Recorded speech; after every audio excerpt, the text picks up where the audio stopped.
Hello everyone, I am Tacit and welcome to day 2 of the Brighter Shores livestream monument grind. We are finally getting around to it now that the Milestones update has hit. The main goals for today is to get our first milestone upgrade, basically like prestiging in a sense, to level 5. Then we'll be able to go do some new gameplay loops as well by then that we haven't actually been able to do since we haven't had access to those resources. And then by tomorrow, we should have probably gone through most every new gameplay loop. There are a few that when we go through like the next time, the following time, so on and so forth, that we would adjust. Most notably, I was noticing with our new berry that we ended up getting that it's probably better to synergize that with the stones that we did yesterday, since the stones were so slow, but they get better synergy at a little bit of a higher range. So do it at a little bit of a higher range and just take the EXP cut on them. But we'll go and keep adjusting the loops and just kind of see what we could end up doing with them. But of course, the main goal is to go get that monument fully completed. As far as the patch notes for today, they have been doing a patch every single day. They did one on Monday, they did one yesterday, fixing a bunch of stuff that we read over on yesterday's stream, and we have these today, mostly just bug fixes. So the shimmering 9% stone wall heal potion was missing the potion shop. Now you'll be able to go buy the supplies for it. Fix the avatar cards incorrectly showing total level in the milestones format, whereas it should just be showing as the actual level. Fix animations when recycling scrap metal. I thought that looked a little weird, but yeah, they fixed that. Fix missing past milestones button on combat professions interface. Fix bug where past milestone interface could change the visible milestone for a different profession, and fix various typos. Other changes: the Hope Forest beehives are now always visible even if you haven't completed out the quest. They are also have been improved description, which are the things that give 10% extra bonus for everything in Hope Forest, one section at a time, up to level 254 Carpenter. They kept changing the number, I have no clue what it is. It's like slightly over 250, like a few over, but it's around 250-ish or so. And beyond that, after milestone 1, the silver level is always displayed, so it will never show as a single number, it always shows as a double. In this case, in this example, of course, 4 is shown as 04, just to make it obvious that there are always 2 numbers for it rather than 1. And we have made it easier to create the special oak planks for the Hope Forest main quests of the Spider Nest quest, which originally you did at one of the AFK stations, but I guess they got a little bit broken with the changes that they made. But whatever they did, it is now easier to do so with that. I have no clue because I've already done it on all 3 accounts, so I have no way of checking that. But hopefully it's obvious what you need to do for that. Before you would just bring it on the station, be good to go. But maybe it brought up like other things in the interface. Anyways, I wasn't able to get nearly as much combat done last time around as I would have hoped to have done. However, our main goal for today is to go get to milestone 5, our first milestone upgrade since the update. We are currently at level 39 out of 50, and we are almost at a new activity. We are going to need to repeat the other activity because this is what I mentioned with the hogberry earlier. Notice how we have hogberries but haven't touched it yet? I think the way to go is skip monument piece, stick with nettle at this level range, maybe shift to something potato related around there, but I stick with the nettle for there, and then once we have 37, we can get hogberries and monument pieces at the same time. The reason I say that is here are the hogberries and here are the hogberries, and of course this is where the stones are. So it might be worthwhile just to do a very long loop of that and then maybe bank over there. I'm still not decided yet on how we're going to do that. We could also do it as a very vertical loop where we go here, here, here, here, here, and then bank, and then go back down and hope that this is done by then. Otherwise, we do like one combat and maybe then we do this room, this room, this room, this room, and then bank over there. Unfortunately, we wouldn't have the limpets upgrade at that point, but I don't know. We'll figure something out for when we get back there. But I do think the way that we do the stone monument pieces are going to be a little bit different. Luckily, from what I've seen, because I had to do them some on the old accounts off stream, getting the jade pieces for their next tier. Jade is so much better than stone. It is insane how much better it is. It is so much better. So we'll be able to do that for the first time on this account. I'm not sure how many pieces we're going to need to do, but it seems like it's increasing by about 30 each time or so. So yeah, probably like 400-ish. But jades are so free compared to stone. So yeah, we'll get to see how that ends up going. Let's end this combat out real quick. Get him out of here. All right, let's go be on our way. We do need to go scrap together a level, unfortunately. So yeah, let's go do that right now before we can move on to a different activity. Actually, yeah, we only need one because next we'll be doing limpet into hogberries. It is not worth going there just for hogberries. So we will be sticking with this just for one more level. Shouldn't take that long. This area is actually really strong. And then we'll be able to go move over there. The only issue with taking those 2 resources is neither of them have a double mechanic. So I'm not sure how we're going to go about that. There are some mana rays we could go double, but we're at a really bad level range for it. And there is some potatoes in the adjacent room, or, you know, in the same room kind of, that we could end up taking, which we might have to just go for that. Because the cycle that we're doing right now, we're getting 3 different doubles. We're getting the double on the plant, we're getting the double on the bone, and we're getting the double on the fish. But the thing that we're about to be doing, especially at our level range, there is like no double we could really route other than maybe potato. We'll see how it ends up working. Hello, Isabel. Welcome, welcome. Oh yeah, I forgot. I need to downgrade this since we logged back in. I wish that would auto downgrade to whatever your next usable thing is. It kind of keeps it at your current tier. It's not too big a deal, but it does mean every time you relog in, you got to go reset it every single time. I hope everything's been going well, Izzy. Yeah, this is going to be our grind for our next few weeks, and then, honestly, we're probably shifting grind to, Slay Aspire 2, most likely. Because it should be coming out pretty much right after we finish Monument, which would be great. But yeah, I still haven't checked the XP curve yet. Actually, that's something I kind of want to check on the wiki real quick. If I go bring it up, have they added the XP curve to the wiki yet, or even, like, anything that kind of shows it? So if I go to, if it will let me in. Yes, I'm a human. Let me in. Let me in! What is this? Create account. I don't want to create account. I'm just trying to search for, what am I searching for? Level or XP, something. XP. Let me just type in XP. Experience. Is there an experience curve or what they think it might be? Are these it? Experience figures. Are these current? This article is currently under construction, so these might not be true. Yeah, this one's definitely not it. Because there's no jump at 200. Yeah, I don't think it's been updated yet. I think.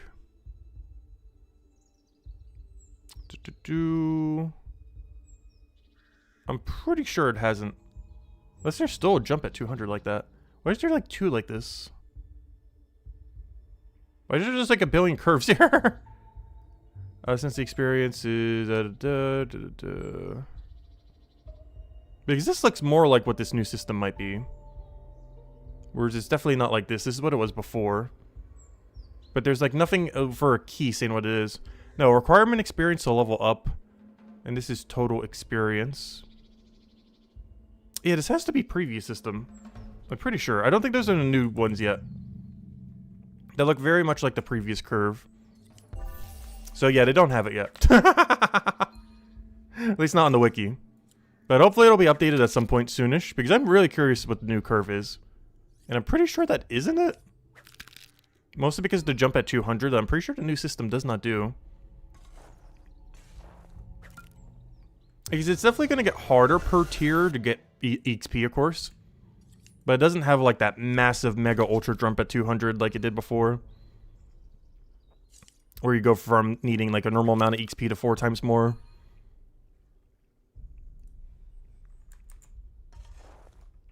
I just realized, how do I have so many bones?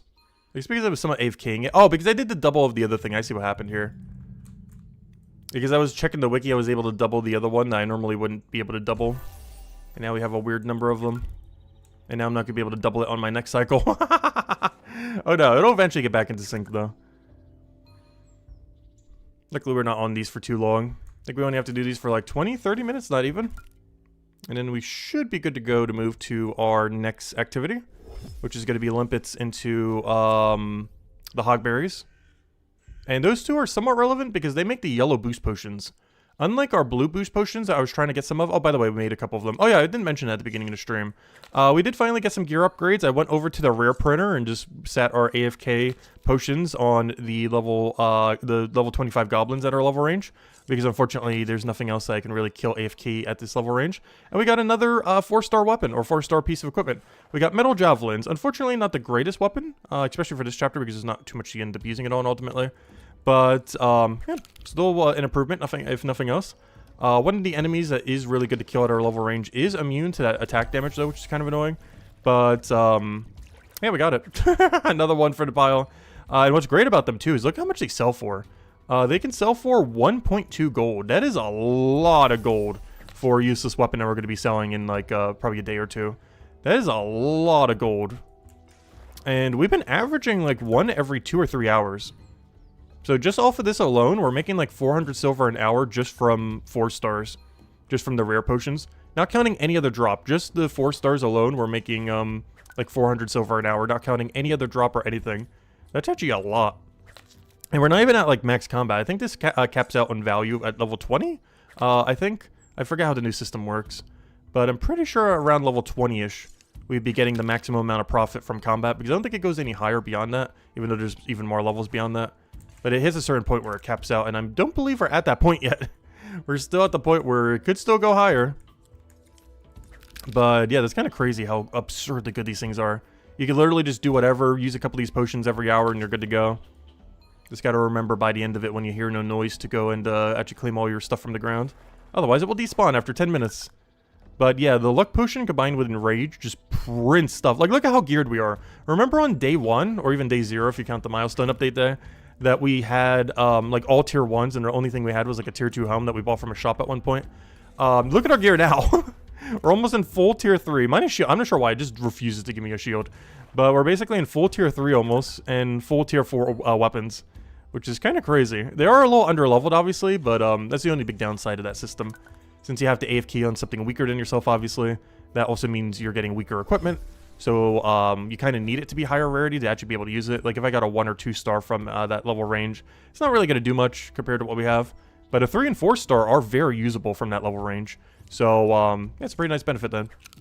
As we do end up getting quite a bit of equipment. Like you even see, basically everything here that's like a level 25 we end up getting from them. So we got our body, we got our boots, we got our weapon, and we got our other weapon. So both our weapons and 2 armor pieces we end up getting from just AFKing completely at the goblins.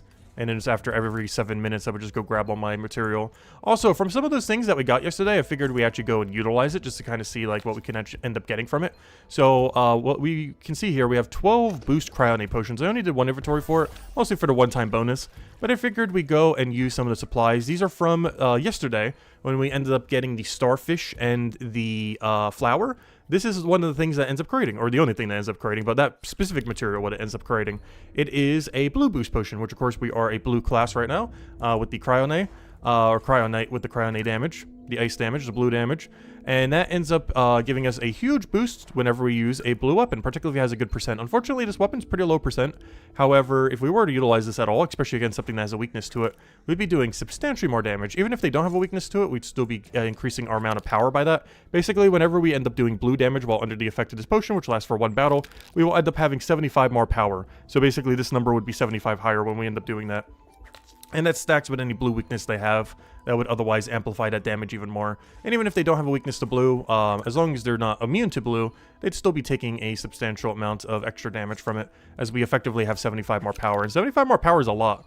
That's the equivalence of like 2-3 rarity upgrades, pretty much like 3 rarity upgrades, as far as how much more damage you would end up having.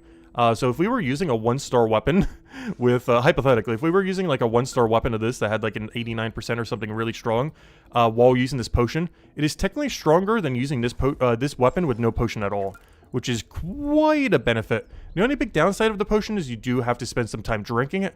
So it's not like completely free value. It's the main thing that you normally have to consider, and one of the reasons why I don't normally run plus 40 boost potions that you can infinitely buy from the shop, or plus whatever the other one is, 50, 60, because those are pretty expensive and you have to buy from the shop. But the main reason being is when accounting for the potion drinking time, they're not as worth drinking a lot of times. However, any of these newer higher ones, like 70 plus, 80 plus, that you just end up making while doing your alchemy skill, those are really, really, really strong. The only big issue with this right now is our alchemy level is so high relative to our foraging that we are in a bit of a weird spot where I'm only going to be doing it for the first time bonus like we did here, as we don't get a really, like a one that we can actually do for good XP again until level 20 alchemy in our current milestone in 13 more levels, or 12 and a half. We could technically maybe make some of the tier 5 ones once we get that to that. Not tomorrow, but the following day, I think. Actually, maybe tomorrow. I don't know, it depends how much we level. But maybe we'll get access to those tomorrow. Like those, maybe we could. Those should be plus 80s, which was the previous highest that you could have gotten in the previous state of the game, but is now only like the mid-range one, pretty much, as we can get all the way up to plus 100, which is insanely strong when we end up going and utilizing those eventually. Unfortunately, of course, not too much to dump them into, which one of the reasons I haven't really been spamming them too much. But eventually, hopefully we'll have bosses and stuff. Soon, TM. Still curious to see what they ultimately end up doing with dungeons. I do feel like whatever they do with dungeons is probably not what most people expect would be a dungeon. But I'm curious to see exactly how they do it, given that every single skill is basically associated to a dungeon. I'm not sure if that's all cumulatively or if it's like per chapter or how they're dividing it up. I would assume it's pure chapter, but the way it's divided almost makes it seem like maybe not. But maybe that's just because it's more like how they do dungeoneering, where you'll have like different skilling things within the dungeon. So for example, like a Hopeport dungeon would utilize all 4 of them, but it scales down to whatever your level is potentially. So for example, you know, you could go there with any amount of level, but the kind of rooms that you would have would be corresponding to the level that you end up having. So if you only have like, you know, 2 Milestone Forger, you'd be getting quite different rooms than if you had like, you know, 8 or 9 or 10 Forger kind of situation. Which that reminds me, does 10 technically have one? It does. I'm not sure if that will end up affecting dungeons and other similar mechanics like that. But Milestone 10, aka max level, does have a unlock for the dungeons. I'm not sure if this is just one that this is always there, or if it's like an actual extra unlock, or how that's going to work. That's kind of interesting. What's the milestone do you need to initially even unlock them to begin with? They should say it all the way at the beginning here. You unlock dungeons at level 1 milestone. That's really early. That's basically the equivalence of level 50 all. Something my old accounts actually have. And then you get bounties at 2. And then, interestingly enough, world events isn't until 3. I honestly feel like this would be the other way around. Or basically everything moved over 1. But I guess they kind of want to give dungeons to people early on so they can kind of experience it. But I would expect it something like world events or bounties to be 1. Then something like world events to be 2. And then, or, you know, bounties 1, world event 2, and then dungeons 3. Kind of interesting that dungeons is the first one of the 3 that you get. Especially that you wouldn't get bounties until 100. But I guess that's, I guess the main reason for making bounties so late is they want people to actually engage with the skill and not just do only bounties. Because there are quite a handful of skills that once they get bounties, you might literally only do bounties. Like fishing's a good example of that, which I think is the first new one that's going to be getting the bounty system, potentially even in 2 weeks from now. Not sure if they've announced when that's coming, but it's pretty soon. It's been done probably for months now. They've been waiting for the milestone update to push it out because they need it to be able to actually push out the new bounties for it. But yeah, because the main reason for that is you can see here, the only fish I'm really grabbing is like an extra fish here and there while we're doing foraging. Same as if you're doing combat, maybe you can grab a few fish here or there, but it's mostly while doing foraging. And there's not really too much of a need in the current state of the game to just camp fishing. Oyster Venture is just so ridiculously good, and I don't think they nerfed it at all with the most recent update. If anything, they even buffed it, because now you get a new one per tier rather than having a long period of time where it's just not as good. But, oh yeah, that reminds me, we need to go set our things in like 2 hours. We'll do that soon. Well, obviously in 2.5 hours, once that rotates around. But, yeah, I'm trying to get one of each, but maybe we should go do the fishing ones next so we can start getting that fishing grind a little bit. Because I still need to go push for level 615 and 620 fishing so that we can start getting all this stuff in cycle with foraging. Because the bass has a really good circle loop with all the stuff in the southern area, and the manta ray has a really good loop for what we're actually about to go do now, or as soon as we get this level. As we would able to grab 6 manta rays if we were to have that level. The reason I'm not going to be grabbing that now is because of my current fishing level. It'd be some of the worst XP I could be getting if I grabbed those manta rays. But at the level range, if we had that level, it would be some of the best XP we could end up getting. So we won't be able to utilize it today, but the next time we rotate around to, you know, milestone 5 at this level range, at level 40-ish, we would be able to go incorporate that. But I don't know, maybe I'll still poke them today to kind of see what the XP drop looks like.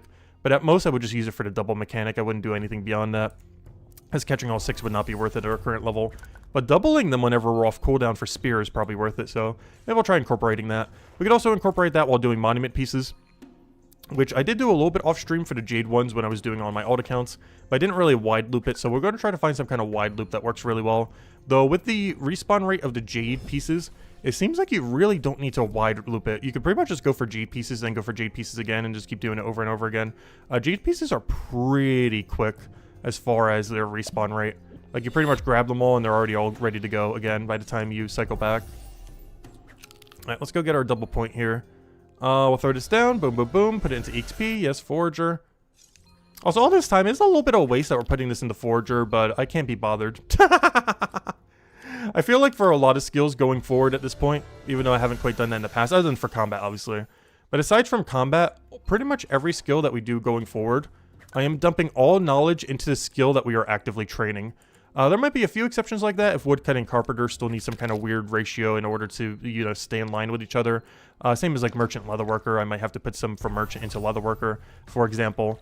But beyond those, we are pretty much just, if we're training a skill, we're just going to dump knowledge into the skill we are actively training, with the only exception being the entirety of combat, where we would obviously not put it into combat. We'd put it into anything that is less good than combat, which is absolutely everything, as far as from like an XP and money perspective. So that is like the only skill that while I'm training, I would not dump EXP into the skill itself. But for every other skill, if we're cooking, we're dumping into cooking. For foraging, we're dumping into foraging. For fishing, we're doing fishing, alchemy, so on and so forth. With the only other exception be woodcutting carpenter if you need to do anything weird with it, and merchant leatherworker. We shouldn't, because they made the level ranges a lot more even between them. But them saying that and them actually doing that are two different things, and I haven't personally experienced them yet since the milestone update, so I'm not sure if we're going to need some knowledge points to offset them or not. That is something we'll figure out at some point, not within the next few weeks since we're just doing only forager. But I'm pretty sure someone already figured that out. I assume it's fixed now, but them saying it's fixed and them actually doing it are two different things, so it's something we'll need to check at some point in the future, but not really high priority at the moment. But, of course, when it comes to both merchant and leatherworker, everything is more aligned now. For example, let's say, what is my leatherworker right now? It's like 606. So let's see. We have strong deer and black cow. Can we see that in our leatherworker as well? So strong deer and black cow. Strong deer is what we should be at. Yeah, perfect. Look at this. They're basically aligned at the exact level range now. So yeah, we shouldn't really need to do anything weird with knowledge points or anything, hopefully. But you never know.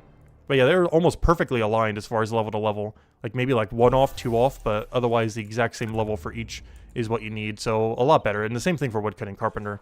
Woodcutting carpenter are always within like a few levels or so. Merchant and leatherworker are always within a few levels or so.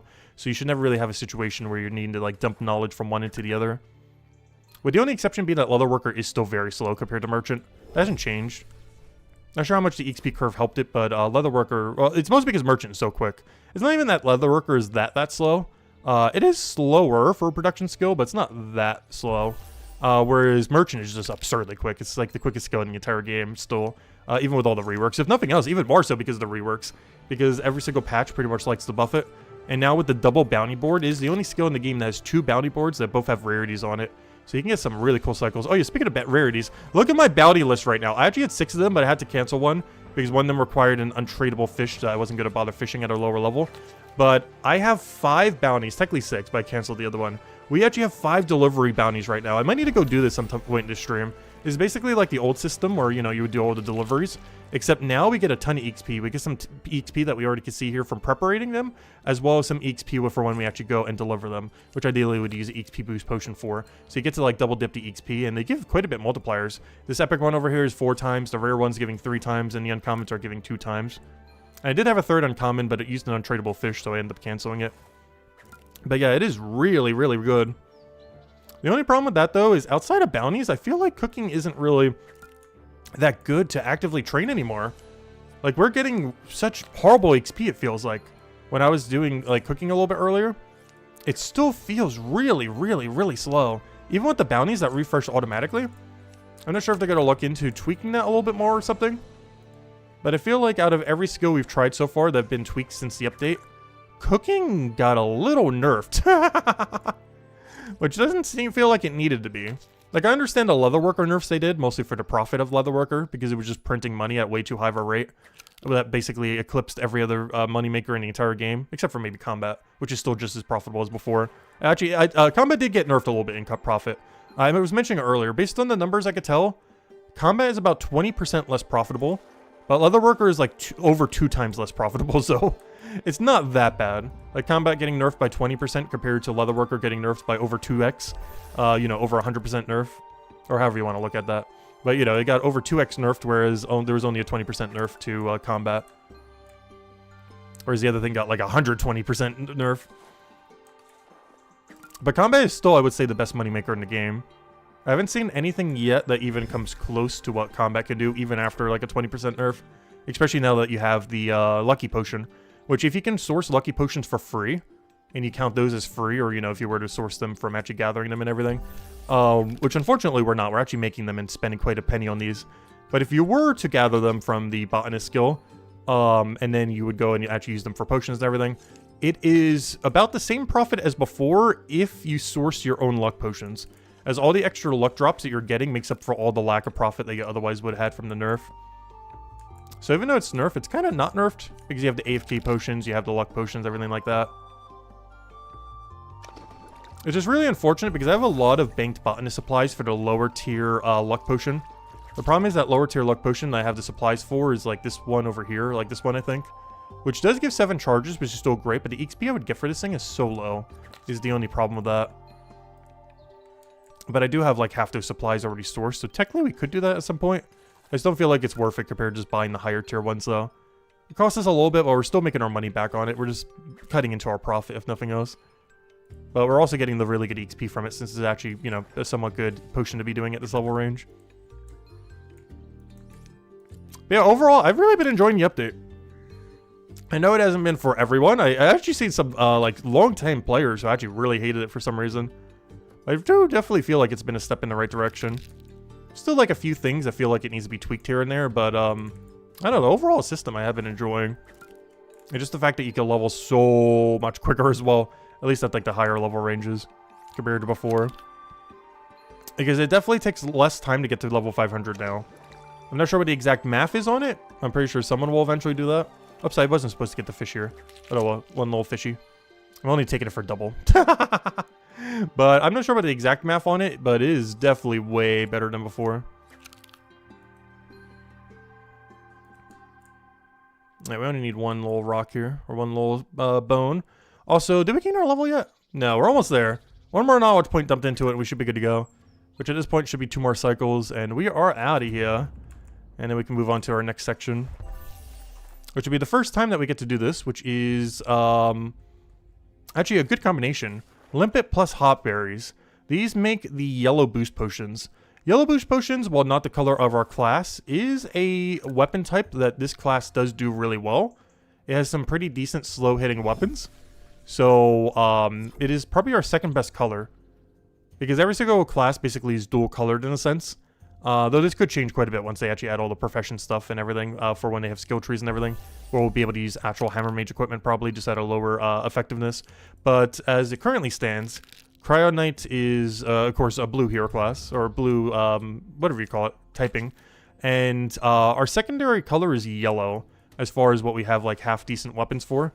And those 2 resources that we're about to go do as soon as we finish out this level give you a yellow boost potion for the same level range that we had for this one, the 75. Though, of course, that will go higher as our forager goes higher. But ends up giving the yellow boost potion, which is not horrible for us to use. They're both slow hitting. Actually, one of them is a good 2-hand. Like, basically, our ranged weapon is really good for Cryo Knight. Like, absurdly good. The biggest issue is our melee weapon is a 1-hander. So it'd have to be up against something that we really need to bother tanking for it to be worthwhile. I could definitely see there being bosses and similar things where we might end up doing that. Where we might want to have a slower weapon where our rapier might not necessarily be as good, or if it just has a yellow weakness. Because the way that movement currently works, unless they end up increasing the movement speed with skill tree and everything, which they have hinted at in the before, but I'm not sure if they're going to ultimately go with it whenever they do it. But assuming movement speed isn't increased, it is really beneficial to use 5-tick and 6-tick weapons while doing anything against a bigger enemy. The main reason for this is if they have any mechanic you need to dodge, you will automatically lose ticks if you're using a 4-tick weapon, which is one of the big downsides of Guardians at this current moment in time, because both their 2 best weapons are 4-tick weapon, whereas Hammer Mage has double 5-tick for their yellow weapons, or, you know, the primary color weapons. And I did it again, I accidentally got the fish. But Cryo Knight has 1 of each, where our 1-handed weapon is a quicker hitting weapon, and our 2-handed weapon is this sword that's really slow, but it allows us to actually move and not lose ticks while we're doing attacks. So Cryo Knight actually has the best of both worlds then, because Guardian has double quick, Hammer Mage is double slow, and this one has a mix of both, where the 1-handed is quick and the 2-handed is slow. With the 2-handed being way better for things like any engagement that you have where movement is required. When you're completely stationary, obviously doesn't matter. But for any moving mechanic, this would be like the weapon we'd want to end up utilizing on this class. As well as similar classes, just using a 5 or 6-tick 2-hand weapon. Unless you do end up needing ultimately shield for something. Which currently, I can't think of anything other than PvP that you'd really end up needing a shield for. Which is pretty much the same case with RuneScape, or at least old school RuneScape. Where basically the only content you ever use a shield for is PvP. And literally nothing else. Because they keep making all the 2-handed weapons better than everything else. And Brighter Shores is already going down that route. So I'm not sure if they're going to change from that, or if they're just going to keep going down it. Where 2 hands are just better than everything. But that is currently what they're doing. And the only reason why that matters for PvP is there's times where the enemy is attacking you, but you're not attacking them, so you would end up needing a shield. Like if you're kiting them or something similar. So it might be a similar situation where PvP is literally the only thing where shields matter. Because in the current state of the game, that is the case. Obviously, there's no PvP yet. But there's currently 0 pieces of content in the game PVM-wise that you would need a shield for at all, for any reason. This is one of the reasons why us having a 1-tier shield, I don't really count as even being a 1-tier shield. Because we're just never using shield. There's just nothing we need it for. Oh, yeah, speaking of that yellow weapon I was talking about before, we actually have it right here. The yellow mace at max percent, because we can only roll up to 49% on this because it's not a class weapon. Our class weapons could go up to 89% in the current state of the game, whereas everything else only goes up to 49%. I wonder if that's something you can end up boosting up, it's a skill tree and everything later down the line. Probably not, but they have mentioned that proficiency in other classes you'd be able to get, in which case we'd just be able to use like a hammer mage yellow weapon, for example. That'd be way stronger than our own classes, unless the skill tree thing works weirdly. I don't know, we'll just have to wait and see. A lot of it's still up in the air. It's just stuff they've talked about in the past that, of course, is not finalized until it actually mixes into the game. And even if it mixes into the game, it might not be finalized because they're going to change it like 5 times probably. Like every other mechanic in the game. Alright, let me go use this knowledge point. I kind of want to save it for when we go over to hogberries, though. How much XP do we need? Is it like 120,000? Because if it's 120,000, I can just throw it into it. What am I looking for? XP. Yes? 120... Math. Yeah, we have enough. Alright, just making sure. Alright, let's go bank all this, and then we can go straight to the hogberry and to the other thing. I may even just walk there. No, teleporting there would be better. So let me go do all these, put these into storage rift. Actually, I think the other storage rift is less tiles, so I'm actually going to go for it. The other one's only going to be 1 tile away, whereas this one is like 5 tiles away. So let me go teleport over, since I need to go there anyways. Not much of a teleport, but it will get us to where we need to be. And then we'll use our knowledge point once we're there, so we can get the first time bonus on both the 2 new nodes. Alright, so now that we have technically level 40 Forager, we can now go do Limpet plus Hogberry. What loop should we do for this? I'm not sure. Oddly enough, ooh, we could tele and come all the way over here. The problem is only 2 of these are on path. One of them is all the way over there, which is kind of annoying. Unless this is storage rift I was saying that was like 1 tile away. It's actually 0 tiles away. Interesting. So we got to grab all 3 of these limpets. And then those hogberries. I'm trying to see what kind of loop we could do for this. I think we do a mini loop from here. So we'd grab all this. Okay, I think we go on shoreline and get some of our stars. I think I see what we need to do. So this is going to be like another one of those little circle loop things. But let's see how this goes. First we'll do this. Obviously I need to use my knowledge point so that we can actually get the level. Because we don't currently have the level. But now we do. So we grab this. We grab this. Hello, mana rays that I can't touch. We could try incorporating 2 different fish with this cycle, though. We grab the 3 hogberries from here. Only 3. We're not going to grab the other 3 from the other room, I don't think. Because it's not going to work out. Make sure not to auto this. We'd want to manually walk here, otherwise we're wasting a double tile. Which is almost a second every single time. We then grab this, and hopefully it just naturally goes right there. Perfect. We then grab the 3 potatoes over here. Don't bother with the other room's 3 potato. And then we go around the circle. Wow, this would not actually be that bad for jade pieces too if we want to do it like really wide. We can then double the potato or double the shell. I guess we'll double the shell. So we'll go for this. We'll go... Oh, don't forget that potato. It's hiding in the shade. So we'll grab that. We'll then go for this shell, that shell, and that shell. Oh, and this shell. So we can grab all these shells. We'll go double the one that gives better XP. So we'll grab this guy right here. Grab this one, this one, this one.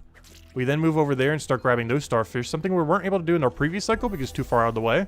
But for this cycle, it works really well. The one in the corner, we're definitely not going to take. But these 2 right on path, we will.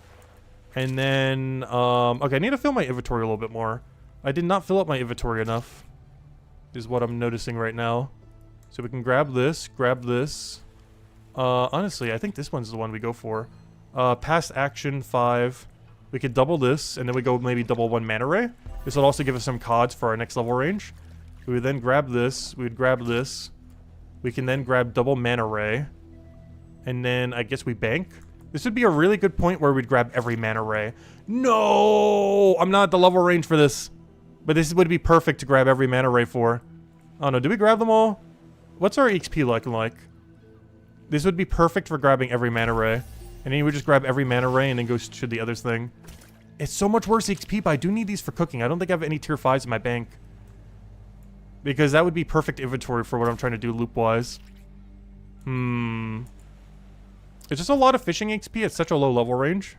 Because this is one of the lowest fish I could even catch at the moment. Let me double check my bank and see if I have these. And that will answer my question if we're doing this or not. Because if the answer is we don't, because this, look at how perfect this inventory is. We can't not do it. It's literally exact perfect full inventory.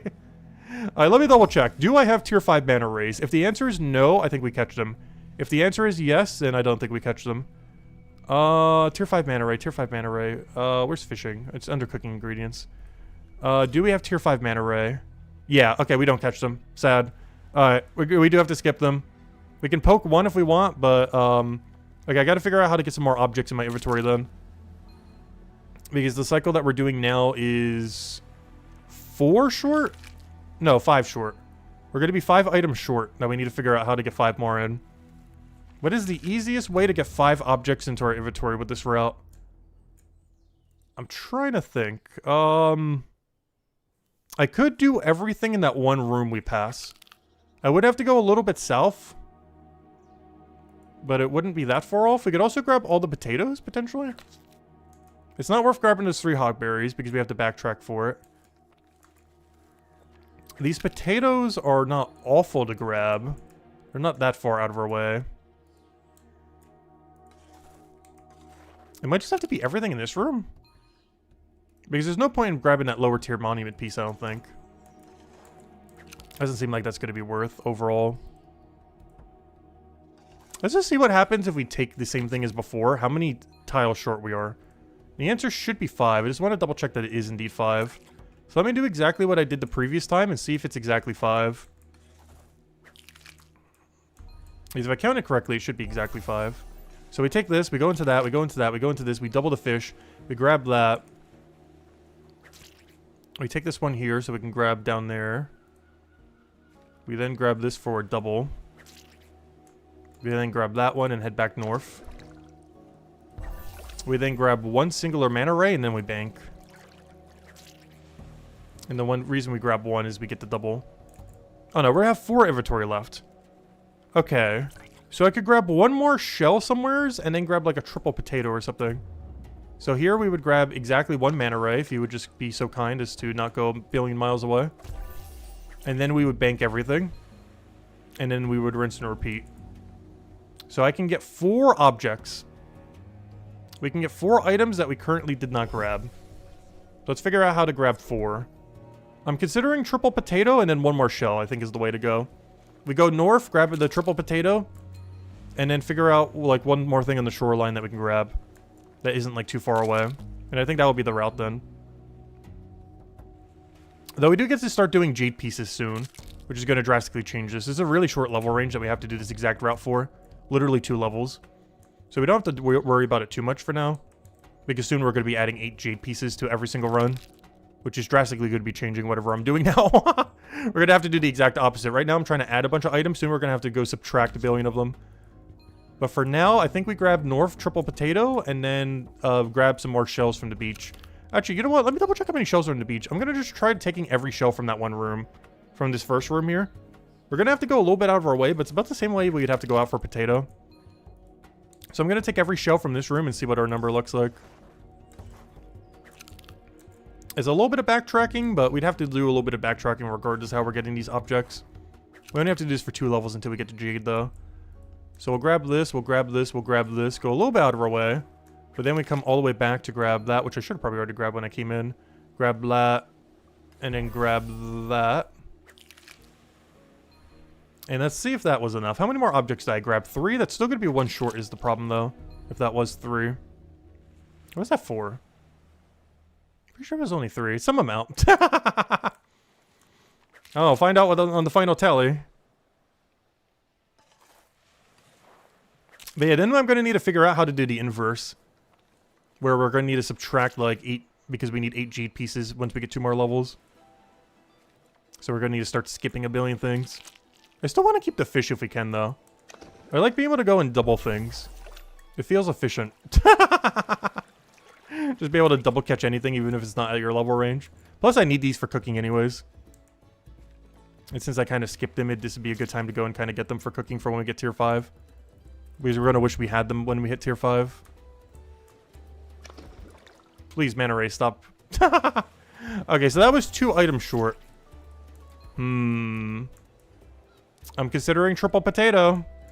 Go north, grab triple potato, cycle it back down. It is tempting. I could also grab that one limpet over there, but then we have to like double backtrack for it.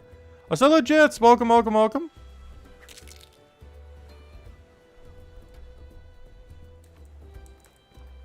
But yeah, I guess we incorporate double potato and grab one less shell. Like whatever the furthest away shell is, we don't grab. I guess that's our new plan. So we do exactly what we did last time, except we grab triple potato and we don't grab furthest shell.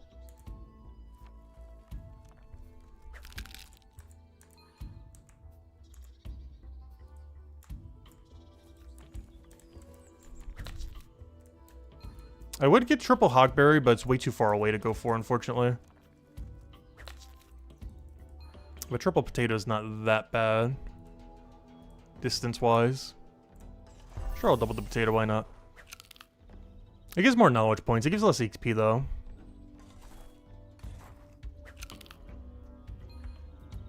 Oh, there's the same guy from yesterday. Gosh, I'm seeing so many repeat people now. Because the player base is so small. Recognizing like a dozen people every single day.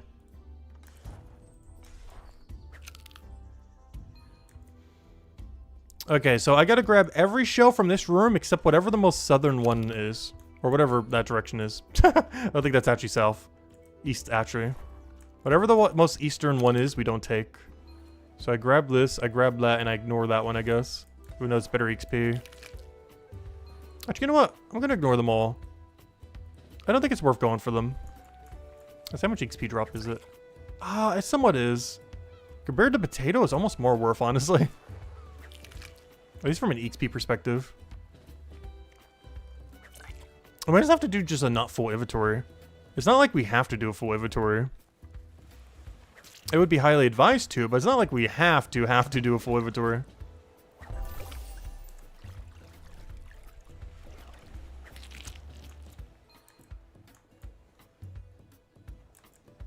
But yeah, we're on one item short doing it this way, which is to be expected since we didn't go south for that one item.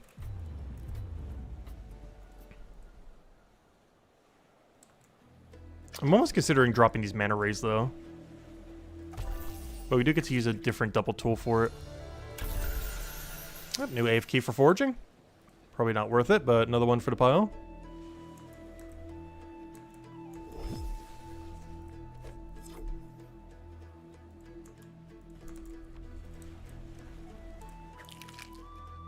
And then we'll start dumping into foraging again so we can move on to our next activity. Honestly, it might have even been worthwhile to save that one for it, just so we can get to monument jade pieces already. Because these two levels aren't bad, this level range, but this circle cycle that we're doing right now improves so much in 2 levels.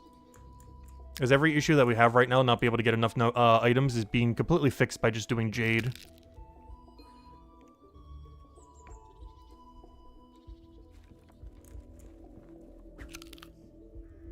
Alright, now do I go north for triple potato? The problem is I don't really need potatoes. We have so many tier 4 potatoes. Especially now that every potato counts as 2 potatoes.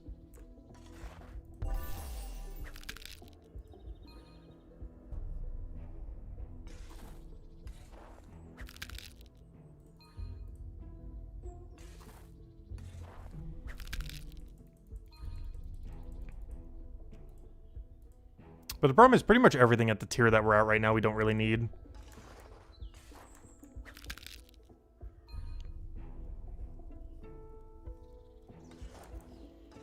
Alright, so for this room, because I took the triple bottom potato, I only have to take these and then we'll just be 1 short. We're just not going to go the extra distance to grab the other 2. It's just too far away. I say as we go for triple potato even further away.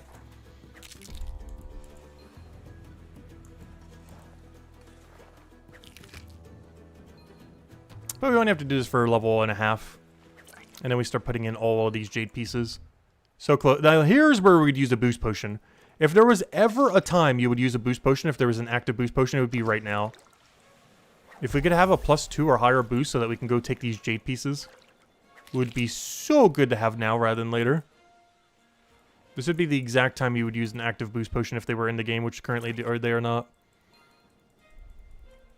But this would be the exact time you would end up using one. Alright, please, mana ray. Stop walking a mile away. Also, I could technically start grabbing a second mana ray if there's another one near me. Maybe that's something we should go do here. There we go. Alright, that fixes our one item issue. I'm just gonna grab an extra mana ray while we're there. There's this one right next to us. Otherwise, we'll just ignore it. We're already in the water anyways.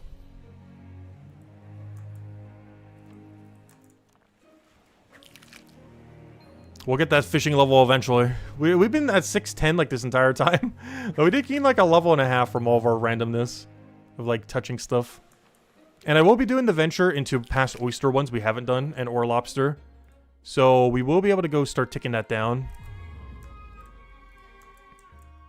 And get some XP drops from it. We will eventually be doing oyster only once we get to that point. But I'm not going to be doing that now. The main reason I want to wait on doing oyster only is because of... all the other ventures that we got to do one time. But once we've done every venture one time, we will start doing oyster only. Until we have 3 venture slots, in which case we'll be doing double oyster into merchant. In which case, we would, once the other thing comes out, we'd start doing double merchant into oyster then. And by the other thing, I mean brick and tile venture. Because the second they activate brick and tile venture, we are doing brick and tile venture every day until chapter 5 comes out. Assuming brick and tile comes out before chapter 5. That's a big assumption. That's also assuming chapter 5 comes out anytime within the next year. Or ever. Eventually. Soon, TM. Eventually, it'll get it. We're still a good several months away, probably, though. You never know. Like, chapter 5 should be pretty completed. Like, it's not done. But I'm willing to make a bet that, based on what they've said before, they're like at least half done. If not 60, 70%. They would just have to make it work with the whole new milestone system and everything else. I think they might also be reworking Delver a little bit from whatever they originally concepted. Because before it was going to be really similar to Forager and Gatherer before changing to Botanist.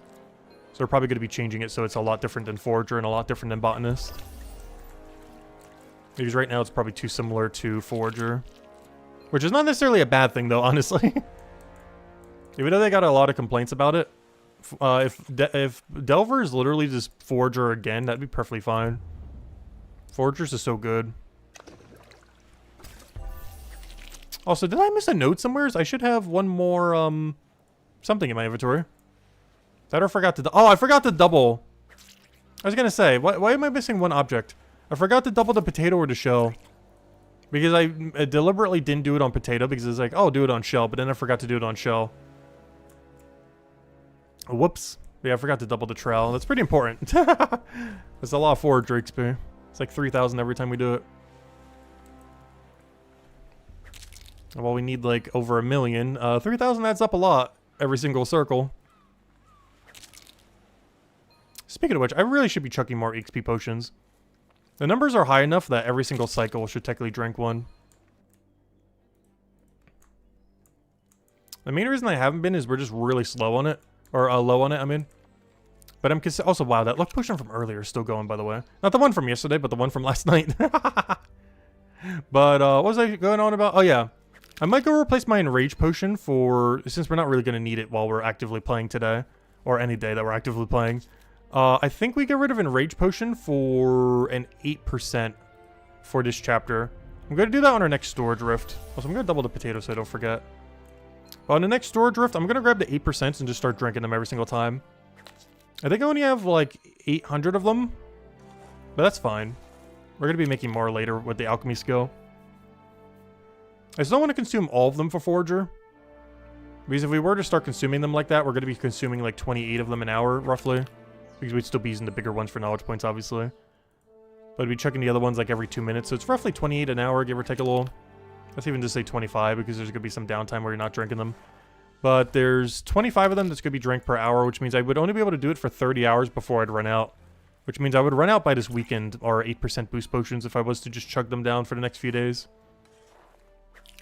But it would make more sense to do it at this level range rather than the other one, since we not necessarily need a bank as much during these ranges. But given that I mostly cycle into a bank, I guess that wouldn't really matter since we're still banking anyways, even though I don't need any of this material pretty much. Other than the fish. Which is really weird. Out of everything I'm grabbing right now, the fish is actually the thing I need the most.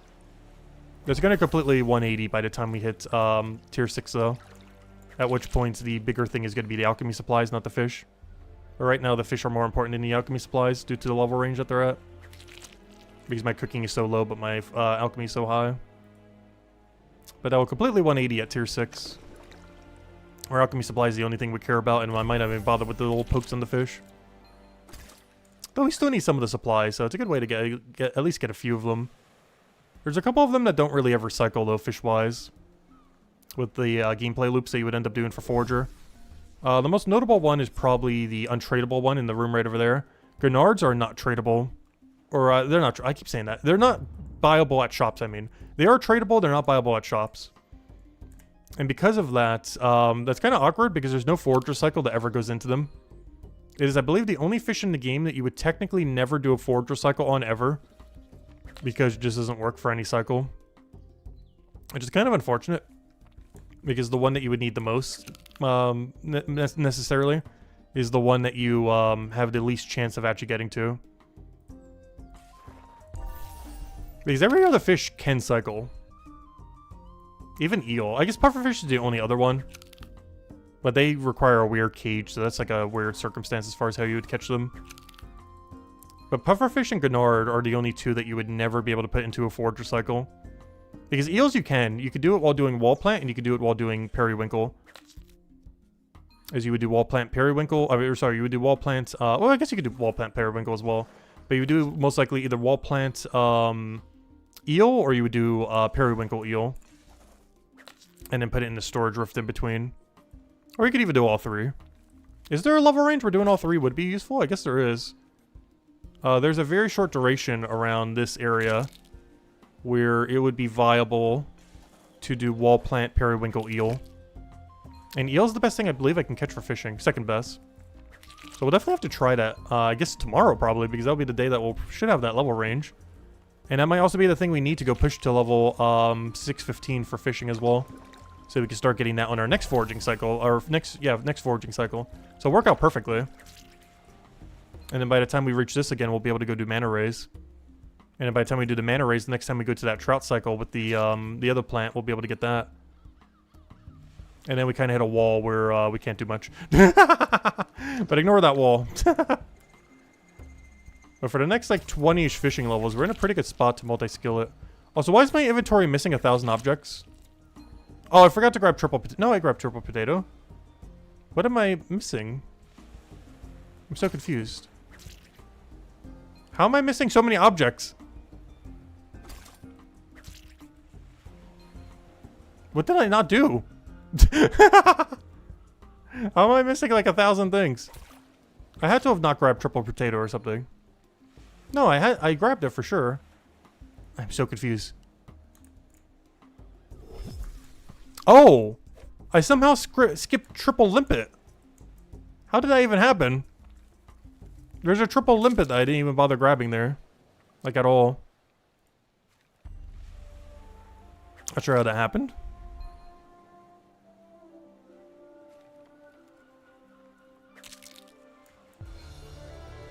Up, first knowledge point of the grind. Or this grind. For this area. I'm gonna save it for the double though. Oh yeah, that reminds me. I was gonna trade out my XP pot. Let me go do that. I don't know. Should we spam them? I really wanted to save them for alchemy is the reason I haven't been using them. I think I should still save them for alchemy. Because even though I'm gonna make more during alchemy, it's not gonna be enough to only use it for alchemy. Which is one of the main reasons I kind of not want to do it then.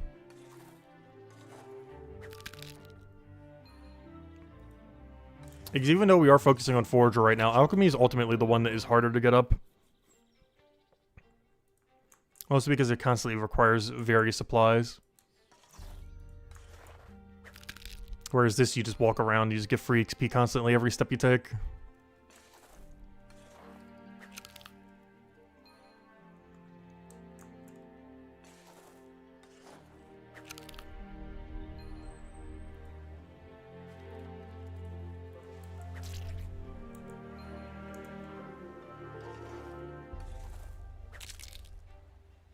Yeah, level 1.5 to go. Though with knowledge points, pretty much only one level to go. Because once we get our double, that will easily be the rest of that level.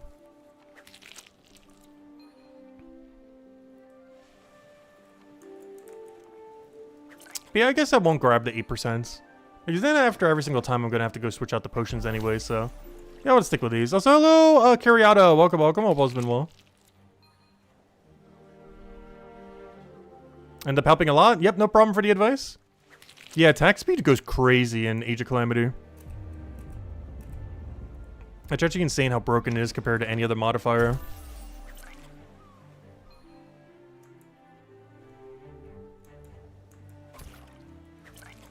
Which makes me excited for whatever this game's going to do for modifiers. But given that it's not coming in Chapter 6, most likely we are a good year or two away. Eventually, though.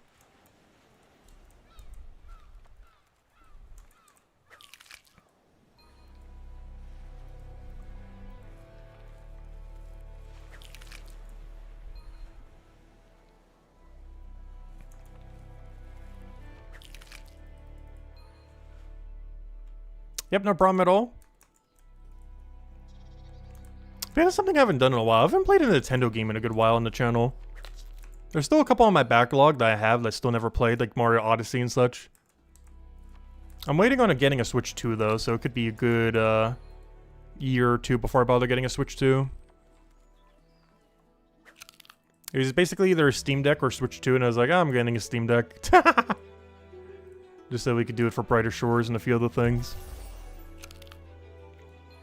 I've been doing a lot of Slay the Spire 1 on it recently. And when Slay the Spire 2 comes out, I'll be doing a lot of Slay the Spire 2 on it. Obviously not when we're recording or anything, but as far as just playing like a quick round here and there. I say quick, it's like an hour run, but it's somewhat quick. Because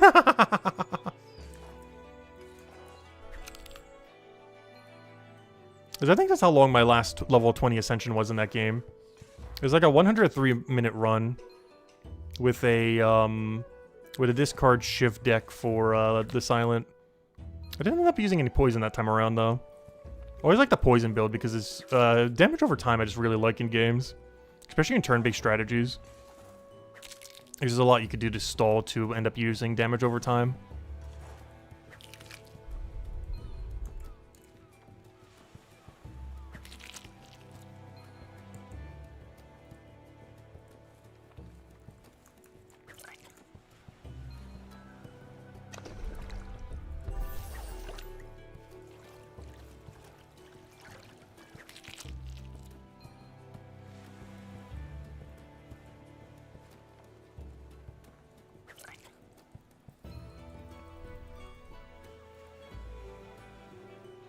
I'm not sure I mentioned it. I mentioned a little bit about it yesterday.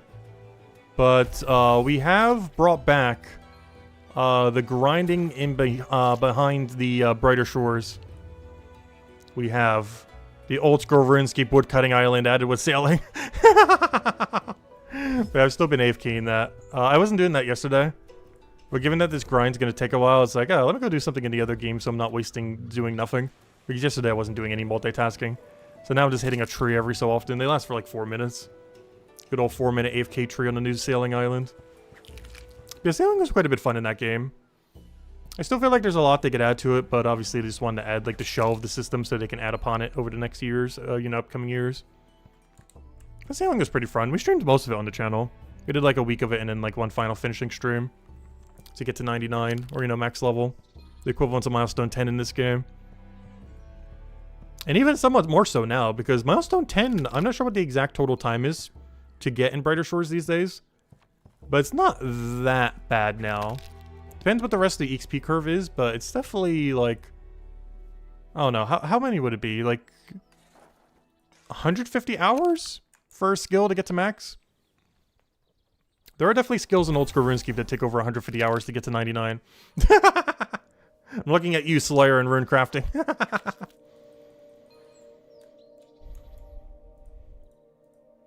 But I believe that's around where it would be with the new curve. It's hard to tell since we don't have the actual formula. But I would say it's like 100 to 160-ish hours to get a level in the new system of Brighter Shores, depending on the skill. I wonder how quick Merchant is if you were doing Merchant only and dumping all the knowledge into it. Because that one must be pretty quick. Like, that one's definitely closer to 100 hours. I'm pretty sure. But I don't know because I haven't done it for a long enough duration in a new system to know.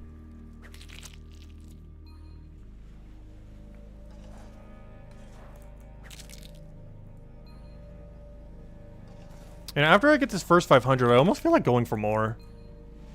There's something I was kind of waiting on, but a lot of my skills are actually within striking distance of being able to do it.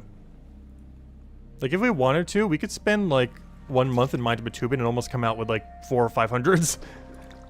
Not because they're particularly quick, but because they're also close to being maxed already.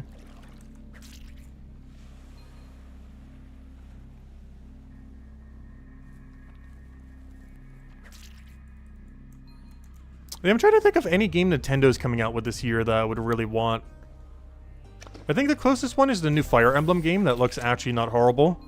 Unlike some of the recent Fire Emblem games. Like the 1 anniversary one they did. But the most recent upcoming Fire Emblem actually looks pretty solid. Like the best game they've done since Three Houses. I'm not sure it's going to be better than Three Houses, but it definitely looks pretty decent. I just wouldn't buy a Switch 2 just for that game though. I'm likely just waiting until, like, Smash comes out or something. It's what I did with Switch 1 as well. I waited, like, 2 years and waited till Smash came out. And I'm pretty sure I'm doing the same thing for Switch 2. Where I'm waiting until they bundle it with, like, the Switch 2 with, like, Smash or something. Or if they have a special skinned one for Smash when it comes out. Because I don't really plan to do Mario Kart that much. Mario Kart 8 looks pretty meh. I mean, not Mario Kart 8, Mario Kart World, whatever they called it. Like, I'd rather just play Mario Kart 8 compared to that. And Mario Kart 8 wasn't even that good either, which is kind of crazy. Like, Mario Kart 8 wasn't bad, but I would honestly say it's better than World. At least from what I've seen. I've never actually played World yet, though. But I've played enough 8 that, from what I've seen of World, 8 looks better.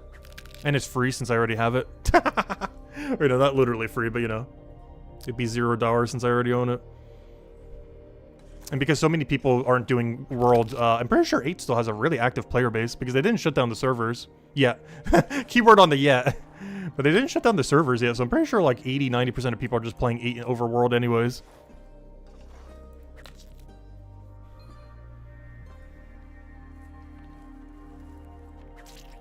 You still need to finish Three Houses. Yeah, Three Houses, honestly, Three Houses might be in the lower end of my top 10 favorite games of all time. It was actually that good. It is really high up there. Even if you're not a fan of the genre, it's still set up really nicely. I'm kind of neutral to the genre. Actually, if I'm not mistaken, there was actually another indie game that came out pretty recently in that genre. I think the guy who made Binding of Isaac made a game that's kind of like that. Not like the storyline-wise and everything like that. But they made some kind of, cat game. Where all of your units are cats, and you, like, genetically breed them into better cats.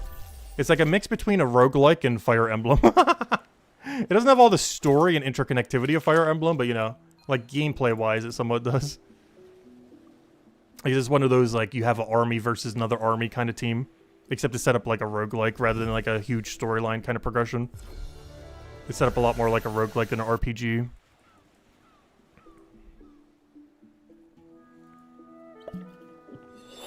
Alright, I'm gonna go dump my double XP into here. There we go, there we go. Do you have a group you can, pay for and get into? For what?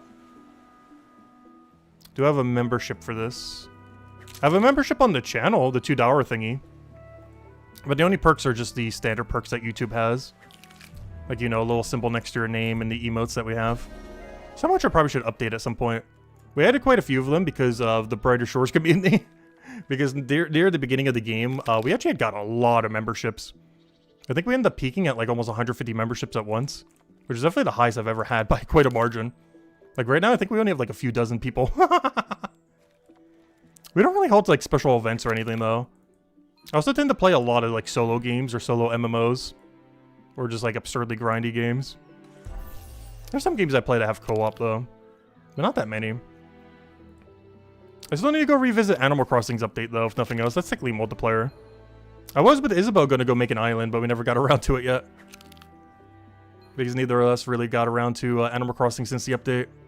I haven't even touched it at all, and she just hasn't touched it much. I don't know, the update is good, but the update is like 3 years too late. Like, the update that they just did is so good, but it should have happened in like 2020 or 2011, 21. Like, that update is so little, so late. Like, it would have been amazing if that was just like a random update that would have happened in like, you know, 2021 or something. It's just them doing it like 4, 5, 6 years later. Is not ideal.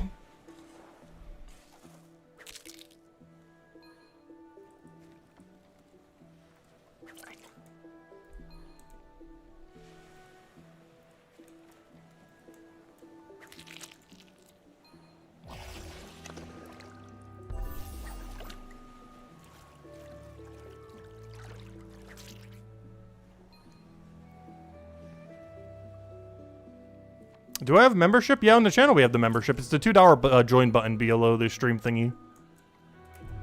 It just gives all the emotes and the little symbol next to your name. It's kind of like what Twitch has. The only difference with it is it doesn't stop ads, unfortunately. Only YouTube Premium, whatever it's called, ends up doing that. But for membership, I end up getting all the money from it, though. Or actually, I think it's like 70%, but it's pretty much all. It's more than what Twitch's membership is, if nothing else. I think Twitch is still 50-50 unless you're like a really big partner with them. Whereas you have to keep 70% from YouTube.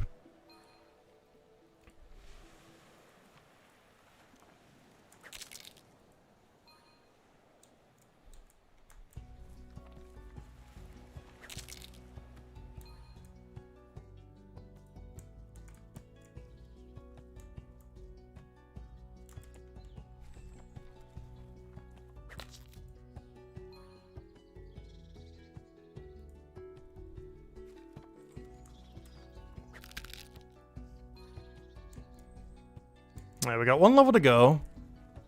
And then after that level, we can actually start working on the monument again, which is, of course, our whole goal of all of this. We're only grabbing all these plants because we need monument progress. And we can finally start getting it again in one more level.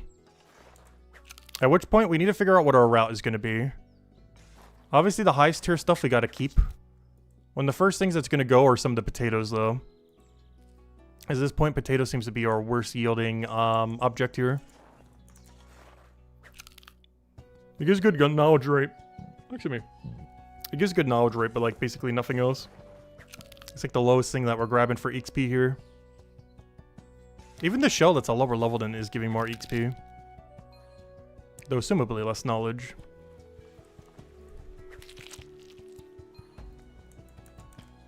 I'm not sure really how to count knowledge points these days, in the sense that, like, how much extra is like 10% extra knowledge in EXP? Because if you're putting it into the skill that you're actively training, I'm not sure it's actually more XP at all. If you were putting it into a different skill, it probably would be, depending on how you look at it. But no, we need to do the math on it at some point. All I know is as long as we keep clicking nodes, we should be fine. With the new balance of this system, as long as we are just constantly clicking on stuff, it is probably fine. The more stuff we can click, the better. The more stuff in shorter duration that you can click. And as long as they're like somewhat within your level range. Because this new system definitely punishes you less for grabbing a previous tier material. Obviously you don't want to go like mega low tier. But if you're only grabbing one tier below, it's not that bad compared to the previous system. Or grabbing one tier below would oftentimes not even be worth it at all. But one tier below is not nearly as punished in this system compared to the old one. Also, it is so windy outside. I'm pretty sure it's not coming in through the mic. But I can literally hear the wind, like, pressing up against the window. Almost sounds like it's gonna cave in. It's not going to, though. It's survived hurricanes. But, it's making a lot of noise.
All right, 3/4 a level to go. And we can finally get these monument pieces again. And what are we doing after the monument piece? Do we actually still keep going for them? Because this route might actually be beneficial XP-wise to keep still going for them.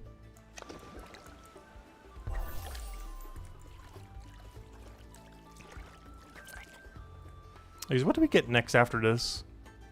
Femur Shard. That would be a cycle we haven't done before.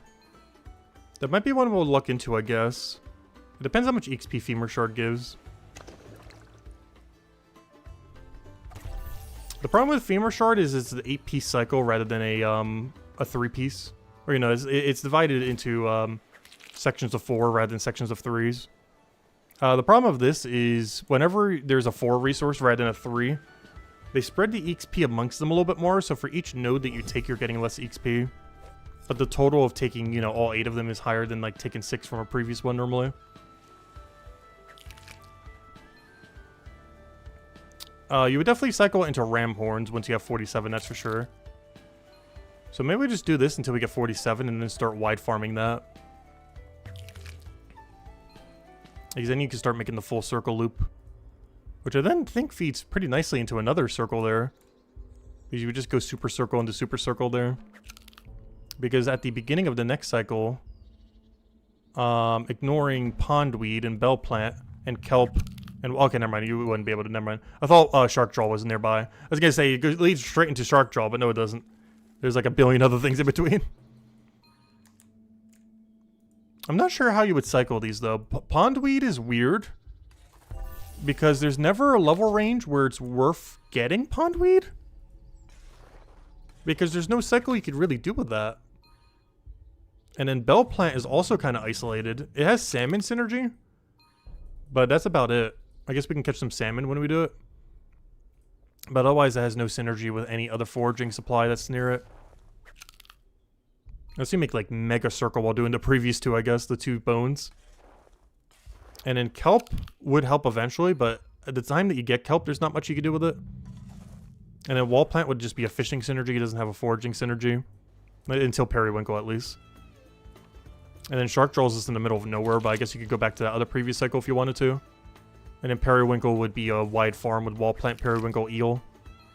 And by the time we get to shell, we'd be back at the original cycle. Where we'd be doing like a kelp shell, something kind of combination. And doing a big circle. Which I guess maybe that's when we start incorporating pondweed. Because that's the only time we could realistically grab pondweed where it wouldn't be completely trolling. Would be at that exact level range when we get back to shell. I didn't do it in the most recent time, but I might have to do it this time where I actually start grabbing 6 pondweed. As that level range is the only level range where you're cycling near a decently leveled pondweed. At every other point, you are not at a point where it's good to do pondweed. That's like the only time you could do it. So maybe we'd do it there then.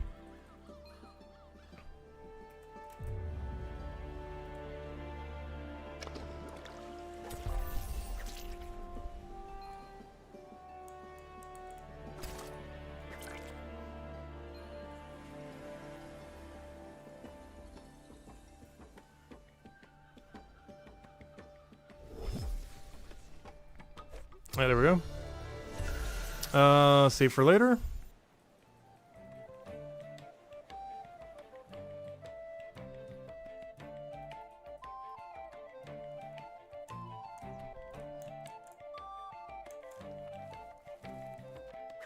Oh yeah, Cariato, it'd be through YouTube. Through the YouTube membership thingy.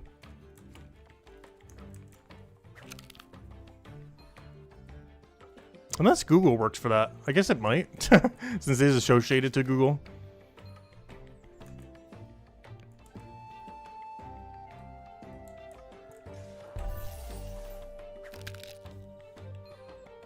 Because, of course, every big platform just has like a mega corporation behind it. Twitch and Amazon with Bezos and everything. All connected. Google and YouTube all connected.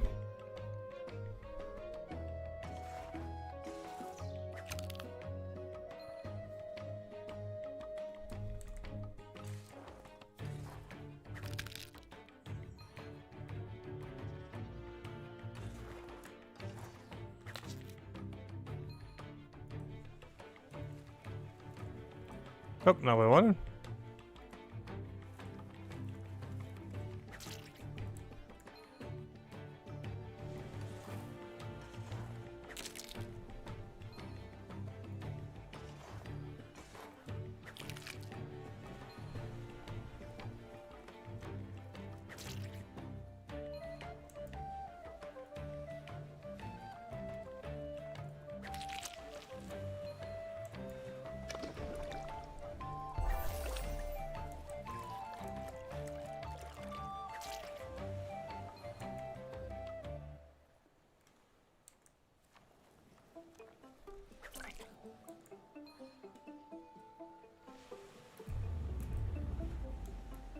Oh, did I forget something again? I did. I think I forgot triple limpet again. You know, I'm not even gonna bother grabbing the fish this time. I think we're gonna stop grabbing the fish. I already have like a handful of mana rays. Get rid of all that. I can't believe I've done that like the third time now.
Yeah, Carriado, I believe that works. I'm not sure because I never bothered using it for that purpose.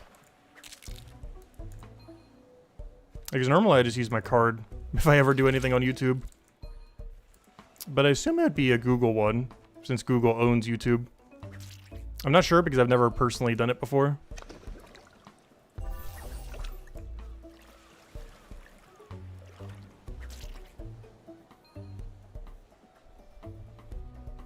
Which does remind me, I need to go send a bunch of PayPal funds to my card later. So I can actually use it at the doctor until later. Because I can't use my PayPal at the doctor's office, obviously. I need to go do that because that's actually in a week from today. Or sorry, 6 days from today. Today's Wednesday already.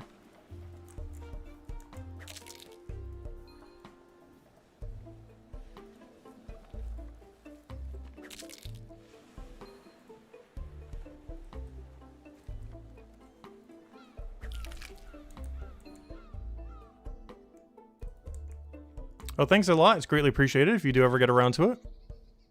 I definitely don't feel like you have to.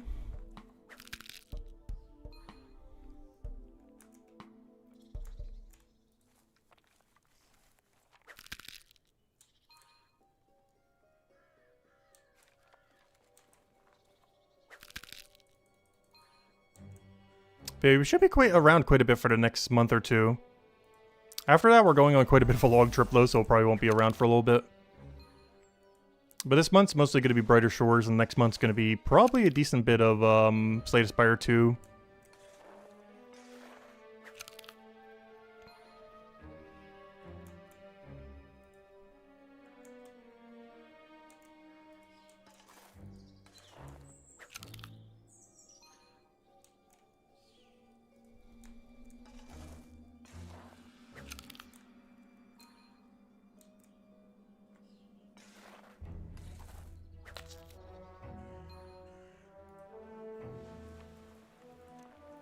Oh, I hate when I do that.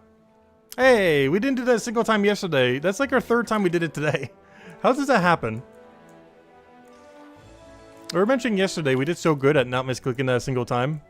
And we're like an hour in and we've already done it 3 times in this room. Go figure.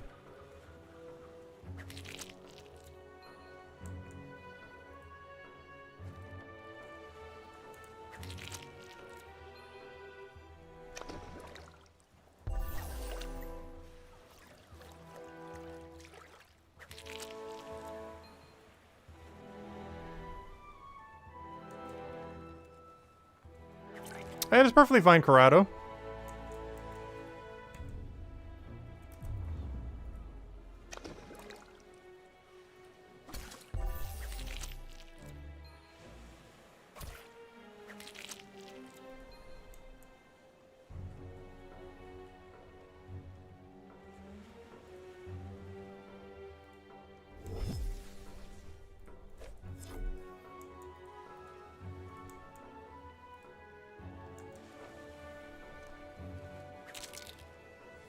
Hey, is this the final set we need to do? I don't think double knowledge points gets us there yet.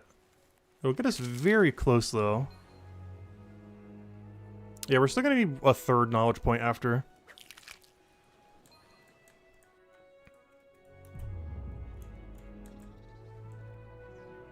But then we can finally get our 1 progress per day that we want to keep doing.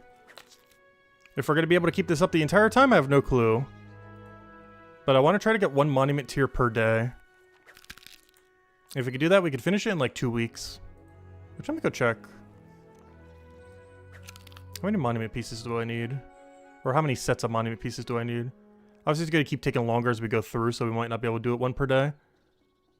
But it is 11 more. After today, we would be halfway there. Which is why the title says halfway there. Because numerically we'll be halfway there. As far as the actual grind, we're technically not at quite halfway there. But as far as like physically being halfway there, we're halfway there. But total time is not halfway there as of today. But half the monument would be completed as of today. Once we go finish Jade in like an hour or 2. Once we get access to it in the next like 10 minutes or so.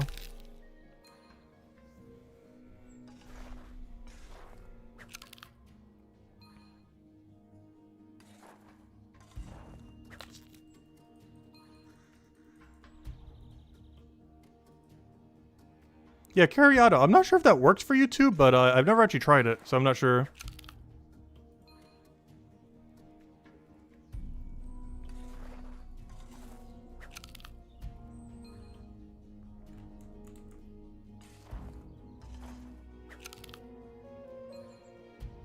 Actually, now that I think about it, when is the last time I've even used a gift card? Because most people in my family just give cash for various things. No one bothers converting it into a gift card. Or they'll just give it like an actual gift thingy.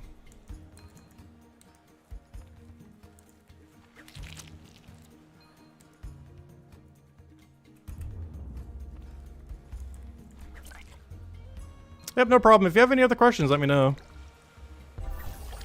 Always like answering them about any game we ever play.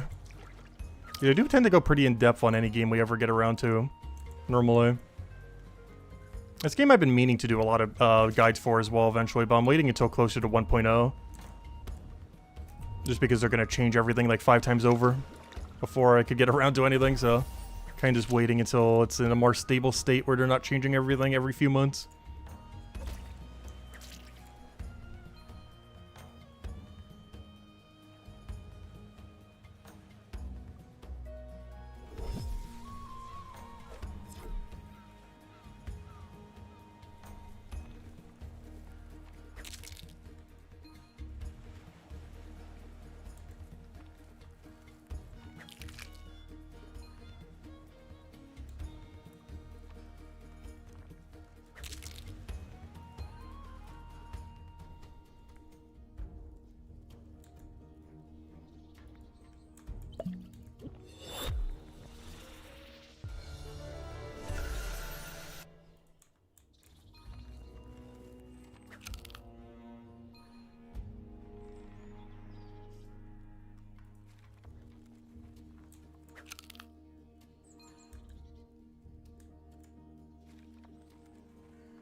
Alright, 1 more knowledge point, and that should be monument started then for the next tier.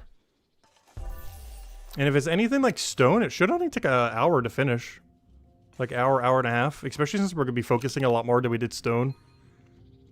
I might even be able to get it done in under an hour for next tier. In which case, I'm not sure where we move to if we do get it done in under an hour. Because then we're at a weird in-between where I'm not quite at femur yet. Because there's a good chance I finish Monument Jade before I get to Femur Shard. In which case, I guess we just keep doing the loop and just bank extra or something? I'm not sure. We'll figure it out once we get there. Because I'm pretty sure that's not going to get us 3 levels. Maybe like a level or 2, but definitely not the 3rd.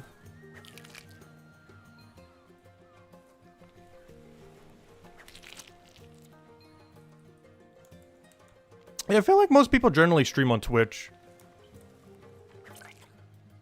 I end up doing it for like the first few weeks that I ever streamed.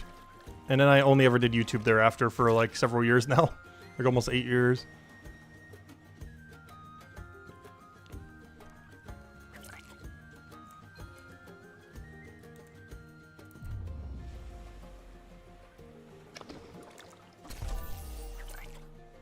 I'm not sure if I ever would start doing Twitch again at any point. YouTube has always been more chill to do. But I feel like YouTube in general is not really a location people look for streams as much. Unless you're like already really like extremely established in the game.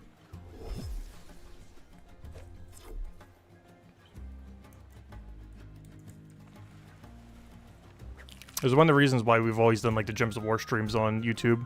Because literally no one in Gems of War community streams on Twitch. It's all YouTube side.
Do we have a Discord? Yes, I believe the link is in the description unless I haven't updated it yet. In which case I need to go put an updated link there. I'll do that later. I don't think I did update it actually now that I think about it. I need to go do that later. Normally one of my mods just tends to post it. But pretty much none of them do Brighter Shores these days, so most of them probably aren't here. Izzy was earlier, but most of them pretty sure not around. But I need to go make an updated one for all my descriptions for every stream. Because for whatever reason, the link stopped working at one point for seemingly no reason. I forgot to switch it out since then.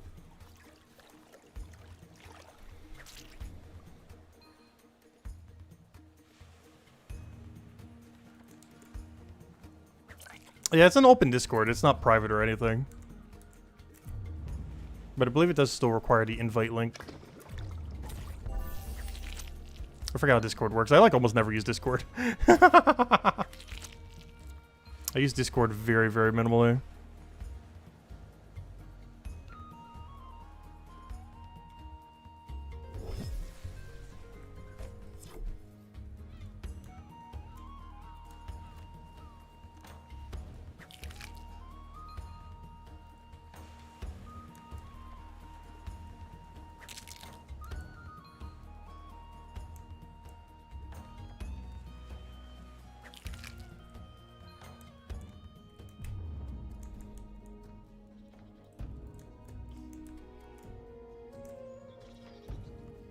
So speaking of Discord, anyone that has that BOA in their name, I believe that's the biggest Discord clan for the game right now.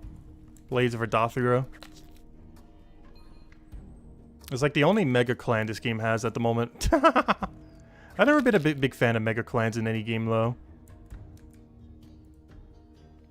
We're gonna be going all down the lone wolf category. Quite literally. If the raids could be soloed, we're probably gonna solo all of them.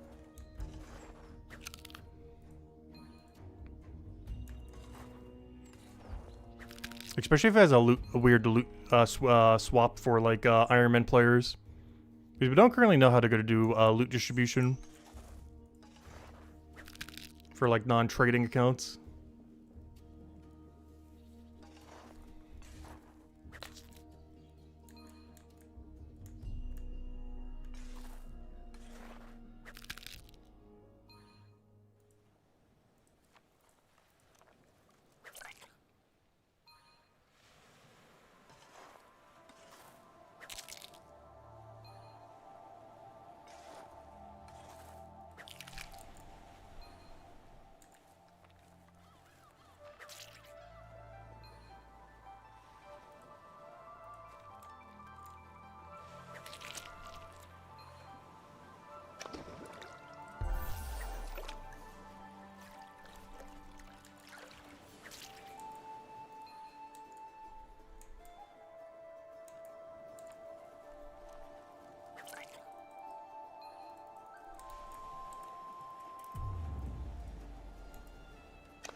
What's our name? Our Discord? Task of the Terror.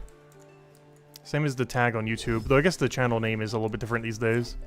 But it's the same as the YouTube tag.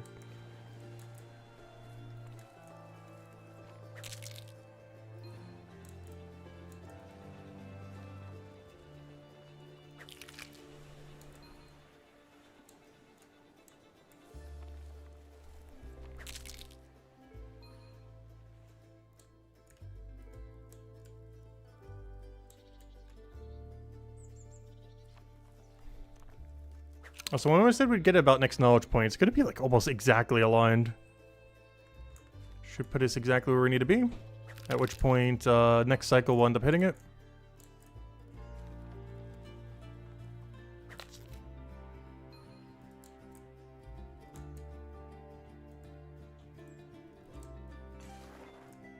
Yep, that's a mega misclick.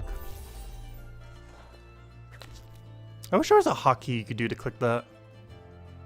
Out of all the extra hotkeys they added with this update, be able to do your action prompt, I don't believe is one of them. Though I say that, I haven't actually checked. Maybe they did add it. Controls. Perform action command, I believe it's what it would be.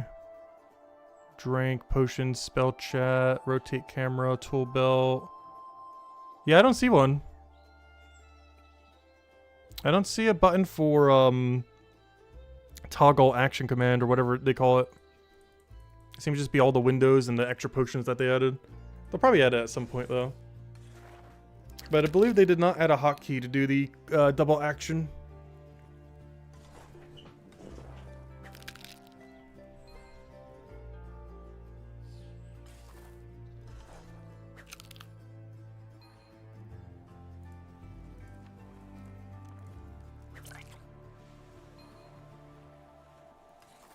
Yeah, sure, feel free. I don't have it open at the moment, though. Because Discord always ends up lagging my stream sometimes. Well, not always, but... always had some weird lag a lot of times when I end up opening it. So I tend to keep it closed while streaming. Unless I actually actively need it for something.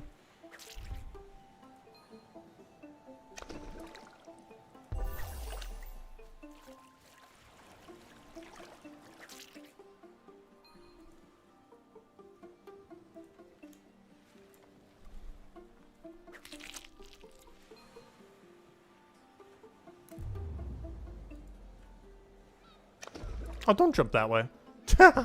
You jumped the exact opposite side. That would have been useful. Wonderful.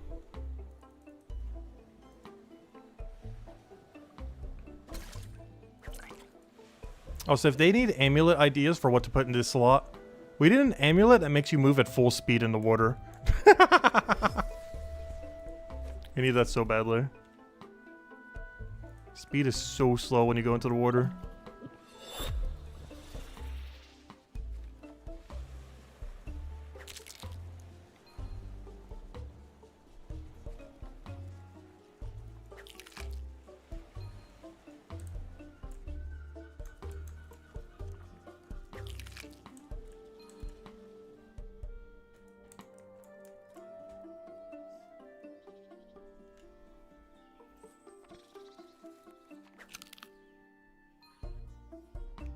I was gonna say, how are we getting 4K? It's because the knowledge potion. Or the XP potion, I mean. Oh yeah, we can start going straight into the cycle this cycle. We can actually ignore the northern potatoes. Alright, there we go. Jade piece time. Our main goal for today. And we're already gonna get it done within like the first few hours. Though we're gonna still keep grinding Forager, obviously, beyond that. As far as the monument is concerned, I should be able to finish it in an hour or two now. Because now we can go get jade pieces. We need to get 8 of them. There it is, jade piece. Yep, we got it. Now we need to go north, grab all of these, and then figure out what we do from there. Because we need to grab, we need to make sure we can grab all 8 pieces, of course. Because that's the whole thing that we're here for. So I can only grab 2 more objects. Ooh. I guess it's the double fish here. And we're gonna need to figure out our routing a little bit different then. Don't grab it from this side. Why do we do that? That's so slow. We're definitely gotta make sure to grab those jade pieces first, then. So we grab that, we grab that, we grab that. This one's a little far away, but I think it's still worth grabbing every time, otherwise our number's gonna be really weird. I still want to grab 8 at a time. Wait, how much XP are we getting for these? Wow, 3k with no XP pot? That's actually not bad. Because this doesn't require any tools, so you're not getting any bonus on it.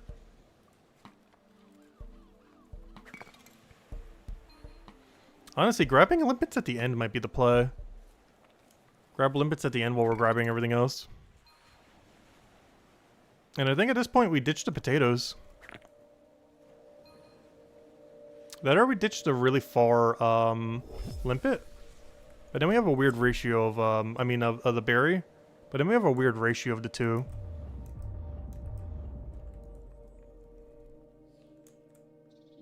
So grab this hogberry.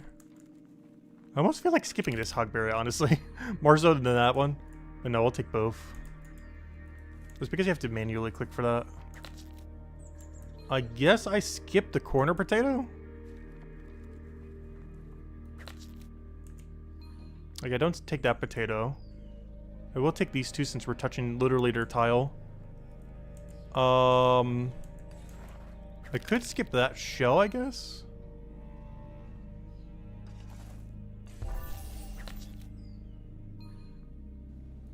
In order to get more starfish. Okay, so I'll skip the southern potato and the southern shell, and I think we're good now.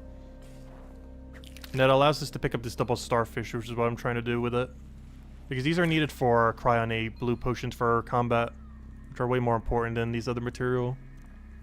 With Jade being the most important of all. Okay, I want to see if he goes the right way when I do this. The way I want him to go is to immediately try to go up. I don't want him to walk through the water. Okay, he does for one tile, but that might be fine. Yeah, I think that's fine. And then you grab that, and you grab that. And do we have enough inventory to grab everything in the next room? We should have 7 inventory left if we count it correctly. Nice! Okay, that's the route. We drop southern potato, and we drop southern, shell. And then we grab everything from this room.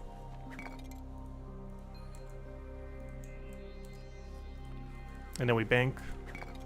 And then we repeat. Alright, that'll be the play then. Alright, we found our cycle. That's how we'll do jade pieces.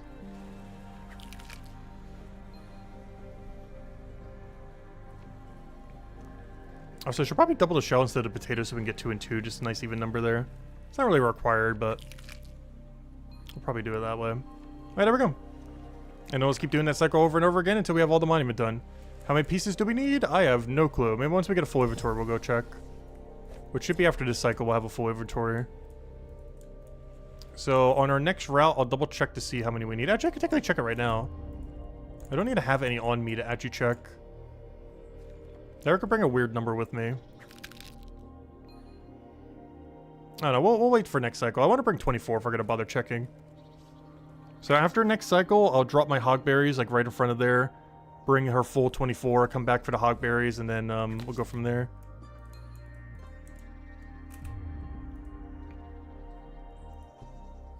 But I'll wait on next cycle. If we're going to go talk to her, might as well go with 24 inventory full. Hello, Caprique Power. Welcome, welcome. Hope all's been well. We're still at the grind. Day 2 of what should probably take 3 weeks. Or however long it takes. But we're technically halfway there as of today. But we already technically started from not 0. So we haven't made too much progress yet. But still way more than the previous format of the game, that's for sure. Before Milestone's update.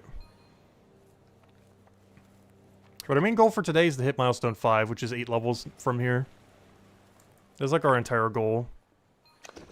And then the rest we'll probably just do off stream, trying to get everything a little bit more neatly. So we can start doing some of our grinds for tomorrow. But that's the main goal, Milestone 5 today. As well as finishing out this monument here, which should be done automatically by while getting Milestone 5. Oh, I forgot one right there. I should have grabbed that when we were doing the other thing. And then we grab everything from this room. Then we bank and repeat. And I'll go double check how many pieces we need. If I had to guess, based on what we've seen so far, we should need around 420 pieces. I think last one was like 390, 360? Well, then maybe this one will be 390 then. But it should be around 420-ish, give or take a few. Tens. Like somewhere's around there. Unless jade is set up a lot different than stone. But it should be around 420-ish, give or take like 30. I'll find out in a moment. We'll find out this lap. And we're getting 8 per lap. So all we'd have to do to figure out how many we need to do is just divide 8 into whatever the number is.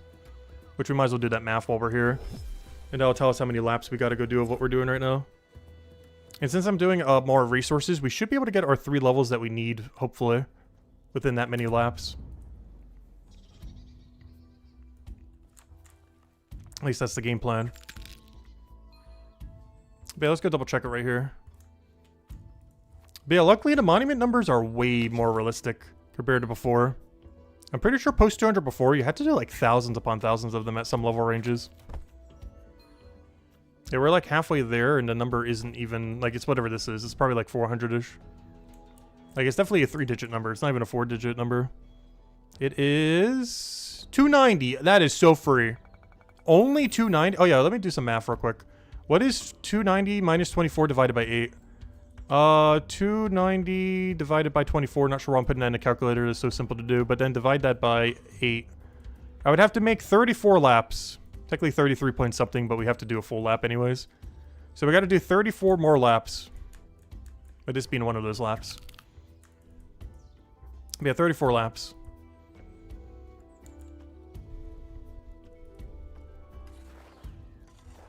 And doing so will get us the monument completed. Or halfway completed. I wish it was fully completed. Wouldn't need to do the grind over the next few weeks. But no, it'll get us half completed as of today once we get those 34 laps in. But yeah, only 290? Does that even increase then? That is so low. 290 takes no time at all. Like if we were just target farming them, that would take under an hour. Yeah, we are wide farming, so it might take a little over an hour. But we'll get like 3 levels along the way, so it's kind of worth it. Because I'm trying to do this for XP rate, not just only for monument pieces. As XP rate's also important.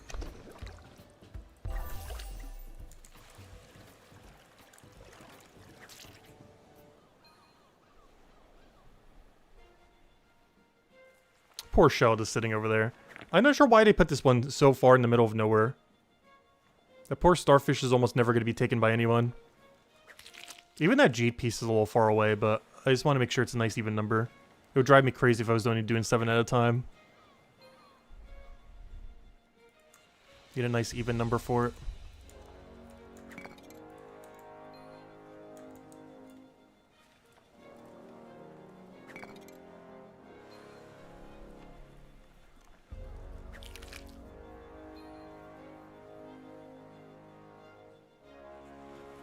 We only need 7.5 levels to go. And what level did we start at all this when we started like 2 days ago?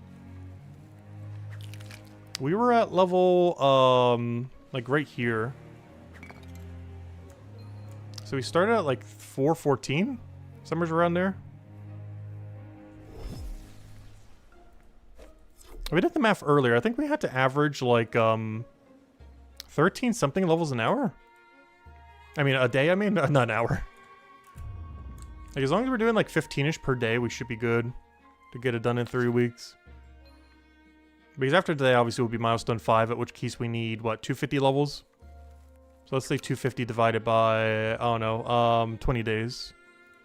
250 divided by 20. Yeah, it's only like 13 a day. As I mentioned. Because I did the math earlier. As long as we're doing at least 13 a day, we're golden. And today we started at, what did we do? Where did we start at specifically? So we started at, like, right over there at Hogberries at 37. So we ended up getting... Yeah, that'll be exactly 13. Wow. Yeah, if we get Milestone 5 today, which obviously we're doing, that's the main goal of this stream, we will be exactly 13 levels, which is exactly how many we need to get per day on average to do it within 3 weeks.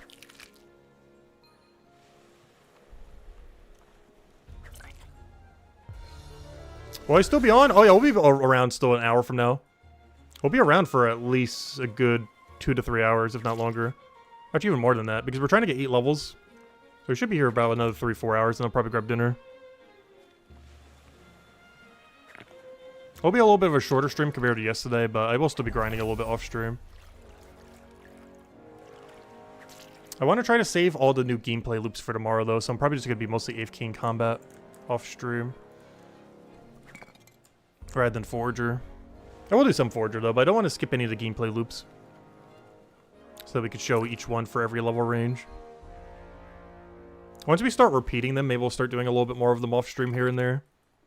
But we're still at the point where we haven't cycled each one even once yet.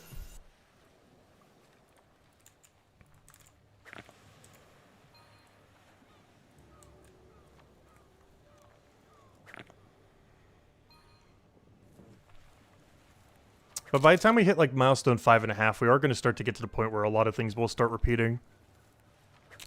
At which point we'll probably still be streaming every single day, but the on-stream goal might be a little bit smaller. Otherwise we'll get a little samey. Which I don't mind doing those grinds, I just feel like it would get a little tedious to stream the whole time when we're doing stuff like that. I'll definitely be doing it, it's just a matter of if we stream it or not. Or how much of it we should end up ultimately streaming. Because right now at least we're getting different gameplay loops, but in like 30 more levels, we're eventually just repeating every gameplay loop we've already done. And then doing that 5 times more over the whole cycle.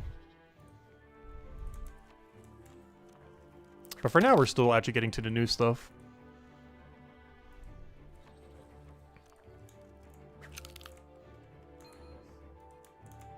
That does overall make the game a little bit more tedious, but does have the benefit of making guides really easy for this game. Because pretty much everything Milestone 2 and onwards, or Milestone 3 and onwards, I guess once you get world events, is pretty much the exact same gameplay loop for everyone by the time you hit that. Like, level 3 to 10 for almost every profession is exactly the same, as far as the milestones. Like, what you do in Milestone 3 is the same you do in Milestone 4, is the same you do in Milestone 5, is the same you do in Milestone 10. It's only up to Milestone 3 that you really start getting, or, you know, you keep getting unique content. Everything beyond that, once you go through a milestone once, you're just literally do the exact same thing every time. Just for higher resources, for better benefits and everything. But the gameplay loop itself does not change. Maybe if you're multi-skilling, there's like a few other things you would do, like throw in a combat, throw in a fish here or there for some chapters, stuff like that. But otherwise, 3 to 10, or at most 4 to 10, would play out very, very similarly. Milestones 4 to 10, gameplay-wise. Because at least in the current state of the game, and the future current state of the game, where these things start getting unlocked at Milestone 1, 2, and 3, everything beyond that would be very samey. Unless dungeons are like drastically different from level to level. Which could be the case, but there's not much we really know about them at the moment. So maybe every milestone there's like a huge difference with them. I highly doubt that though. There might be some difference, but I highly doubt like Forge or 5 dungeon room is going to be that much different than a Forge or 10 room. Who knows, maybe it is.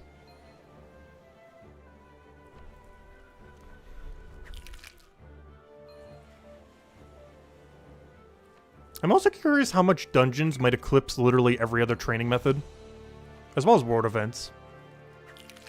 Because there's a non-zero chance that such a thing would be so good that you would never do anything else, unless you just absurdly need the material.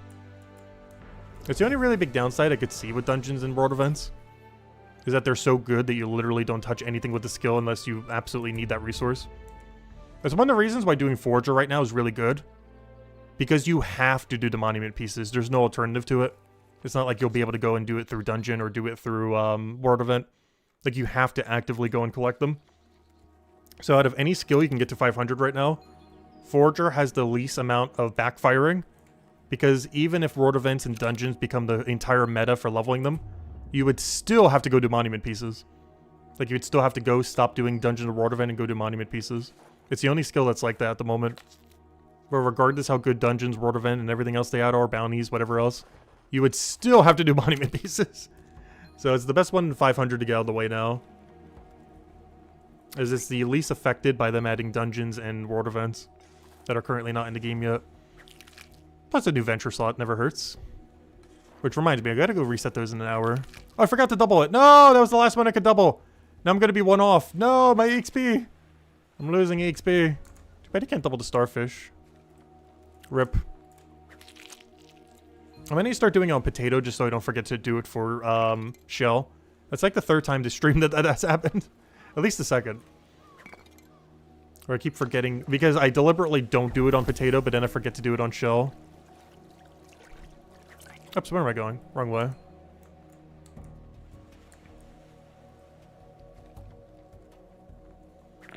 What was our username again? Same as the YouTube tag. Not Tacit Gaming, but the Test of the Terror one.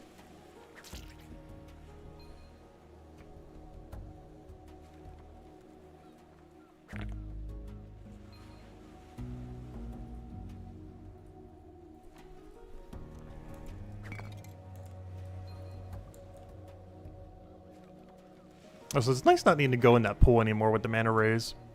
I ended up wasting so much time. I'm not sure if it was or wasn't worth it. It just annoyed me that we didn't have a full inventory, so it's like, oh, we gotta do something for it. It wasn't worth doing the lower tier jade piece. Also, I've not been keeping track of how many laps we've been doing. I did the math earlier that we'd have to do 34 laps, but I have not kept track at all how many laps we've done since then. So doing that math was kind of pointless. I figured out the exact number we'd have to do, but then have proceeded to not count a single one. I think I'll judge it based on what level we have. If we're level 44, I'll then just check how many monument pieces we have. And if we have too many, that's fine. We got some good XP, and if we don't have enough, then we'll just keep going. But at level 44, I'll go check. Because that's around when monument should be done. We're pretty close to it, if not already.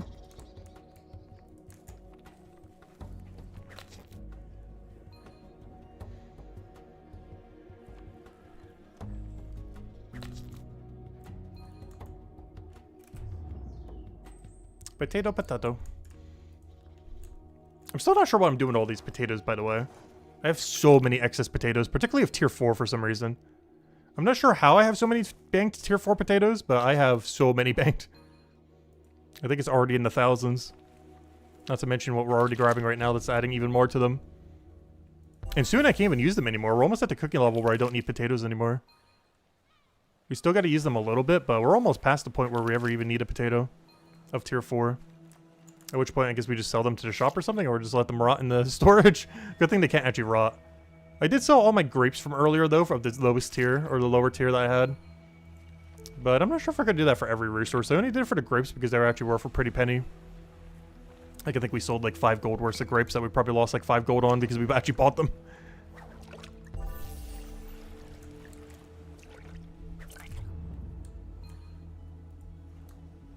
I keep forgetting that starfish. The problem is that guy's blocking it every time you walk in through the room at that angle. So I always forget to queue it up.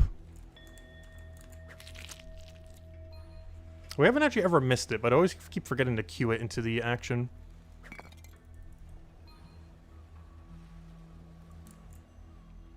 Oh, so how do I have one too many resources? Right? How did I get, oh, no. Never mind, we have exactly enough. No, we do have one too many. How did that happen? Wait, how does that even happen? What did I take that we weren't supposed to take? I have no clue. And I'll find out next lap. Rip one limpet.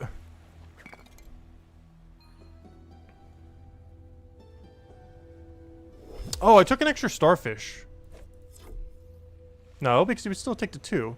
I'm so confused. How did I get in +1 item compared to normal? And I'll find out this lap.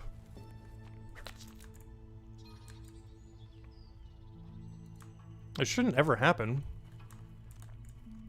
Oh! I grabbed Southern Star, I think. Also, we don't need that potato. But I think I grabbed Southern Star. Because don't we just need the northern one? Because I think it was just these 3 and ignore that bottom one. I think that was the problem.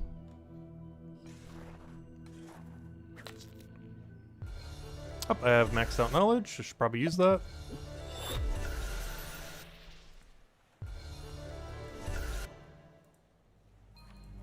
But yeah, I think this one is the one we keep skipping, or should be skipping. Sometimes I grab it. We're supposed to not grab it. As tempting as it is. That is a skip shell.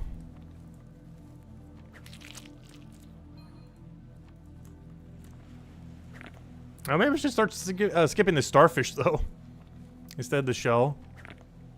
It's just, if we were actually banking real material that's actually worthwhile in like 2 tiers, the starfish is worth way more than the shell. The shell is just the XP potion for this chapter. The shell is like our best in slot combat potion. It has very limited ways of actually being able to be banked, and this is one of the few that you actually can do it with. Alright, now we should have 7 inventory space remaining. Okay, it's the southern shell. It's the southern potato and the southern shell I gotta skip in order to have exact inventory. I think sometimes I'm grabbing the shell, which is what keeps making us go on higher inventory. Gotta remember to keep skipping it. Alright, I'll go crack open a soda. Or actually, it's not a soda, it's a tea. Still fizzy, though.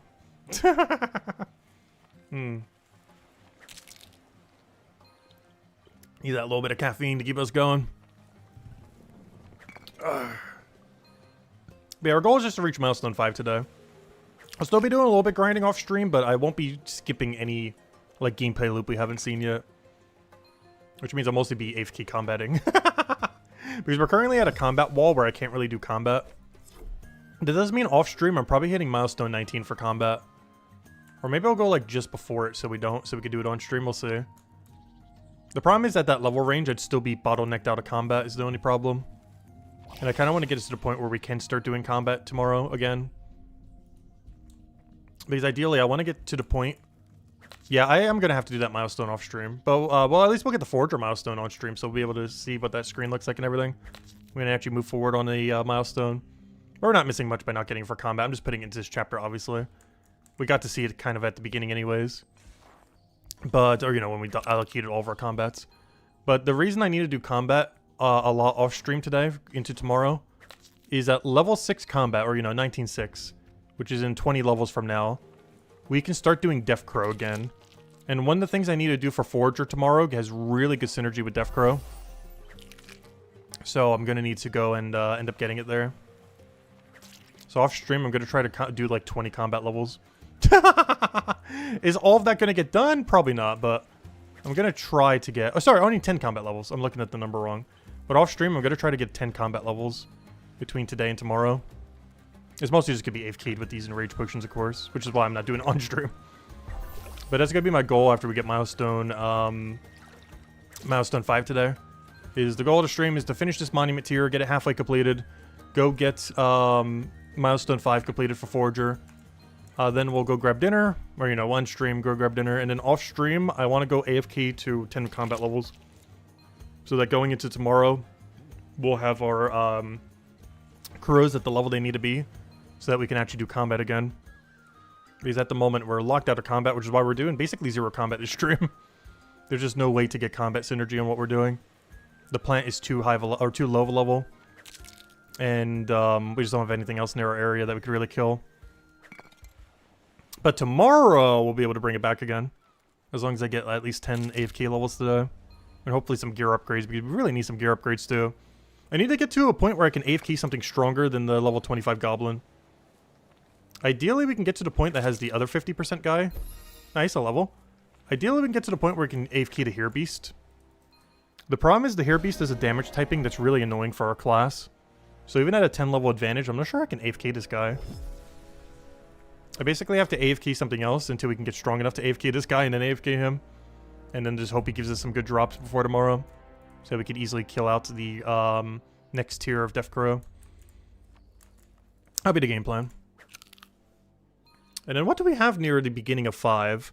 We have Pondweed Camp, which is nothing really too special. You're just kind of camping the pondweed.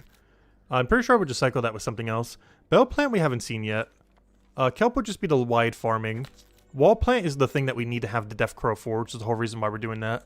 Death Crow you unlock at level 6 for that combat range. So we need to be able to make sure we can do that for tomorrow. That's one of the main reasons, because then we get to do Periwinkle Wall Plant while also doing Eel. And if we want to, we could even do 1 combat engagement each cycle as well.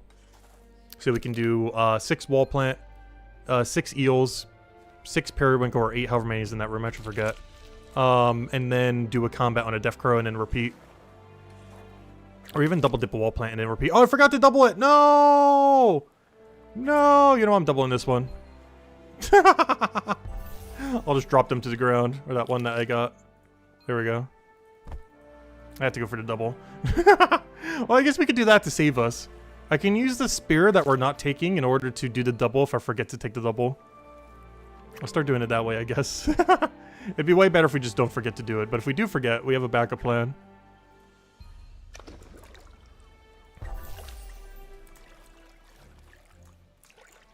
Also, this might be the entirety of how we get COD, by the way.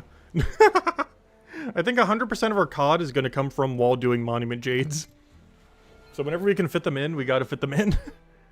Because that might legitimately make up 90% of the CODs I ever get on this account. Same as things like trout when doing the other thing and everything. They're just kind of in a really weird location. Same as salmon. We'll actually be able to get salmon tomorrow while doing bell plant. It'll be the first time we're in that new room. Well, not the first time we're in that new room, but you know, the first time we're actually actively farming in the main game in that new room. We've seen that room before. We've been in there. But I've never actually farmed a new salmon yet. They're really weirdly distributed because they're in 2 different pools, which is really annoying to... like, if you're doing salmon only, it is horrible. However, doing bell plant plus salmon, which is what we'll obviously be doing while trying to train forager, is not that bad at all. Especially if we combine bone spike while banking. It should be an okay gameplay loop. But salmon is kind of awkward, so being able to just do it for only double net is probably pretty good. Actually, I think he uses spear now that I think about it. But double spear, double net, same difference. As long as it's getting doubled. Which every fish other than pufferfish, I believe, can be doubled. Well, that and the venture ones obviously also can't be. As far as active ones, I believe pufferfish is the only active fish that cannot be doubled.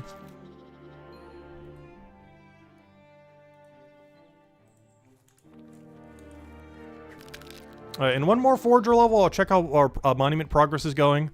We'll dump everything in the monument and see where we are. But regardless how far we are in monument, I still got to get 2 more levels, so maybe we'll just keep doing it on this loop. Because I'm pretty sure this is our best XP loop at the moment. I'm not sure we have anything else that can really beat this out at the moment. If we needed a different material, I'd probably move to something else if we needed it. But this also has a lot of material we need. The only big issue with this loop specifically... Oh, he's on my shell. I was like, wait, where's my shell? He's on it. But the only thing that this loop is really missing that we really need is the water lily. There's just no way to route water lily in the route that we're doing right now. Wide loop you can, but this loop is too far away to try to get it into.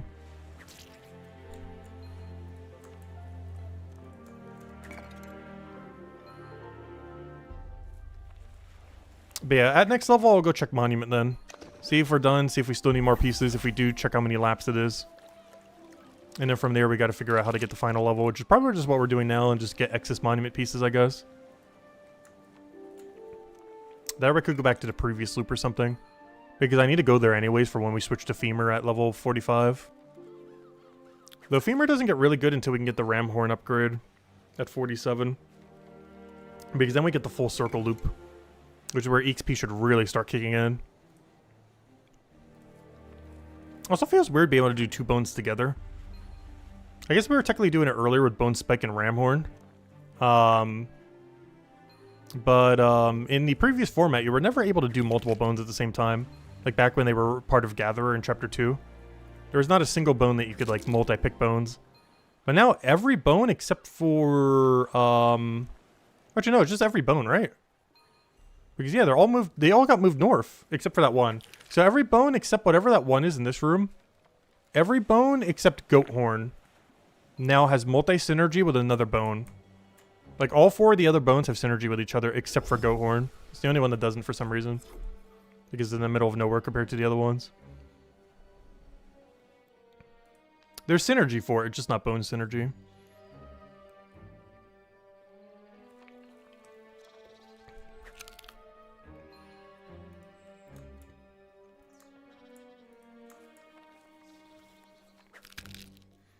Oh, so it's still bothering me that my cooking level is like all the way down there. That's something we need to go do this stream.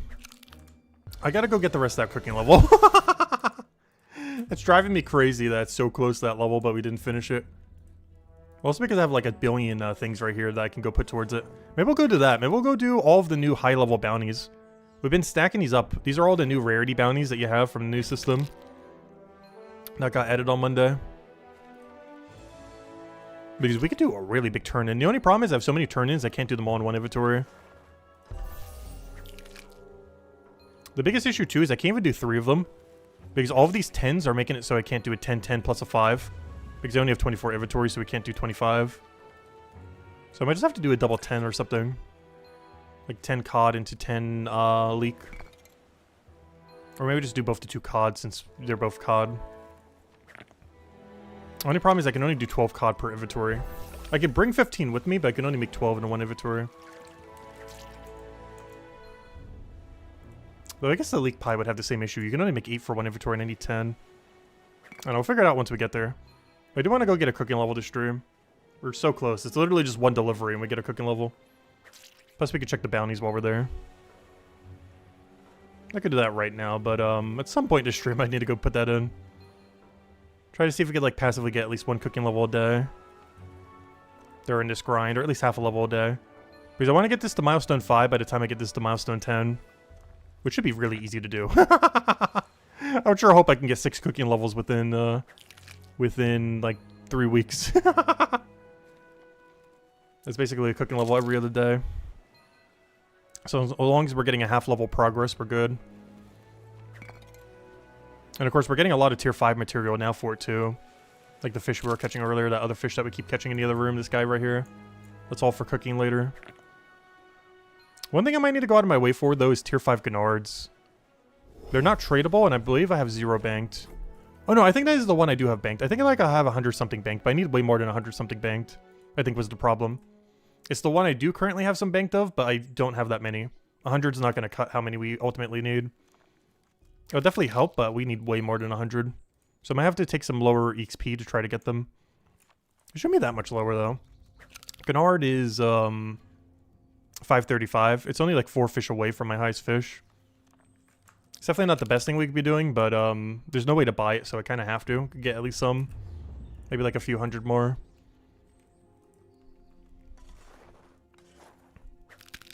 But that's a later issue. We still got a ways to go before then. Actually, when do you need to cook the Gennard? I assume sometime mid-range, if it's aligned with it. We can see it here, because it should be the same for each level range. So where's the Gennard-related dish? It should be in the middle. Oh, I forgot to take the double again. Luckily, we have the backup shell for when I forget. There we go. Alright, where's Gennard here? Where is the Gennard? I know there's a dish for it. What is it called? Gennard soup. Oh, wait, that's weird. That's actually not that aligned. You get it at the 25 milestone for fishing, but you don't make it until the 41 milestone for cooking. Okay, so I got a while before we need to worry about that then. That's one of the least aligned things I've seen in the new system so far. It's like a 20-something gap before when you actually end up needing it. That's a really big gap relative to the new system. In the previous system, that wouldn't have been that big a gap, but for anything in the new system, that's pretty large. It's like 18 levels or whatever that was. As far as when you can do it for fishing compared to when you can do it for cooking.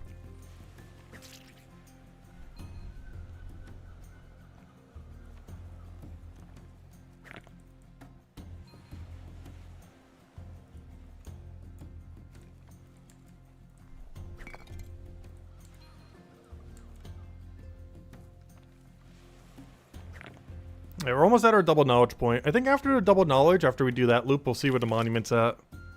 See if we need more. If we do need more, see how many laps it is. Do that many laps and then figure out how we get the rest of our XP, which might just be this, honestly. Unless we want to go back to the other loop real quick, just to mess around for a little bit of XP. I'm not sure which one's really better at the moment. I feel like this is.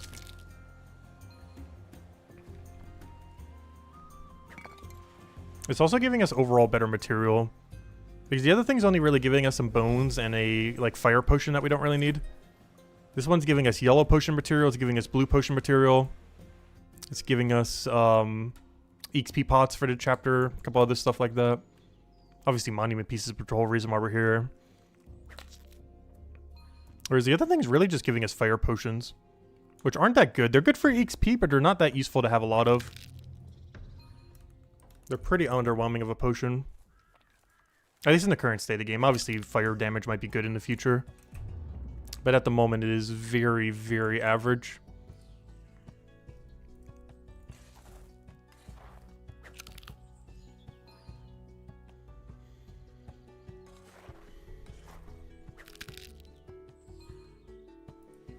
And because they're better XP and everything, you only make half as many per hour as well.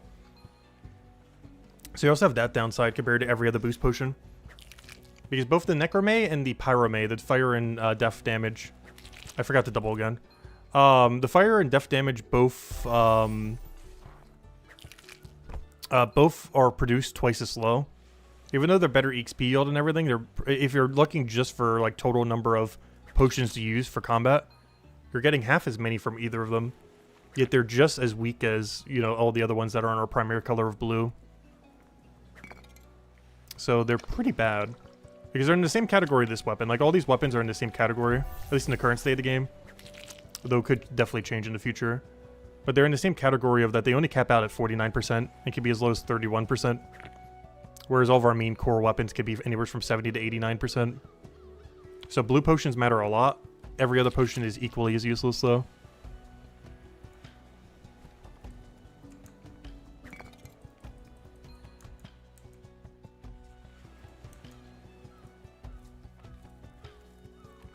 And same for every other class. Like, Hammer Mage would mostly want yellow. Guardian would mostly want green.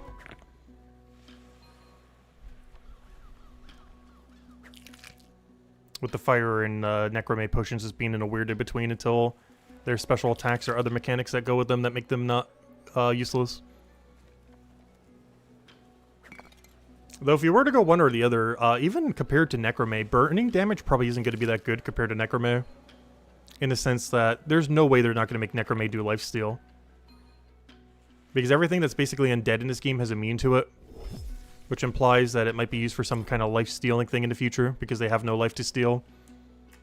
Which is very likely going to be way better than anything they could ever do for burn. Unless burn gets some kind of insane effects in the future. But lifesteal is almost guaranteed to be better than whatever on Earth burn does.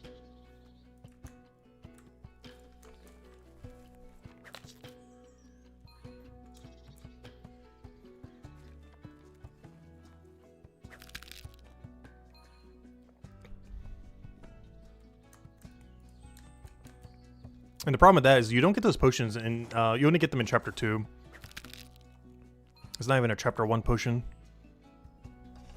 Which is kind of funny. Because the forest where you would assume burn would be good is where you get the death potion, not the burn potion. But I guess it would also somewhat make sense that you wouldn't get materials that could burn in a forest. That'd be very bad for the forest. If it had some kind of fire plant in it. Just in the middle of nowhere. Burning down the entire forest.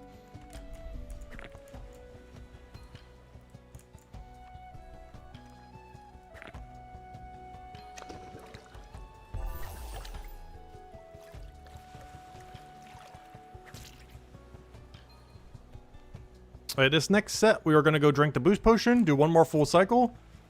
And then on our next set, after that, we'll go and start putting in our monument pieces and seeing how many more we need. If any. And then from there, we need to figure out how to scrap together a level and a half. And then we can start doing the other loop until we have our final 5 levels that we need to stream. And then off stream, I'll be trying to AFK combat to the point that we need it to for next stream. Using the good old Enrage potions. Gosh, I love these things. I wish I could make my own, though. We are still a good, like, almost week away before we can get to the point where we can make our own at this level range. I gotta still keep buying the material, which is burning our cash a little bit, but we got so much cash it doesn't really matter. But we are burning some money doing it. Or ultimately profiting, because the activity itself is profitable. It's just we're cutting into our profit by having to buy the potions, or, you know, making them ourselves and buying the supplies. But eventually, that is a potion we get completely sourced from Forager. He uses the pondweed in that one pond that we get access to in a few more levels. They're not at the right level range. And we also end up getting, what's the other ingredient? I actually forgot already now. Oh, the bell plant. Which is another thing we haven't cycled to yet, but we will be tomorrow. Alright, let's go use the XP potion. We'll do one full lap. And then after that, we'll put all the monument pieces in and see what we still need. We should be pretty close, but probably not all the way there yet. And then we just have to scrap together a little over a level. Until we can get to our next gameplay loop. But the monument would be officially half completed then. But total time as far as this recently, you know, our streaming series, I guess, whatever you call this. The 1 month of monument, which is ultimately going to be probably close to 3 weeks. As far as that, obviously most of this was done before we started this grind, not during. So even though we're kind of almost halfway there, or, you know, numerically halfway there, we are way further than actually halfway there. Since 90% of our grind was already done beforehand. Which is why we got halfway there in 2 days. It's not because we'll finish in 4 days. I can assure you we will not be done with it in 2 days from now. But 2 or 3 weeks, yes. Which is way better than before.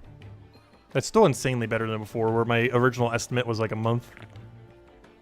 Now our current estimate is like 2.5 weeks or so.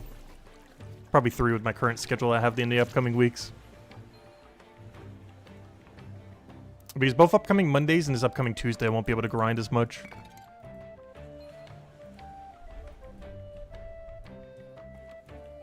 And I might not even be able to do a stream next Tuesday, we'll see. Because I'm getting a tooth pulled, so I'm not sure if I can even talk that day properly. Because I'd probably want to rest a jaw. Unless we want to have a silent stream. No audio, just gameplay. Of the exact same loop for hours on end. Whatever we end up doing. There's a good chance we're just not going to stream that day, but if we do, it's going to be really short. Like maybe an hour just to catch up on what we're doing. As well as how the dentist went. Which I would sure hope would be good.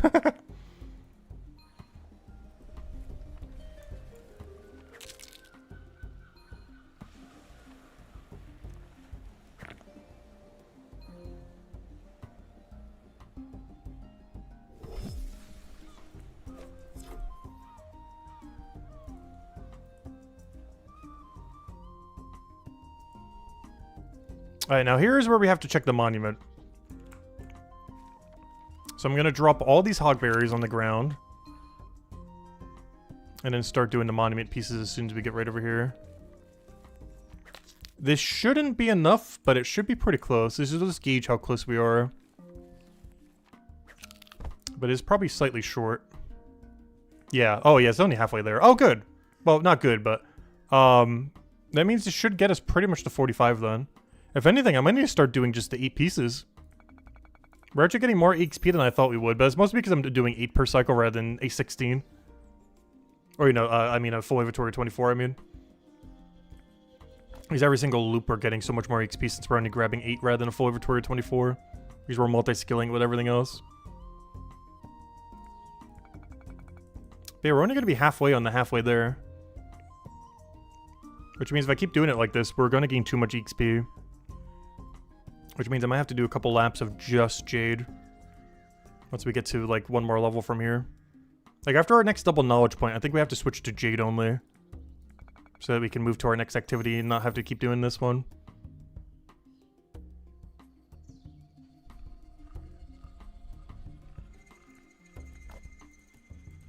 This next one would be a partial one, but I kind of want to do it just to kind of gauge where we are. Yeah, we're a little short than halfway there. Okay, interesting. So yeah, once we gain our next double knowledge, we got to start doing Jade only. I was doing this on my old accounts because I just wanted to get the monument done as quickly as possible on them and didn't care too much about all the other XP and everything. But, I believe there's almost no downtime if you do Jade only. But yeah, we're only halfway there. Alright, that'll be the game plan then. We'll keep doing what we're doing right now until we get 2 knowledge points, dump it into Forager again, and then we start doing Jade only loops until it's done. Well, I'll wait till another double knowledge point before we do that. But then we'll switch to Jade only. Which should spawn quick enough. I think there's like enough downtime to pick up maybe like 1 resource. If you want to like drop it to the ground or something, like a fish or something. I might just stick to the Jade only.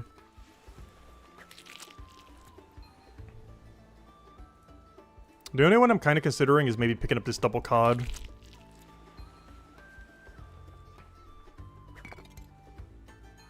Just because we're already going to be right next to it anyways. And then just drop the double cod instead of banking it. The other thing we could do is an 8 cycle. Where we do 8-8 but grab some resources along the way. Like the limpets or something else. Because that would also work. Or instead of going really wide, we go for 8-8. But during the 8-8s, we grab 4 material each time. Because that would work really well as well.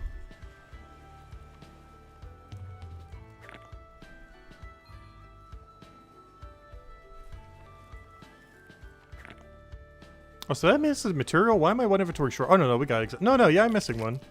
What happened? How does this keep happening? I think I forgot the starfish that was hiding behind the guy.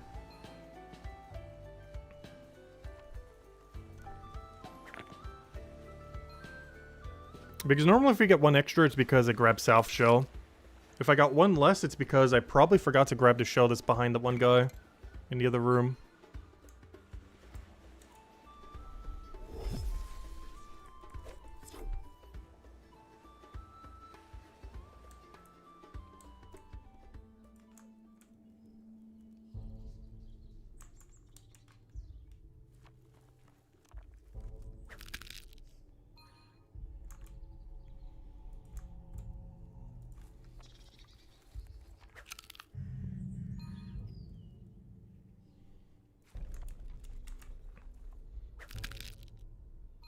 Honestly, even when we get next level, I'm almost considering going to just Jade only.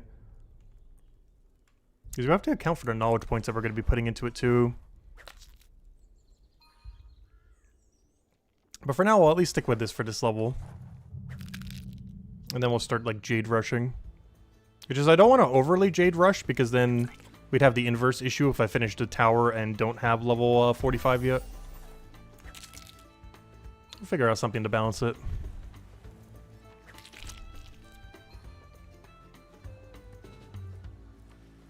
But yeah, I think our best bet is just wait for double knowledge point. Wait for double knowledge point, wherever level we're at, we'll just go start doing Jade only. At most, maybe we'll grab like a double fish or whatever we need to do an 8-8 cycle, but grab 8 other material while doing so. In a 4-4 fashion. Which I guess would just be the limpets mostly. I think it would be the limpets and 1 double fish. It depends what the spawn time is on them though. Oh, I did it again. I forgot the starfish. I keep forgetting it because whenever you look at this, he's like completely blocking it. He's in such a horrible location. The worst part is, I think that guy is still there even if you haven't done the quests. Because there's only one guy there rather than 2, but the one that's in the way, I believe, is the guy that's from the quest. They put that starfish in a really annoying location. Hopefully it'll move it by 1 tile eventually. So that neither of them standing there is blocking it. That'll make them roam a little bit so they're not always blocking it. Because they currently just statically stand there, but one of them is perfectly positioned to block it from like every angle, or at least the most relevant angle.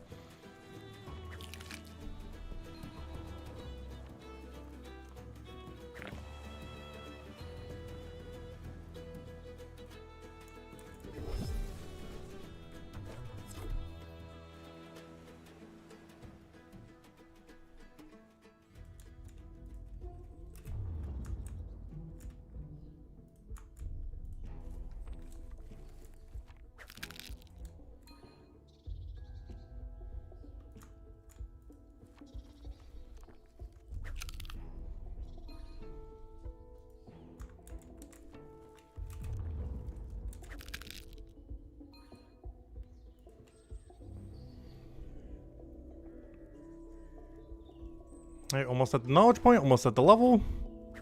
But the level after this one's the one that matters.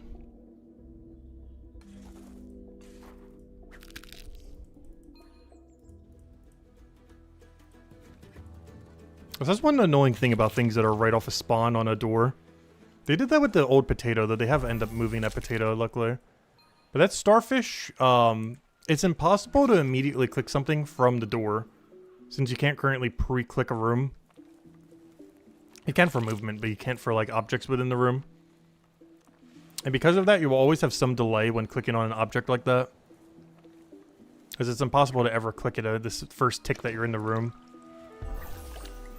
Because you'll always waste at least one tick to actually go and click on it. Because how the load screen works. There's something I wish you could do with the faded rooms. I wish you could still click nodes in a room, adjacent room. Like right now I can't queue up any of this. I gotta wait till we're in the room and then click it. Which will always have a small delay over if you know, could just do it automatically. From the previous room. It's not that big a deal, but it's one small change I would love to see eventually. If they can make it work with how things load in. Because every adjacent room's only like half loaded. But I feel like there's some things within it that could be more loaded in than they are now. And it probably wouldn't have too big of an effect on performance or anything. Also, I forgot something again. This keeps happening. I think it was one of the stars, probably the one behind them. We didn't miss anything important, so that's the good part, though. Like, we're not missing any important resource. Oh, Jimmy.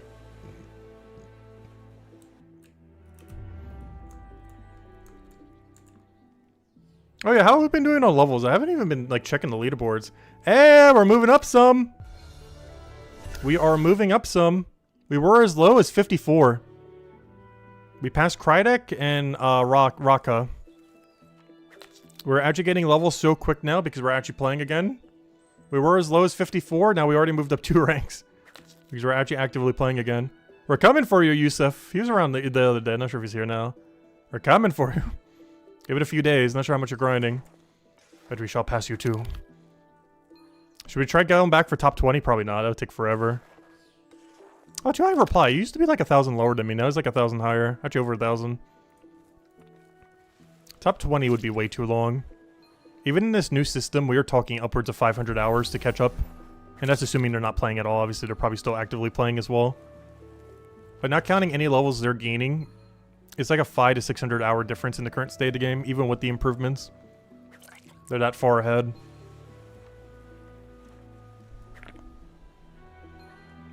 But yeah, top 20 is probably realistically never doable. It's just too much of a time commitment. We're obviously eventually going to be max level everything. I was not really in a particular rush for it. I'd rather have the quicker methods like this that make it so you don't have to do it as long. Same as when dungeons and world events come out and everything. Main reason we're doing Forager now is, as we mentioned earlier, both bounties, dungeons, and world events should affect Forager the least. Because Forager has a resource you 100% have to gather. There's technically a couple of them if you're counting ones that are not sold from shop. But monument pieces you 100% just have to gather regardless. Or I guess unless you have trading enabled. But otherwise, you just have to go and actually end up collecting them.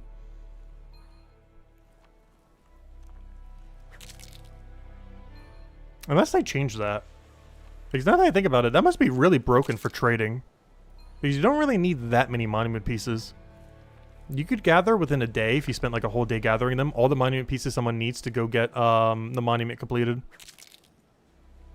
I wonder if anyone's selling that, how much they would sell that for. I feel like that would be worth anywhere from 300 to 500 gold. Unless there's like a big market for it. In which case it probably wouldn't be that much. But let's say hypothetically it takes, I don't know, 20 hours to obtain all the resources for it.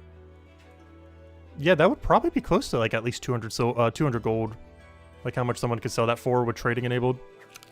How many people have 200 gold and are willing to pay that? Probably more than you would think.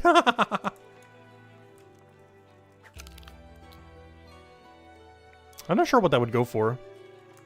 I'm pretty sure there will be a trading market for it eventually. But we don't have trading enabled, so we don't need to worry about it. But I am curious what that price would eventually settle on. Like someone who has a care package of every single monument pieces to get it auto-completed. Because as I recall, unless they changed in the most recent patch, finishing the monument has no Forager requirement. You could literally get it completed with level 0 Forager. You just have to have the pieces, which you could trade for. Unless they become untradeable recently. I don't think they were, though. Pretty sure you can still trade them. And people can literally buy monument pieces from a store, too. Oh, so never mind. Maybe it wouldn't go for that much. I forgot. You wouldn't even need to gather them all. Once you finish a tier of the monument, you can literally just buy the monument pieces from a shop. And there's a storage roof like one tile away. Like a few tiles right next to it. So never mind, it would only take a few hours to buy them all. So it'd basically just be a markup from buying them all from a shop. Probably like a 2 times markup or whatever it'd be. That would still be quite a bit of gold though, because that can't possibly be cheap. Buying them all from that shop. But yeah, maybe Monument's closer to like 150 gold then, or 100 gold. Even more of a reason not have trading enabled though. Since otherwise it has a 492 forager requirement. You basically just have to max forager. Whereas I'm pretty sure in the current state of trading, it's literally just like 100 gold requirement just from buying it from someone. You could find someone selling it for that price. Which is easier said than done, but it would be possible.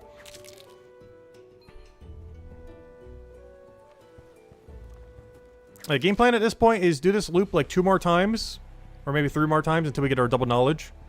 Finish up the EXP booster on that boost, or on that circle. And then we just go for Jade spam. Because at that point, we were probably still like 2 to 3 full inventories of Jade short of Monument completed, or Monument halfway done. But current tier completed. Oh, there's the scrap metal AFK. Next level. But the femur's the thing I actually need from that. I like that it tells you what your next activity thing is going to be in there. It's someone did before, but that screen's a lot cleaner than the one they had before. I just wish it wouldn't pop up spam you. If there was like a toggle in settings that would disable it. It's nice to see though, but we already know what's coming. It's not like it changes from level range to level range. Like we pretty much always know what's coming every single level set. It's not like it's changing unless they change the whole game again for a 3rd, 4th, 5th time. They just love overhauling stuff, though it is early access, kind of to be expected. Though I do feel like out of any game I've played for this long, this is definitely the most overhauls I've ever seen in a game. In like a year duration.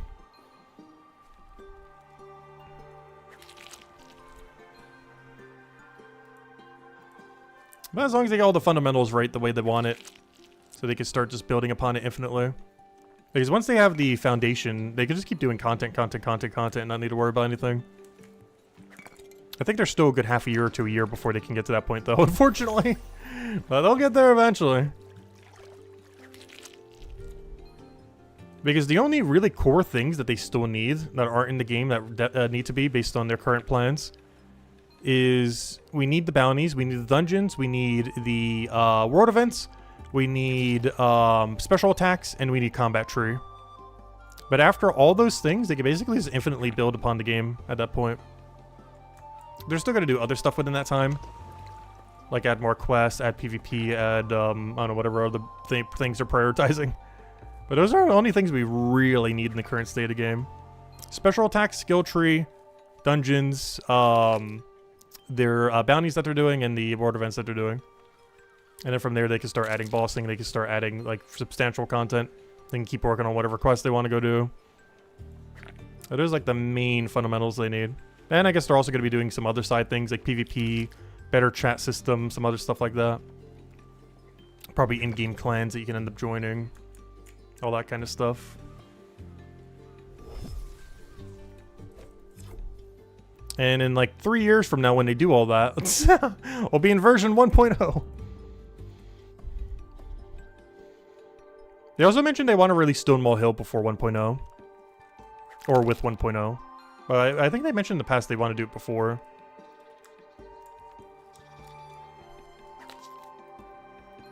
Which makes sense given how important Armor Maker is for the game. Because there's no way to make armor at the moment. You're at the mercy of pure RNG. Luckily they added the Ice Dice for better RNG, but it only does so much. Like, yeah, it prints you everything. Like, it prints rarity like crazy. Especially with the 50% modifier thing. But it's not ideal compared to actually crafting your own armor. Because you can still get RNG'd out of it, even with boosted RNG. Like, 50% and doubling the entire percent is great. But it doesn't ensure that you get the pieces you want. It's still luck-based, even if it's not as luck-based. But that'll be fixed as soon as Chapter 5 comes out with Armor Maker. As well as whatever Builder ultimately ends up doing. There's still a lot about Builder that we don't really know. It's probably the most unique skill coming in Chapter 5. Because Armor Maker's obvious, you're going to be able to go make armor. Delver is somewhat obvious. It's going to be some kind of mix of like Forager, Botanist, and those kind of gathering like skills where you're going to get a lot of material for Builder, for armor making, stuff like that. But Builder's the one that's really up in the air as far as what on earth they could possibly do for it, both reward system-wise, game system-wise. There's a lot of unknowns for it. Whereas Delver and Armor Maker are a lot more obvious how it's going to go down. Maybe not exactly how it'll work, but you know. Like the general gist of it is pretty obvious what both will do.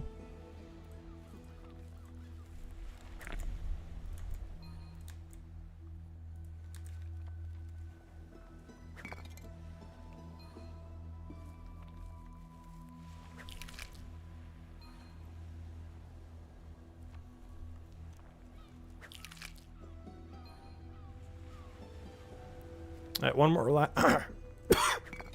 One more lap at our double XP. And then, yeah, we'll be good to go. And then we just go JP spam after one more lap. Don't worry, knowledge points I'll use in a second. So let me get near the node. And obviously we'll put that into double forager. One level at a time. Alright, drink this potion. Chug, chug, chug. Click button. XP me. Do it again. Nice, nice. Alright, now we do one more cycle like this, and then we'll start doing Jade spam. Actually, with our next inventory or Jade spam, or our first inventory Jade spam, I guess. I'm going to go to the monument and just double check exactly how many we have, just so we don't overkill it. I don't think we're at the point of overkilling yet, but I want to know how many 24 inventories we need. Just so we know. Or we could just do it until we gain a level. Because we're kind of stuck here till 45 anyways.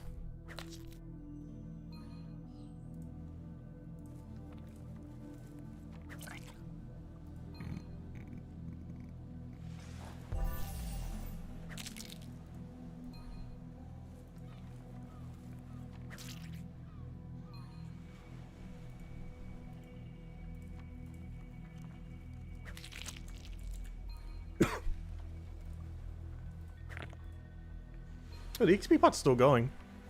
It should pretty much go until we go and bank them all.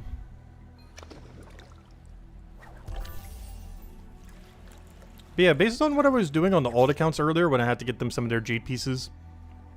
Jade pieces are almost perfect cycle to just grab them, then grab them again. There's like enough time to maybe touch like one node, and that's it. And you can just drop that one node to the ground or something similar. Which is going to be way quicker than what we've been doing. We will basically be able to get 16, almost a little bit more than 16, within the time that we're currently getting 8. The big downside of it is we get way less XP and knowledge points. But it would substantially increase the rate at which we get Jade completed.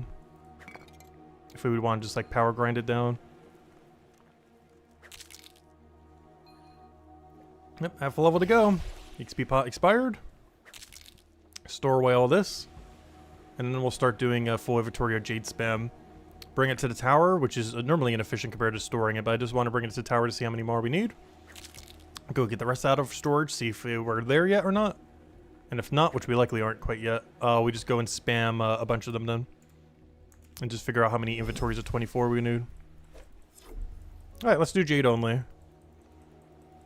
So we'll grab these 4 Jades, and by the time we go down south, those 4 should also be spawned. So grab these 4. I might grab that one double fish. If we're gonna grab anything, that might be the thing we grab. I was also mentioning maybe grabbing 4 material each time. Just so that we can get up to, basically do 16 with 8 other material. Because that'd be a nice in-between compared to what we're doing before and what we're doing now. But look how quick the Jades are already spawned. I'm pretty sure I can grab all these and then just head south and they're pretty much gonna be ready already. I think there's enough downtime for one single node or something. If we want to go and touch it. Otherwise, we can just go 888. Because by the time we walk there, that one should respawn. There's going to be like a 1 or 2 second delay, but otherwise it should be ready to go. So I'm going to walk here, and there'll be like a 1-ish second delay. But by the time I get here, boom. Like 1, 2 seconds. Which is where we could be grabbing some resources right here. So there's a little bit of downtime. Okay, it's actually closer to 5 or 6. Why is it so long? Didn't feel like it was this long earlier. Alright, there's definitely some time for us to grab a couple material. Oh wait, I forgot one in the other room! No! Wait! How did I forget an entire thing in the other room? How did that even happen? That's funny. Well, I guess we're gonna have a really weird number. Yeah, as long as the monument gets completed.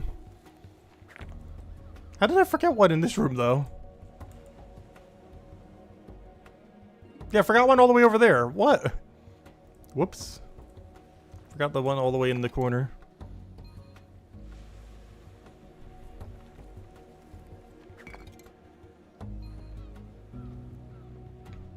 So while we're waiting, I guess I could double that one fish if nothing else. Then I'll grab a limpet since I have a weird inventory right now, but it's fine. But that's what I was talking about before, where I could go like 8 but grab 4 each time. Because that way we're grabbing 12 per thing. Yeah, let me grab this like one little fish real quick, double it, and then it should be spawned by the time we drop this. Yep, there we go. And then we go grab them.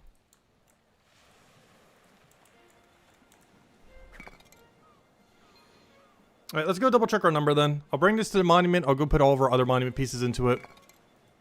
And we'll see how far away we are. As I believe we still need some, but not that many. I just want to gauge how much it is so we don't overkill it too much.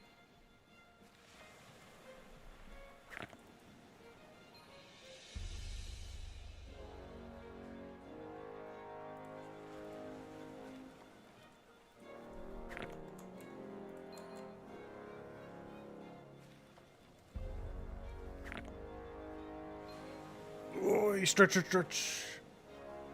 Oh. That's something I didn't do this morning that I probably should have. I need to go for a walk every morning again. If we're going to be sitting here this long. A lot of times I do, but I haven't for either of the previous streams this week. Definitely need to be.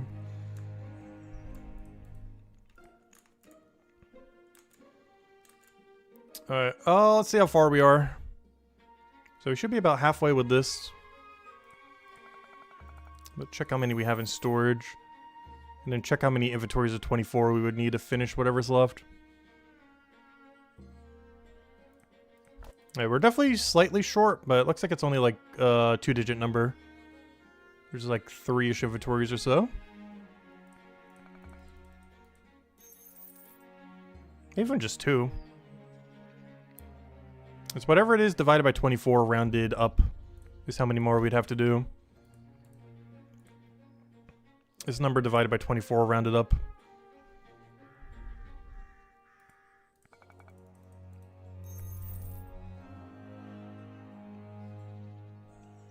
Which at this point, I guess we could start wide farming again.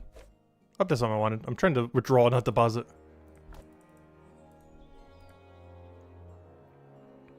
Because I still gotta get half a level regardless of what we're doing right now. Alright, how many short is that? Calculator, go. Take 290. That's not a calculator. Calculator, go. 290, subtract 223. Divide that by 24. Round it up. I gotta do 3 inventories of 24. Alright, let's go. How many inventories of 16 is that, though? 67 divided by 16. Okay, I gotta do 5 inventories.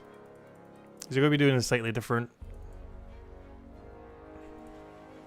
Because I'm gonna grab 4 material each time. I think there's enough material here to grab 4 every time.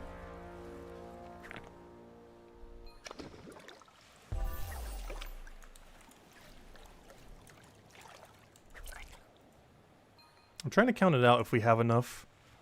2, 2, 3. I gotta figure out how to get one more material. Maybe it might have to be the starfish in the corner. Because I'm trying to figure out how I get enough material for this.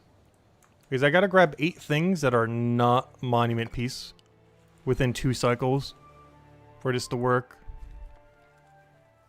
Too bad there's not a potato right there like before. Like right out that door. Be a perfect spot for it.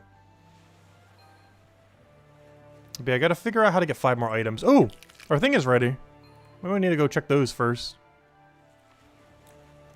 He's pretty quick to teleport back here. I'm probably going to shift them over to fishing ones so that we can get the progress for those.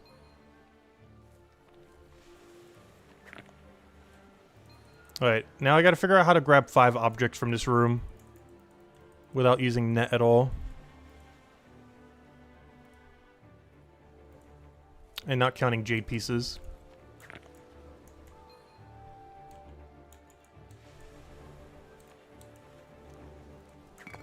I might have to grab starfish while I'm doing the first route, I think. Because assumably they have a similar spawn time.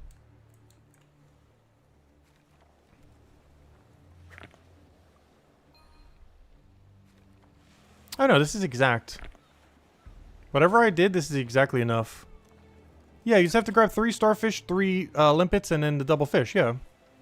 And you grab the other 4. Okay, this works out then. Never mind. You just gotta double the fish and then grab 3 of the other 2 nodes, and you're good to go. Alright, easy enough. I always do that 5 times then. Well, technically 4 more times. And not only should that be our forager level, but that should also be the monument completed. Or, you know, halfway completed. Before we do that 4 more times, though, let me go take this venture real quick. Let me grab a potion too while we're here. Because I don't have it equipped. Withdraw. XP. Chronopolis. Teleport. Chronopolis. Alright, let me go turn both of these 2 in. These should both be first time bonus. And then we'll probably go to double oyster because I want a little bit of fishing XP. But I'm still doing it for all the first time, so maybe we'll go figure out if there's anything still left. Alright, we did those. Check. Let's keep looking back. Actually, let me take these now with this drink, and then I'll check them. Just so I know these 2 have been claimed. Alright, now the thing I want to go check is, have I done all these other ones? Grapes, check. Cinnamon stick and grapes, check. Cinnamon stick and grapes, check. Cinnamon stick and grapes, check. Cinnamon sticks and grape at tier 2 have not been checked. I might have to go get those. I assume tier 1 has been checked. Cinnamon sticks at tier 1 have not been checked. Tier 2, yes. That's unfortunate. How about tier 0? I don't even think you can do it at tier 0. Yeah, you can't do it at tier 0. Okay, so that means I'm missing 1 set of tier 2s, and 1 of them still needs tier 1. I guess we'll send it 1 more time. And then the other one will just be a half send.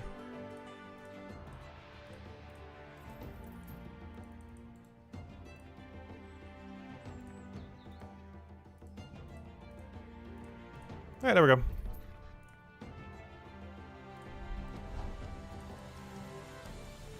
Alright, well, that will do it till noon tomorrow. Or around 1 tomorrow, whatever that comes out to. Let's go grab some nodes while we're heading over there and head back to where we were. Grab a little limpets while we're walking by, because why not?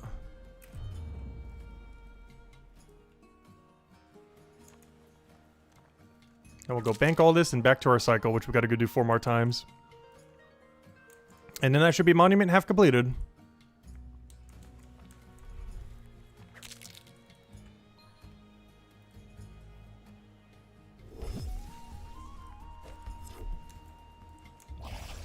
Let's see if I can figure out what this 4 cycle is. Because honestly, I need to start running this 4 cycle on the old accounts too when they do this. I didn't bother doing this on the other ones because I was going all in on Jade. But does that seem like the gameplay loop if you want to focus really heavily on Jade? Is you grab 8 Jade while grabbing 8 other random material. With that 8 other random material being 3 limpets, 3 starfish, and 1 fish at any point.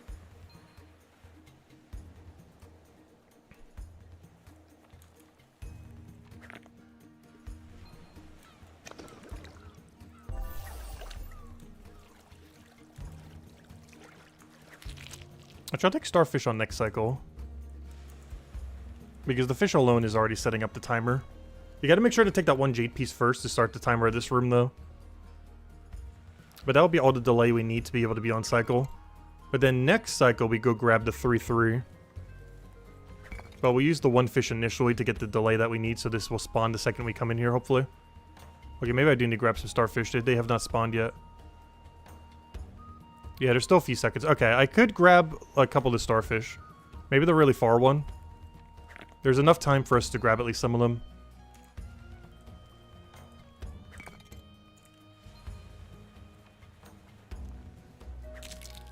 But the other room should be spawned by the time we get back there regardless. Which means, yeah, I think we grab everything from the room initially just to set up the timer. So that we don't have to grab the starfish the following time. Whereas limpet you get in this room on round 2. But you get everything from the other room on round 1. Just to set up the timer properly. But you gotta make sure to grab the first jade piece to start the timer in this room. But these starfish should be grabbed on the first cycle, same as the fish.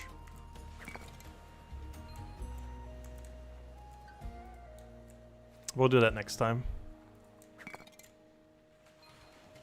And then that would be our gameplay loop then. We'll get a double cod, we'll get 3 for the yellow potion, 3 for the blue potion. And way better monument pieces rate than we were before. Albeit at a slightly worse forager and knowledge rate. But it gets the monument done like twice as quick.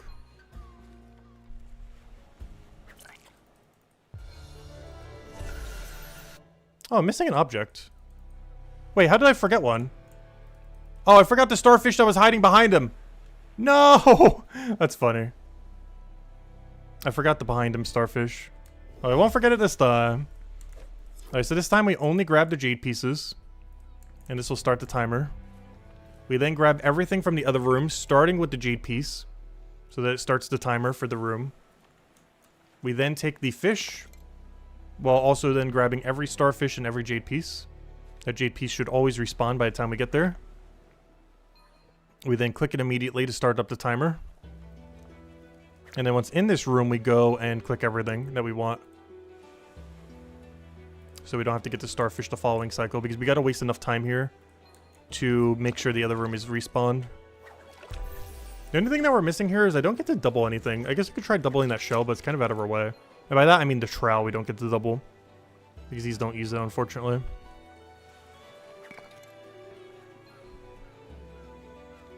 So even though this is a forager route, there's not a single forager resource that we're doubling. I could drop 2 shells and grab that double shell, but that double shell is not as useful. It's also pretty far away to the point where we might as well just grab these 2 for the same value. And now by the time we go north, it should be respawned then. Yep, there we go. And then we just grab everything from this room. And then we bank and repeat. Oh, we do have to go south one more time, though. I do have to go south one additional time. Wait, no, because that was the second already. Wait, was it? 1, 2, 3, 4. 1, 2, 3, 4. Yeah, I would have to go south one more time. There's anything a little bit weird about this route. I do have to go south 1 additional time in order to grab the other 4. Because we don't bank here. But it's because we're going for 16, not 12. I guess that's the only slightly awkward thing about this set. But this will make it so all the respawns are good to go by the time we get these 4. And bank. But we come to this room to only grab the 4. And nothing else. For the final set. Alright, so we gotta do this 3 more times then. And that should be monument complete unless I lost track of numbers somewheres.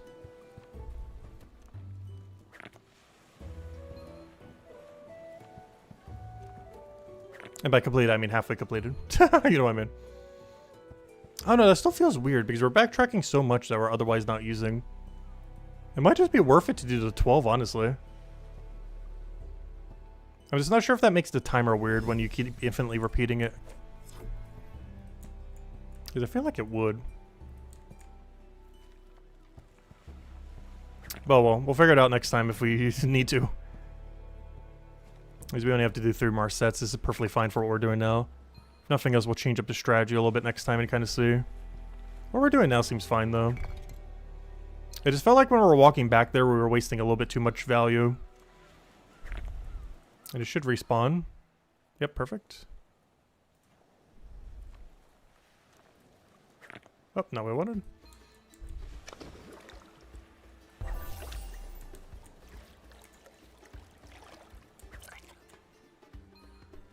Oh, so we're still in this trash getup, aren't we? Of random pieces. I just realized that now. We're not wearing our cool cryonite gear. Because I keep getting random drops that keep upgrading into other stuff. That isn't my cryonite gear.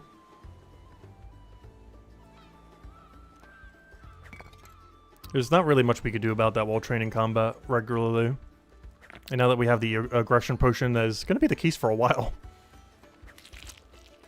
Because pretty much every stream our appearance is going to change randomly. Because we have no control over our gear in that regard. And I'm not going to take the time to keep recoloring it every few hours. We have some in the past, but that would get really tedious, keep doing it every single day. Not to mention some of them don't even have the cool appearance like the one we're wearing now. Where we don't get like the really cool plate body that Cryonite has. We get like this leather like chainmail thing.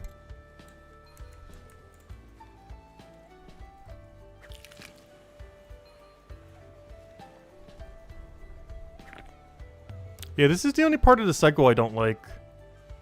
The fact that we're coming all the way over here just for 4 pieces, then we're going to be walking past a bunch of spawned resources. This is the part of the cycle that feels really inefficient. As I'm going to walk past like 7 different nodes with a full inventory.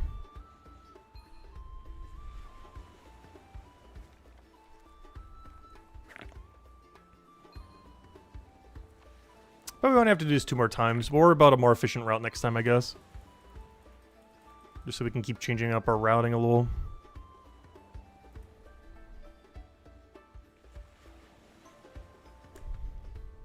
Because every single node that we go through a second time, we'll have a little bit better idea of how we kind of want to go about it.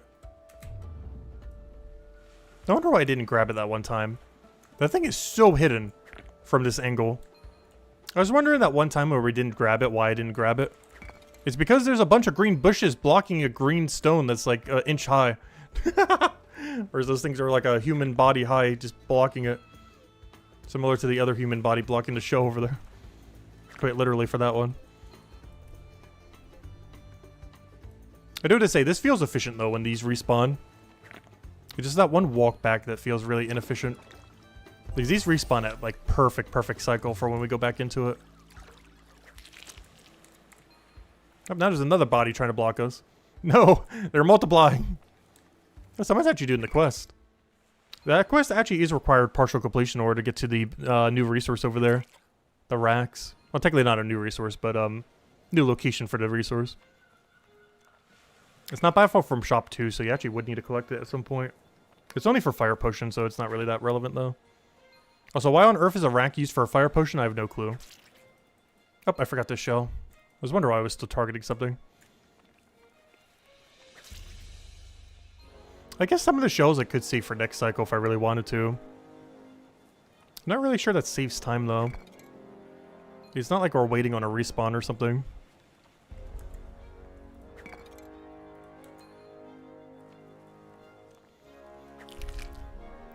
Alright, I believe I only have to do one more set after finishing the set then. Which means I might not even gonna need the next knowledge potion. I guess we'll use that when we get to femurs. And then on femur and that other bone, we gotta go get 5 levels from them. Which might sound like a handful, but our XP rate there might honestly be some of the quickest XP rate we get for all Forager. Because it's a pretty good gameplay loop over there. It was already pretty good based on what we were doing earlier, but now it's even stronger with what we'll have for upgrades there. There's some things that were really low value are going to be absurdly high value now. The only thing I'm not sure about is the femur shards, where they are. Like, I know where they are, I'm just not sure where they're positioned in the room as far as their viability.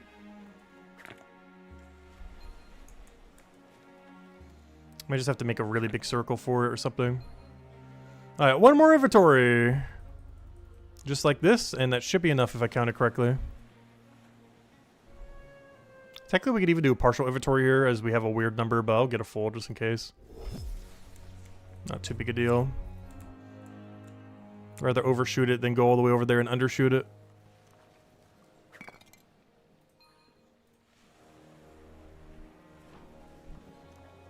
And if I use my double knowledge point, that should be exactly on our next cycle. So I could start the next cycle and already get the level. Because we'll be able to dump like 250,000 XP into it. And 250,000 should be, yep, a level. Easy.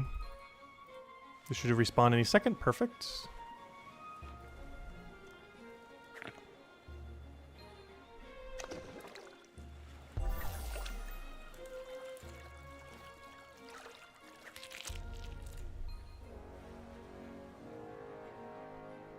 And then as soon as we start the next cycle, I could probably just drink the potion and go straight into getting our level up. Although I'm going to probably want to start it on femur. No, I'd want to start it on the opposite side of femur then. Because there'd be no point in doing it on femur.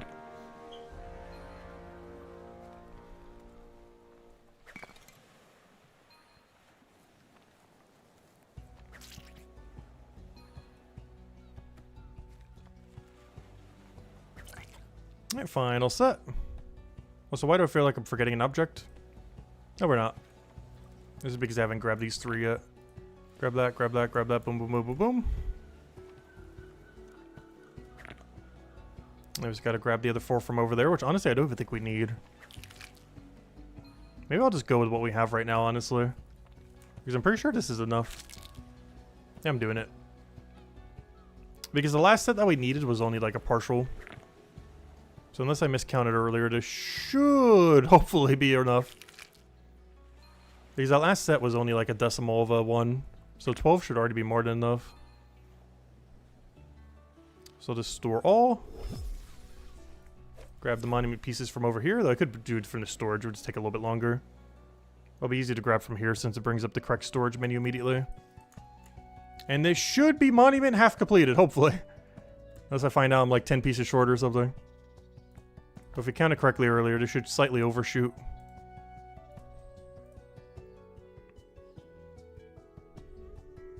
Yep, oh yeah, we're fine. We even got like a whole inventory more.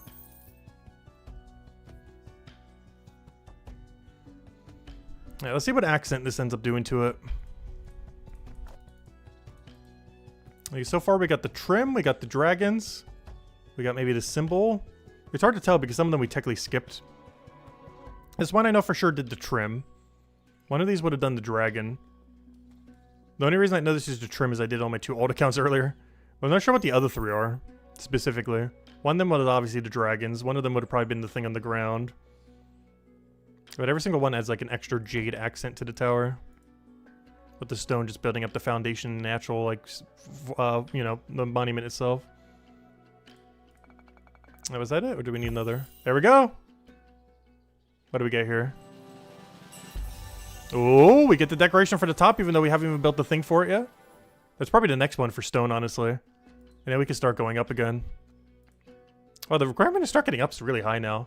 Before you get at like 180-ish, now you're going to need like 250 something. Like 275 to be able to get up there. To be able to look down on everyone else. From the tower. But yeah, there we go. And all these jade pieces are just spears now. Everything else is a spare. Alright, let's go to the other cycle then. Oh yeah, we had like a full inventory of spare. Unfortunate. We did overshoot a little. Alright, let's go north. Guess we could walk, but this is still slightly quicker. And let's start the new cycle. As well as figure out what on earth the new cycle is, because we actually haven't had to do the cycle yet. I'm not even sure exactly where these femurs are, but we'll figure it out. I know what rooms they're in. I'm just not sure where they're positioned in the 2 rooms. So the game plan here is to figure out what we kind of need to do.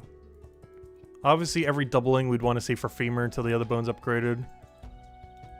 But let's start it from here and see what the circle is like. And adjust it accordingly as we keep going.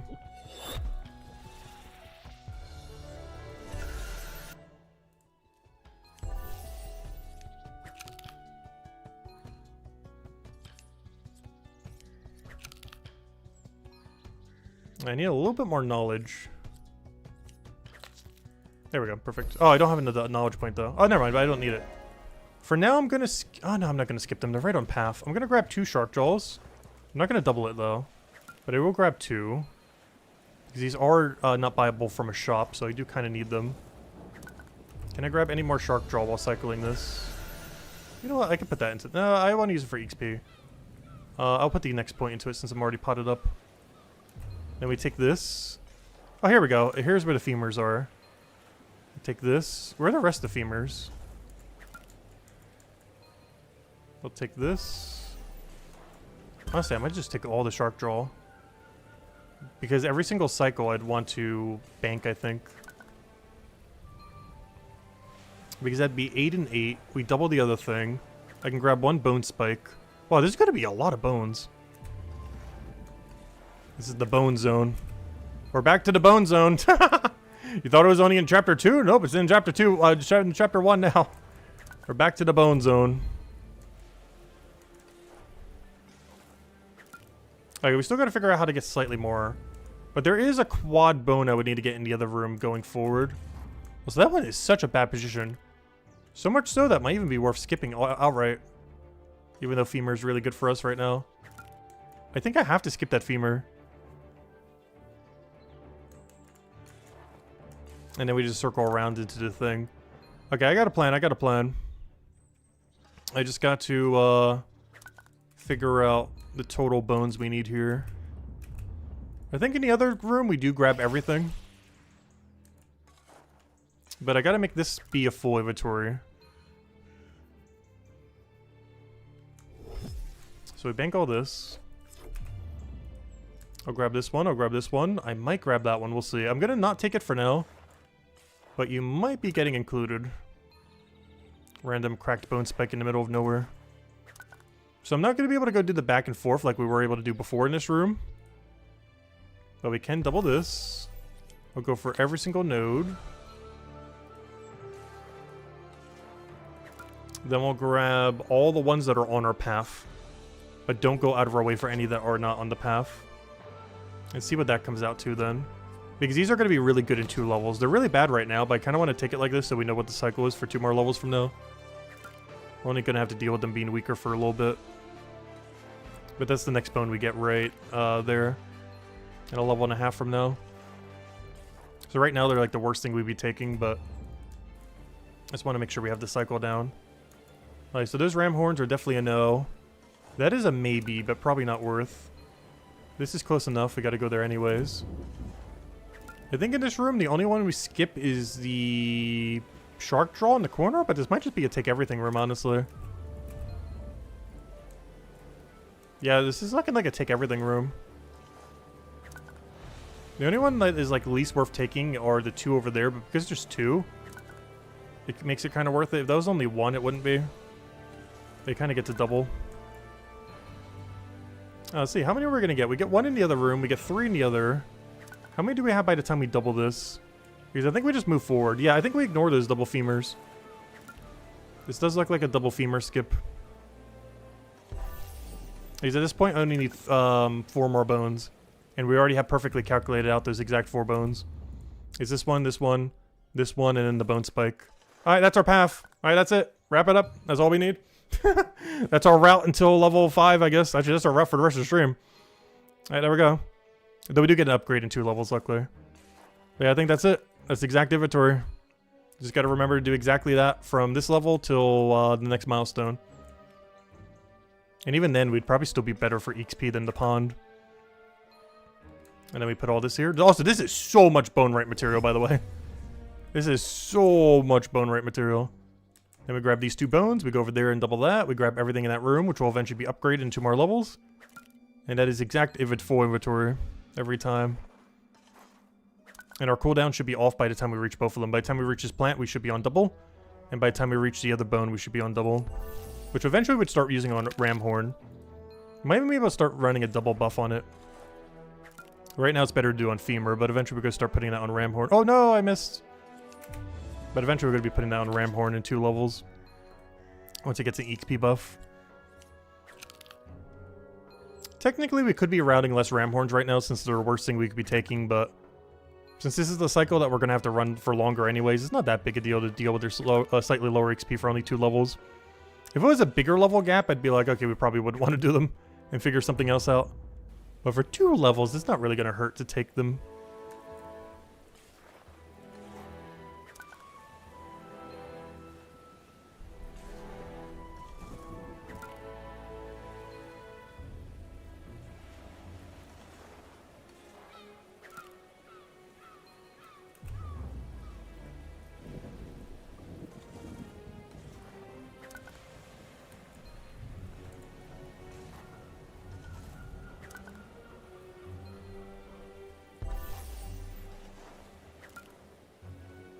I do have to say though, bones give quite a bit less XP because there's 4 of each spawn rather than 3. Is there anything that's a little bit awkward about this cycle? But we kind of need it, especially at the higher levels, for how much bone rate XP we'd get. Too bad we AFK'd it so much. Because this is actually such free bone rate XP. If nothing else, at least we'll have a ton of material for the future if we ever need it for whatever. But from an actual XP perspective, we're missing out on a lot of bone rate XP that we're otherwise going to be getting while maxing foraging.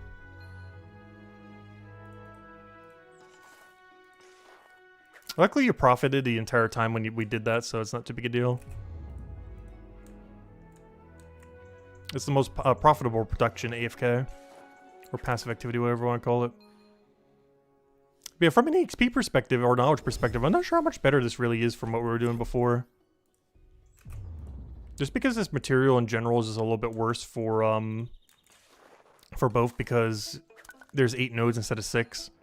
So they're balanced around that. Mining has the same issue, where the 10 nodes are slightly worse than the 6 because of they're balanced around how many there are, rather than per action. So for example, something like this will give more than this bone even when it gets upgraded. Like when this bone gets upgraded in 2 levels, I'm willing to make a bet this 3.4k is a higher number than this 3 point whatever k it'll say. It should be at least 3k, but this is going to be a bigger number. Just because there's only 3 of them instead of 4. Even though this thing is going to be like 20 something levels higher than it.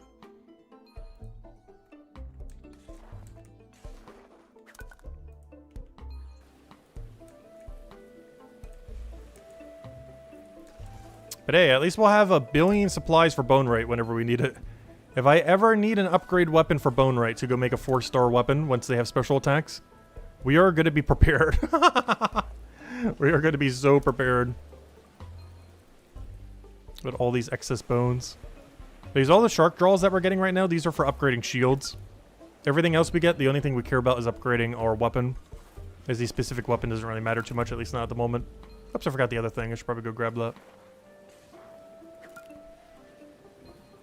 But yeah, these shark draws are for shields, everything else is for weapon.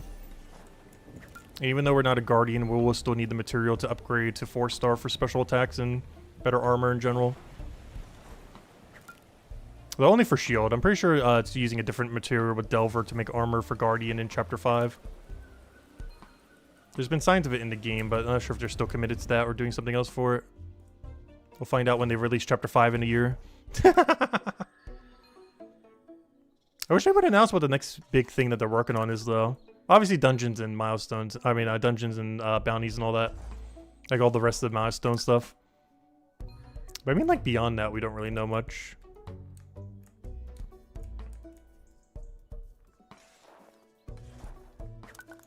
Like, that's still technically a part of the milestones update. It's just wave 3 of the milestones update.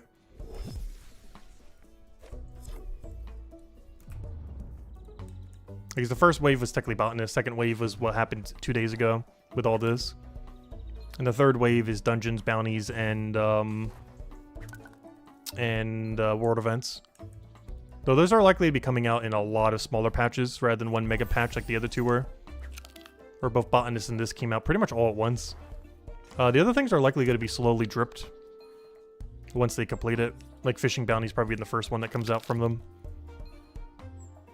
It just kind of makes sense with the system that they can just keep adding to it. So maybe like every other week they'll do a new bounty for the rest of the year at this point. Actually, could they do that? I guess they could. Because how many skills don't have it? Because they said even combat would get it. So 1, 2, 3, 4, 5, 6, 7, 8, 9, 10, 11, 12. So yeah, they could do that, right? How many weeks is that? Or how many months would that come out to? Oh, so why am I taking that one? 12, every other week, so 24. Yeah, that'd be like 8 months. So they could add a bounty every other month for almost the rest of the year. I wonder if they're actually going to do that. That'd be really funny. If they really wanted to slow drip it. They have enough skills that they could add a bounty every other week for the rest of the year.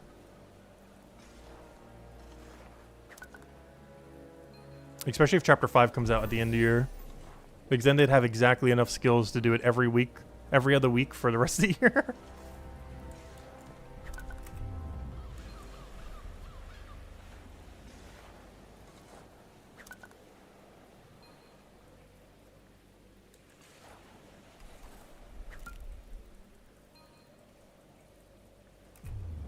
There's a good chance that they're going to do a bulk of them, though, all at once. Some of them might come here and there, but they're probably going to do one patch that adds like 8 of them or something.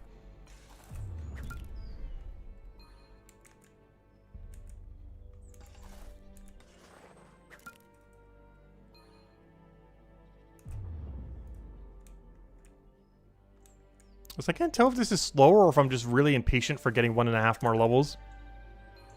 But given that we're doing all these bones, this feels slower than just doing the 3 plants rather than the 4 sets. I hope they put the total level for each skill back again. I did mention that with the post. Not on the one I emailed, but on the other one I did. To have something in the settings menu to toggle so that you can change to, instead of seeing milestones level, you just see the bigger number. Because I still generally refer to them as bigger number whenever I can. Like our Forger level, for example, is level 245 right now. Sometimes I go at 445. But, you know, it's currently level 245. But it's Milestone 4, level 45. But it would be nice to have something that would just show it as just a number.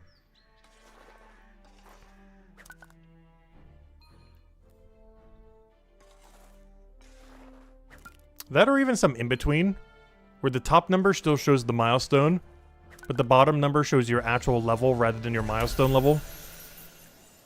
Because that would also end up working out pretty well.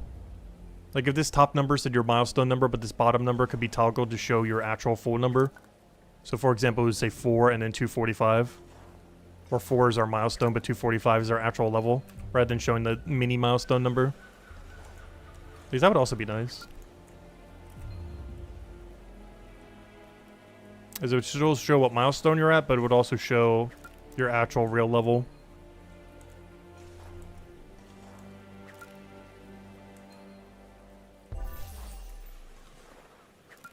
But they're definitely going to do something for it at some point. It's definitely been mentioned to them at least a couple times, both in the beta and otherwise.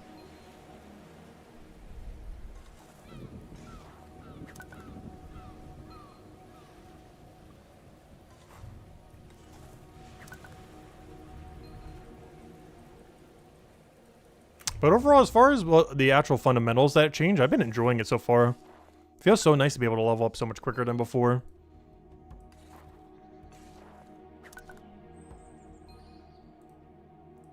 A lot of interconnectivities with skills are a lot more smooth compared to before.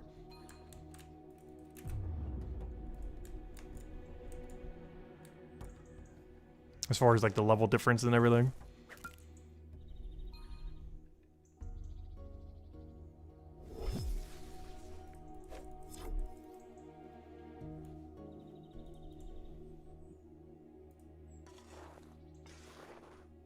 But at some point, we're going to need to do this bell plant soon. It's going to be one of our earlier grinds for tomorrow. Got to figure out what kind of bell plant route I want. I believe that uses the same tool as the nettle, so you can't synergize it with nettle at all. Which makes it kind of awkward, because some of the other things we have around that level that are good are these ram horns and those femur shards in the other room. Which cannot really be synergized with those because it's too far away. We could synergize one or the other, like if we loop into this area maybe. Oh, that could work. Maybe I loop into this area, not grab the trout, and just like loop through here just to grab the 5 things and all 4 of these bones, and then I loop back there instead of doing the full loop. Because by then, this bone that we're taking now will be a higher level. Currently still only tier 3, but it would be tier 4 by then. It will be in 1.5 more levels.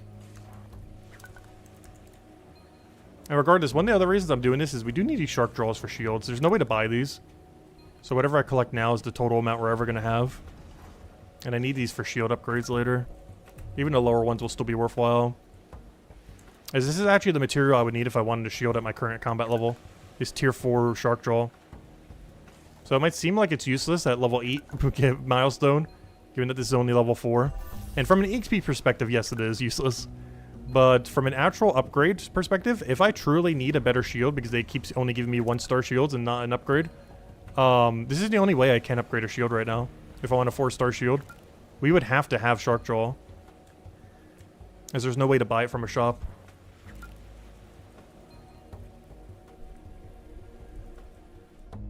Though I'm not sure why shield of all positions is the hardest one to create right now. It's a really weird design choice at the moment. You'd think it would be like your best weapon for your class or something. Nope, it is shield. The most useless piece of equipment currently in the game is the hardest to create at the moment. As there are very few situations in current state of game, if any at all, that you would really want a good shield for. The only thing it's particularly good for is if you're fighting an enemy that's kind of hard. If you want to save like 1 healing pot or something per fight. But even then, you almost always benefit from having better DPS.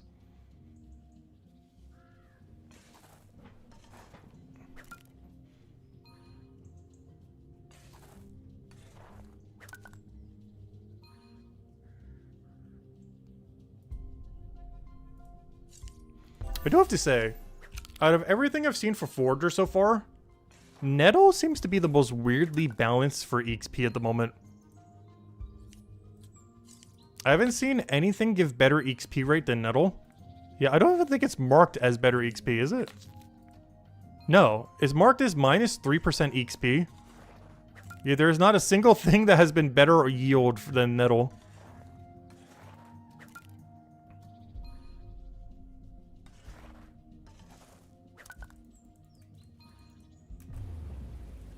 Unless the tool upgrade percent is just not working on some of the new resources or something.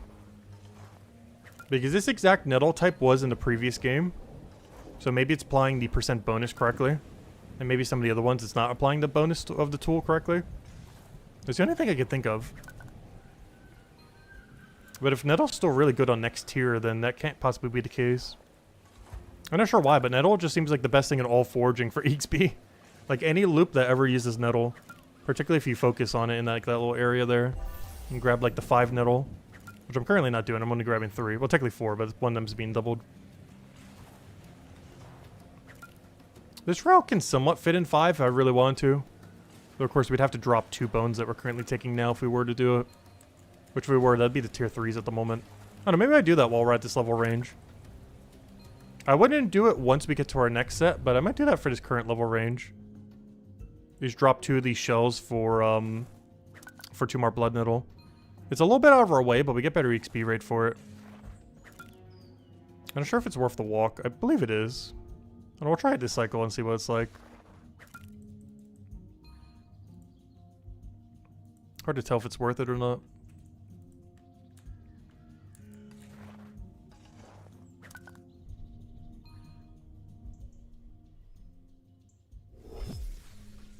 And the blood nettle too is another one that's not tradable. I keep saying not tradable. I mean not buyable from a shop. Whenever I say that, I mean not buyable from shop. Everything is tradable pretty much in this game with a few exceptions. Like tier 4 and higher equipment, as well as like a few weird ones like the inflated eels that you need for chapter 3. All the merchant materials, of course, not tradable, stuff like that. But I'm just gonna take this one and go for double of the other one then. But I will start taking these once we get 2 more levels, or a level and a half. But for now, we'll skip them. And instead go for double blood nettle in this room. It just feels like such a long walk that it really doesn't feel worth if we're not doing anything else in this room. Because the whole reason why this kind of worked before is it was like perfect cycle for going backwards into the other place. But now I kind of have to backtrack a little. I don't know, I guess it's not that bad. XP yield on it's nice though.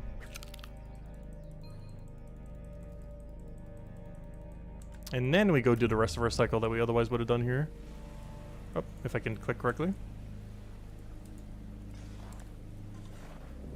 And then we'll double the femur once we get to femur.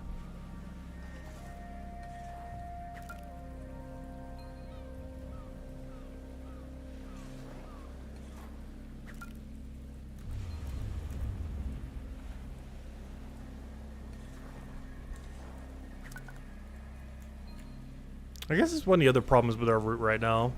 I'm not sure it'd really improve it much. It's just that we're not taking as many femurs, which is currently our best XP one. But it just feels weird because these are only like 2k drops over here. There's some of the other things we were taking earlier were like pretty consistently 3k drops each. But this is the only cycle that we could do that we can ever get Shark Draw for. That isn't just completely trolling for XP rate. Because it's not worth doing at 410 at all. But it is worth doing with all these other upgrades, especially once we have the better ram horn.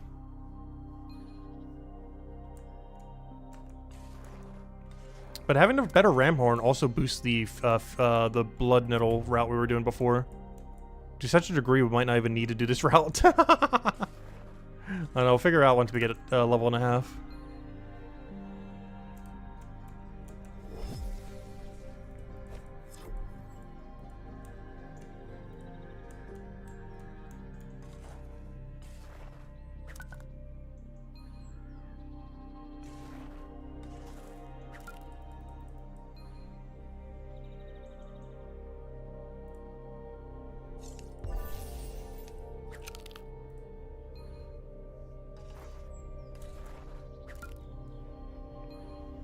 It just feels weird going so far out of our way for something that gives like 3.3k XP or 3.4.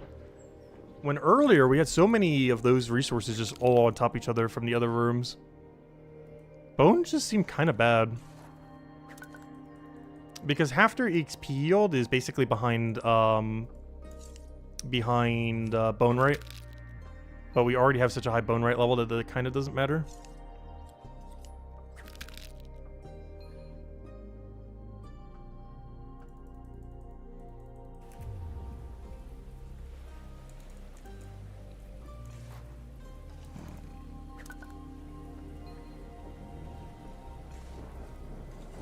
If I wasn't for these shark draws, I probably wouldn't even be doing this method over something else that could probably yield a little bit more. But no, it's stuff we'll have to look into a little bit later. For now, it's fine for a few levels. Well, when we cycle back on this on like, you know, tier 5, 6, 7, you know, so forth, we'll reconsider a little bit. But at some point, I will kind of need these bones. Which is, they're kind of cheap enough to buy from the shop, though. Well, this one you can't buy from the shop, but like, you know, something like this.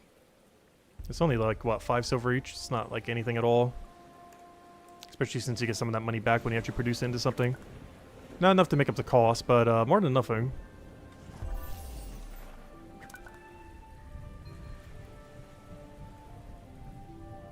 It just feels so weird doubling these when potatoes were already kind of meh at 3k. And you look at these, it's like, oh, this is our highest tier material, but it's only 3k. It's not even 3k, it's like right under. So anything that's kind of weird about this route right now? I don't know, maybe we go back to the other thing and just kind of camp the beach. Because the previous loop we were doing, kind of better.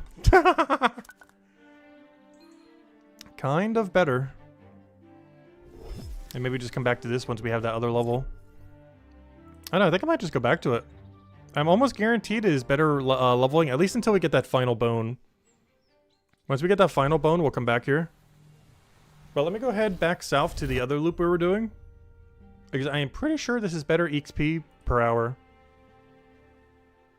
Not by much, but by enough to justify going all the way over here to go do it real quick. Because a lot of those bones just don't give that much XP. Whereas look at this, it's going to be like 3k-ish. 3.5. This is going to be another 3.5. Monument pieces we'll ignore here since we already got them all. Let me store these random ones. Let me start the cycle from here and figure out what we want to go do. Alright, so how are we doing this? We'll grab all 3 of these. I guess we're doing the same cycle we were doing before we were doing jade pieces, I think. Where we grab the 3 potato, we grab all the other things from that room. I just got to double check to figure out what it is. So hello, Chad. Welcome, welcome. Hope all's been well. Oh, yeah, that reminds me. I need to go get the Valentine's Day Pet and Gems Award today. I almost forgot that's today. Obviously, Valentine's not today, but the they always do the pet event on Wednesdays. You still haven't grabbed it yet. Need to do that later. But yeah, look at this. Every single drop is just 3k. We were getting 3.5. Here's 3.6. Which is kind of funny because it's actually a lower level than the other one. It's actually giving more XP. But the other one, I guess, gives a little bit more knowledge. I think with this cycle, I gotta grab the triple potato. Pretty sure we gotta grab triple potato here. Potato. We're gonna save the double for the shell because it gives 3.3k XP. But like every single thing here is going over 3k. Some things on the other cycle we're giving under 2k. It seems like it's just better. The resources we're getting here aren't as great. But the XP rate is so much better. Okay, I think I actually do need potato for this set. We're skipping it for one of the other sets we were doing earlier, but for this one, I believe we do need it to have enough inventory here. And I believe we still go for double fish as well.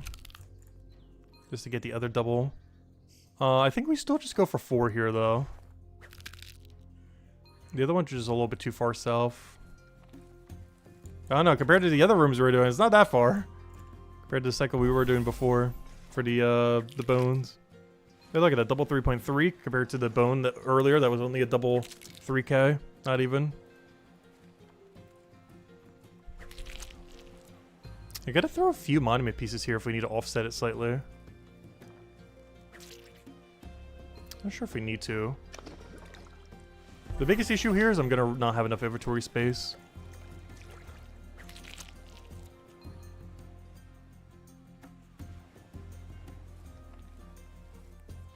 But I can grab 3 jade pieces as I walk by. I don't need them for anything, but they're free XP.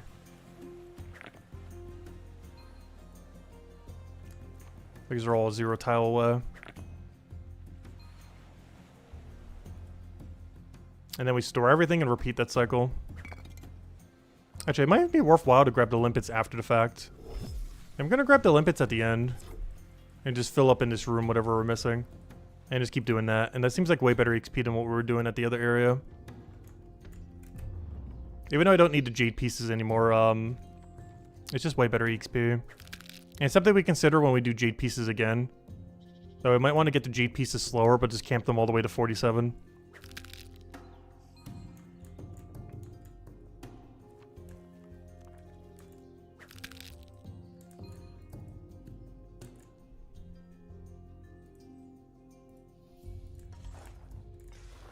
And just wide farm with jade pieces and everything. Where you just grab a few of them every single time instead of like power rushing it. Because we can camp it for about 4 more levels than what we did previously. And even then we end up getting excess from what we did. So with that 4 extra levels, even if we're getting them slower, that should still be enough. Even if we were only doing 3 per inventory. It'd still be enough to finish them. Because you'd be doing them for like 9 levels or whatever it is. You'd be doing them for, oh, you'd be doing them only for 5 levels. I don't know, we'll figure out some kind of mix that works perfectly for it. But for now, what we're doing is fine.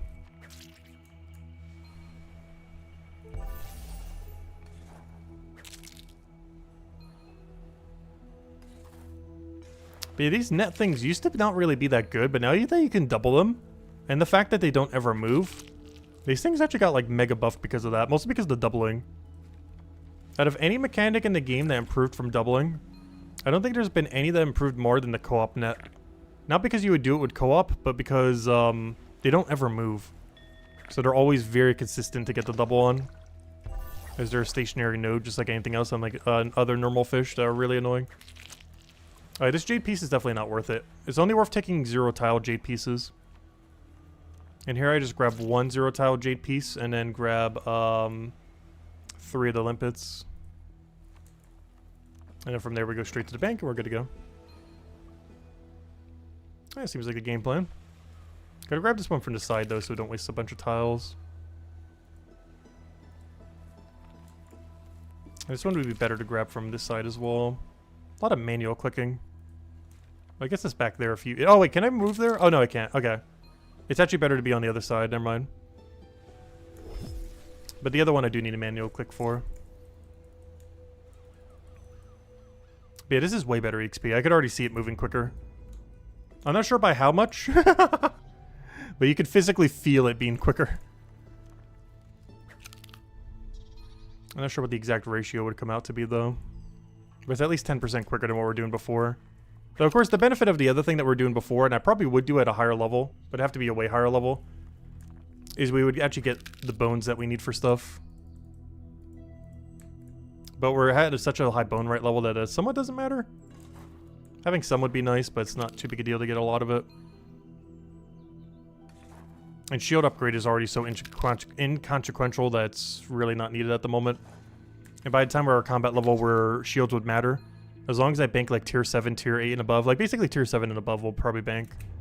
But as long as we're banking those, we should be okay. So for those cycles, I definitely would switch over to the bones, but for now it's just 2 level. We'd have to have at least tier 7 for it to be worth it. Any bone lower than that, we're only going to do if we absolutely have to for some other gameplay loop. We'll only go out of our way for it once we hit 7 and above. Because at that point, we can start using it for real gear upgrades. Once we have, like, you know, almost 2,000 combat. And I'll be ready for Chapter 5 as well. As well as dungeons if you actually need combat for them. But yeah, the way I personally feel like I understand of dungeons right now is it seems like it's going to kind of be divided by chapter, but the dungeon rooms would probably be dictated based on what your levels are in all of the skills within the chapter. Seems like kind of the angle that they're going for. But we'll know more about it as it gets closer to actually being released. But it seems like a lot of the rooms would be dictated by what your levels actually are at. It would just kind of scale to where you're at currently. Which I wonder if there would be a strategy, like an early game, to keep some stuff really low level so you never get a dungeon room for it.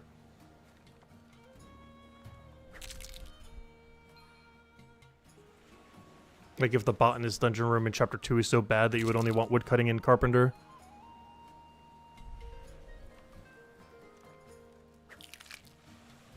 The problem with that is you would need such a low level because you unlock dungeons at level 100.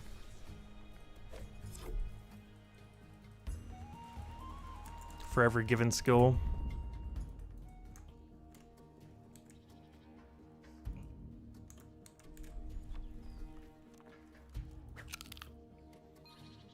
Also, if they are putting a physical dungeon in every chapter, I wonder where they're going to put it.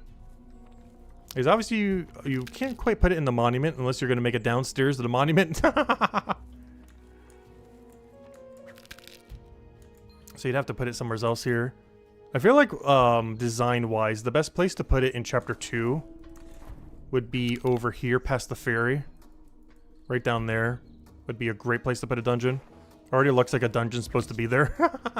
With the way the atmosphere is. Chapter 3 would just find a weird corridor to put in. And chapter 4 would also be a weird one to kind of put it into. Chapter 1 and 4 have like the least room to properly put a new dungeon. Or, you know, put down a dungeon somewhere there. Obviously they'll figure out a way somewhere to strip something out. But I feel like the 2 most awkward chapters to plop just a dungeon randomly within it. 1 and 4. 2 and 3 would work really easily for, but how it's laid out.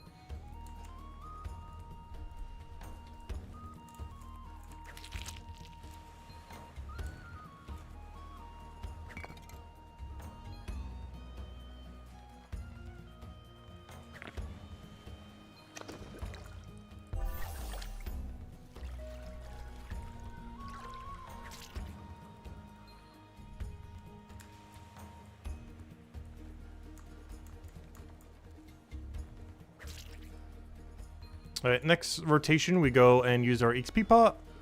And then we just need 1 more level, and then we'll try going back to the cycle we were doing earlier in the other area. Except try to do it mostly with the blood plant. And see how that ends up going.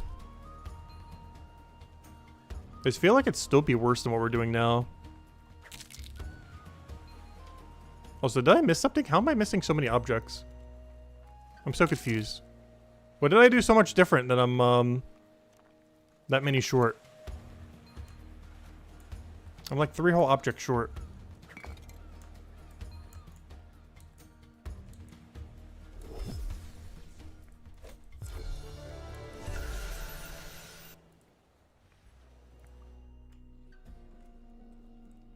I'm not sure why I keep coming to this menu out of habit. I just click 1 and it just does it for us. There we go. I put that in the Forager. Forager level achieved. Boom, boom, boom. Put in the Forager again. We're almost there. Then we'll try the other set. But I really don't foresee the other set. Oh, I forgot to take potato, I think, going north. I know exactly why I was 3 short. I don't think I took the north 3 potato. Because that's exactly 3. Then again, I'm actually going to start not taking the top 3 potato. They're like the same XP yield as the monument pieces. I'm just going to grab 3 more monument pieces. And when we actually need monument pieces, that would just be the way we go then. Perfect. So we'd grab 6 monument pieces every time, and that would get the monument completed for Jade with this cycle. Okay, I know exactly how we're doing it in the future. We're just doing this exact loop. We drop the 3 potatoes and just grab the 3 more Jades. The only reason I didn't do that earlier is because the Jades weren't upgraded, but now they are, so I'll just do the Jade then. Even though I don't need any more Jade at the moment. But we just fill up on every Jade that's basically 0 tile on our path.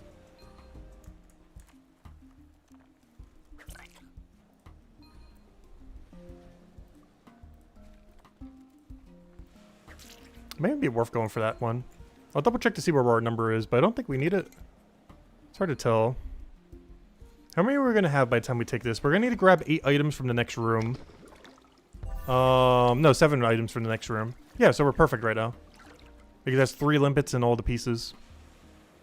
But then again, one of those pieces is too far away, so I actually would have to grab one more Jade piece here if we're doing it this way. Right? I think. We'll find out. Because I don't want to take the Jade piece that's all the way in the corner. This one's a little bit out of our way, but it's nowhere as near as the way as the corner one. Oh no, the corner one's not that bad, because you have to go there anyways for the limpet.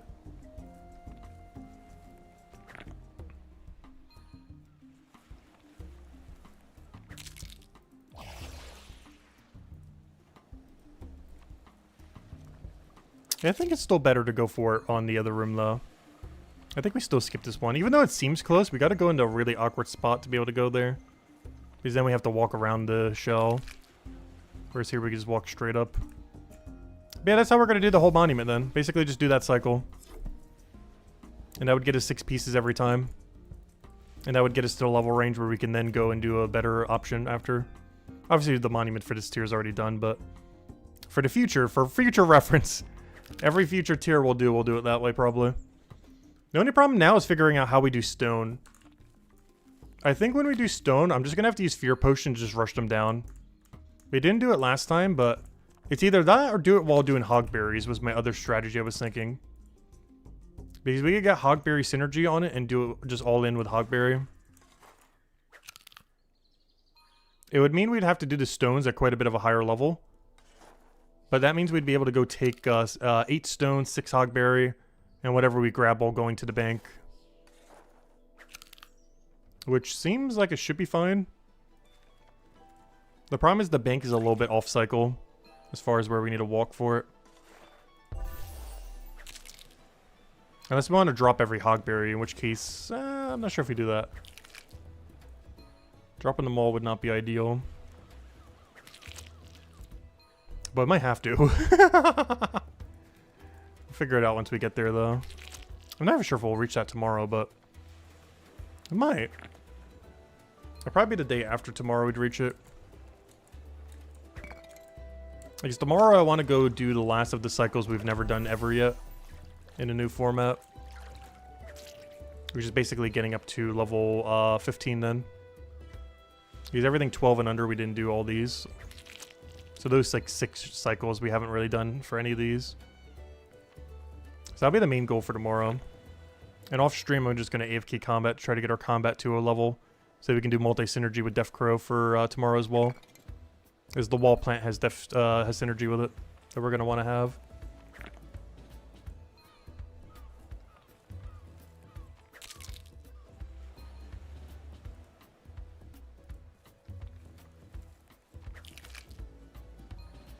Yeah, at this point, it looks like 2 more knowledge points will get us over to the other cycle. And then we should just be able to farm that for the rest of the time to get to where we need to be. So we're almost at the 4-hour mark. How many forager levels have we got in this stream? We started at... well, I think it was 1 level below or 2 levels below. I think we were started at 39. It was either 38 or 39. Let's say 39. I'll take the lower number. So we've gotten 7 levels so far. So yeah, we're getting slightly under 2 an hour then.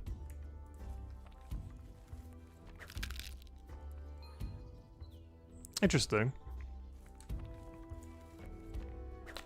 Because there was a point where we're getting 3 from one of the methods. I'm not sure if that thing is just so strong or this route just isn't as good. Or just the nodes. Could also just be that the bone thing isn't as good, but that's why we switched back to this pretty much immediately. I guess it could also be from monument pieces, but monument pieces aren't that bad at this level range. Like, they're weaker than some other nodes, but they're not, if they're already on your path, it's not, you know, it's just free value. They're not that much worse. Like 3k each. That's less than like 3.3 or 3.5 or something, but you know, it's not that much worse. Especially if there's 0 tile away.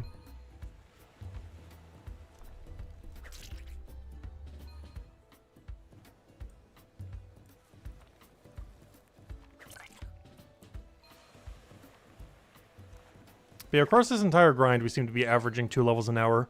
That's still insane compared to previously, though. Because I'm pretty sure at this level range in a previous format, I couldn't even get 1 level an hour. Yet now, while trying to learn it, we're pretty consistently pretty much getting 2 an hour.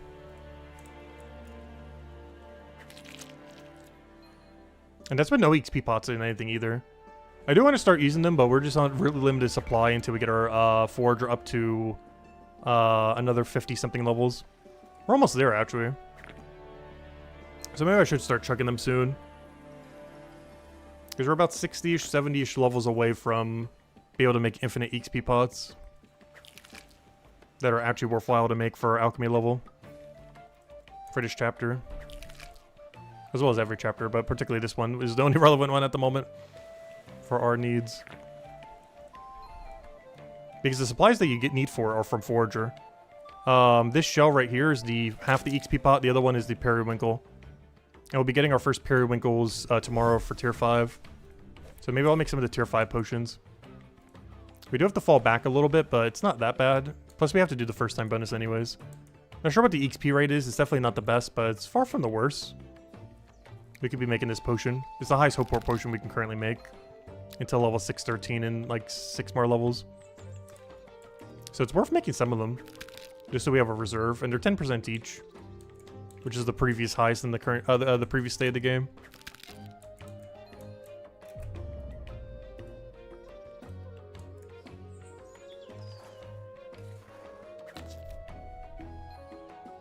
Let's see, how's Kane on the other thing been going?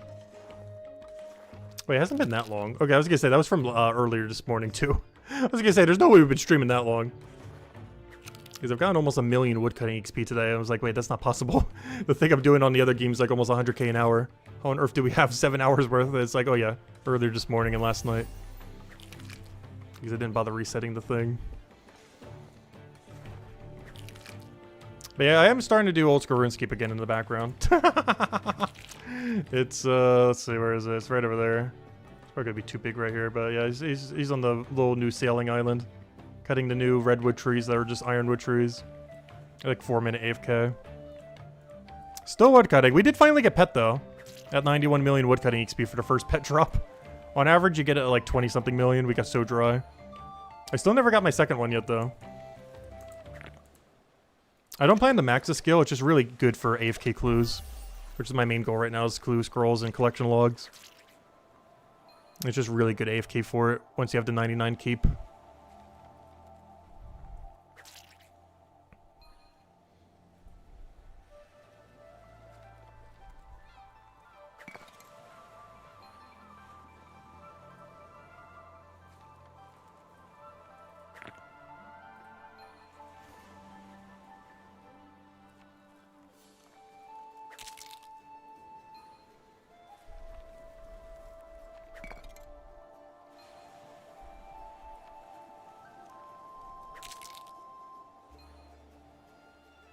Let's store all that in. We'll get a knowledge point here, though I don't quite want to use it yet.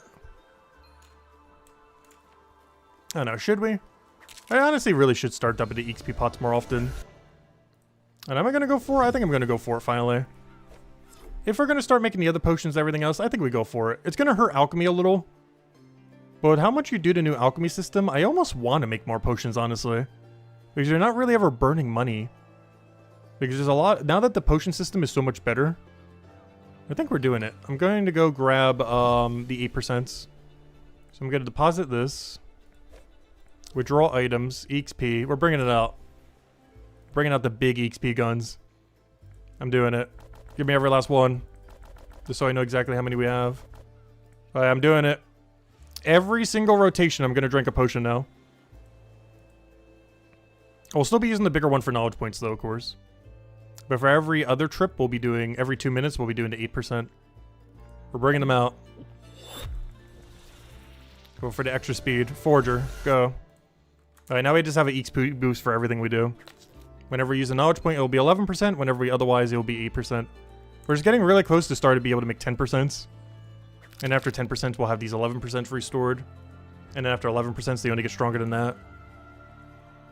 And we're going to have enough from doing all this that we should be fine. I probably should have double-checked to see what our shell situation is looking like. Because that would give us a good idea about how many shells I'm going to be getting to make EXP pots out of. Which also gives me a good idea how many periwinkles I need to get at tier 5 if I want to go make that many potions. So I'm going to go do that for this next tier. So once we go and rotate around, I'm going to go double check how much we need for it. Because the answer should be some number under 1,000, but I just want to see what the number comes out to. Which is great because you can make over 200 of them an hour. So let's say it's 600, you can make that in 3 hours. It's still a bit of time, but it's not that much time. Because every 30 we make lasts for an hour. Maybe even slightly more. Because you're not always using it like exactly on the 2-minute mark. But if you were to do that, and those would last you an hour, what would that come out to be? That means you can make about almost 7 hours per hour. You can make 7 hours per hour. But yeah, it comes out to about 7 hours per hour. Where 1 hour of potion making makes 7 hours of boost. At least for these smaller ones like this chapter. That's not the case for every chapter, it'd be half as much. It'd be like 3 to 3.5 hours per hour. But for the smaller ones, the ones that can be made quicker, it is 7 hours per hour roughly. As far as how much potions you can make relative to time that it lasts. For EXP boost.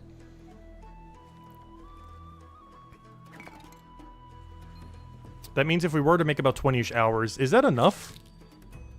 I'm not sure if that's enough for every level range. Because that means you can only use it for one skill for that.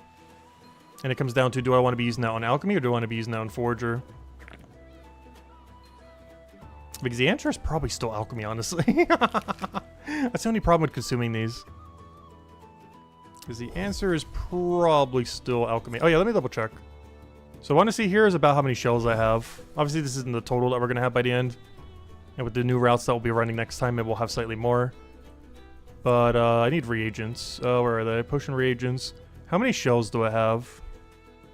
Shell. Some of these were from tier 3 from some other time though.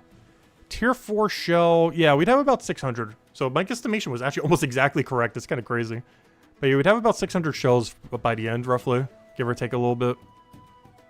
Also, the tier 9 ones you get from killing a crow. Which is how we have some, by the way. If you're wondering how we have 9 or 12 of these tier 9 ones, there's a small chance that they drop from the crow 2 at a time. But, or 3 at a time, whatever it was. Or eventually 4 at a time, I guess. But, yeah, it looks like about 600, not counting tier 9. Is about how many we would get with the current cycle we're doing, give or take a couple hundred, depending on how we go about it.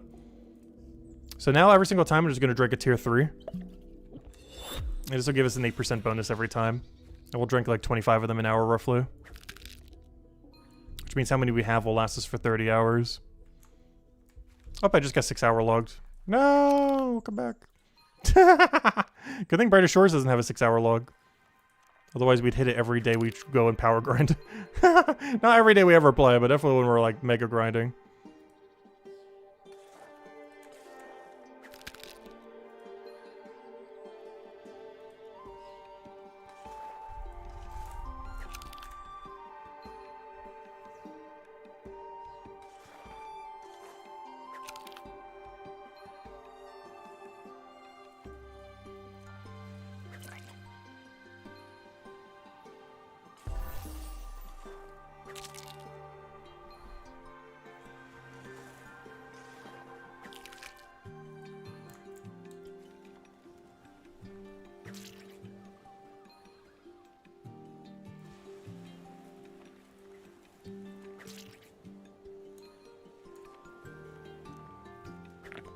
Yeah, we're almost at that level. Once we get that from our next double knowledge dump, we are probably going to go back to the other thing for a little bit just to see how it works out with the maxed out femur or whatever it was, ram horn, whatever that horn was. And try doing it with like blood nettle into that previous loop we were doing with the fish and everything. Oh, by the way, I wasn't even noticed. We gained a fishing level at some point. When did that happen? They even phased me. During all those small fish we've been poking, we gained a level. Which makes sense. Obviously, we were going to eventually. I just didn't realize that already happened. Slowly but surely, we will gain fishing levels. That's, I think, our first fishing level, or maybe second, of the entire grind. We're gaining like half a level to a level per day, depending on how much we're prioritizing it. Hey, it's better than nothing. Though most of our levels are going to come from oysters. The only reason I'm not doing them for ventures right now is I'm trying to do the one-time bonus on everything.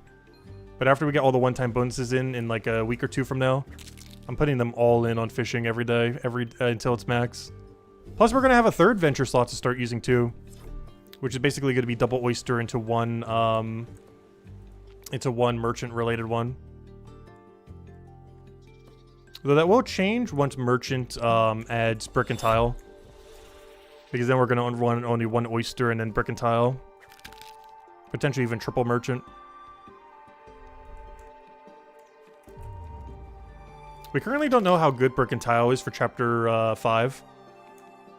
All we know is that you'll definitely need it for something. And something's better than nothing. But we don't know how useful or useless it is at the moment. Which is not ideal. But assumably it's good to have some. So we're definitely going to want to get some.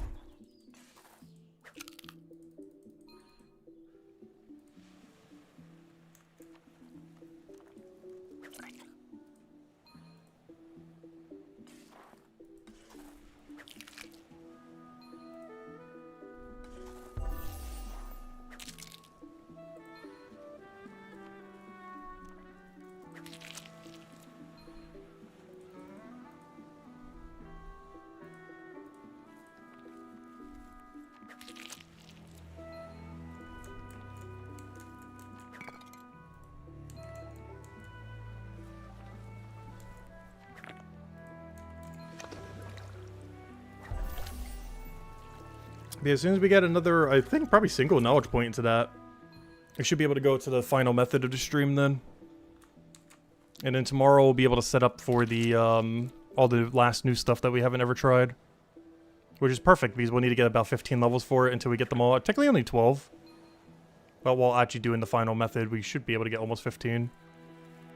So that'll be the game plan for tomorrow then. And then at that point, it just repeats 5 times over. But we'll still change up some of the routes and everything. Which means within, what, 3 days we would have been through the whole cycle. And we got to go do the cycle, how many more times? 5? So that means, unless the curve switches a lot, it should only take 18 more days then. After tomorrow to finish it all. So 19 more days. Which means it should be exactly 3 weeks then. For the full time. That assumes the curve doesn't change too much at higher level range. That does assume we could do every tier at the same rate that we did this tier, which is not potentially the case. But if it is, then, yeah, it would take exactly 3 weeks on the dot. And we're 2 days into the 3 weeks.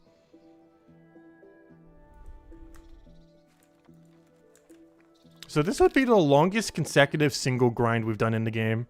But we always knew this was eventually coming from Monument.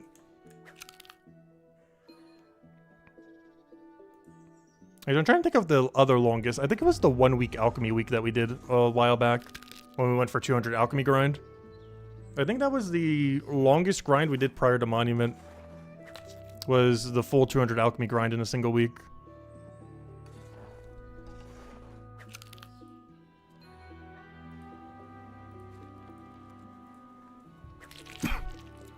Which is a lot easier now with all the changes they made. It was still worth doing what we did though. Especially with how important it is to get alchemy up these days. Which is I'm getting a lot of supplies I don't really need at the moment. Like every single tier 4 supply we don't really need. A lot of the tier 5 that we're getting we kind of need, but not that much. Oh, once we start hitting tier 6, though, that's when we get the juicy stuff. Everything beyond that point.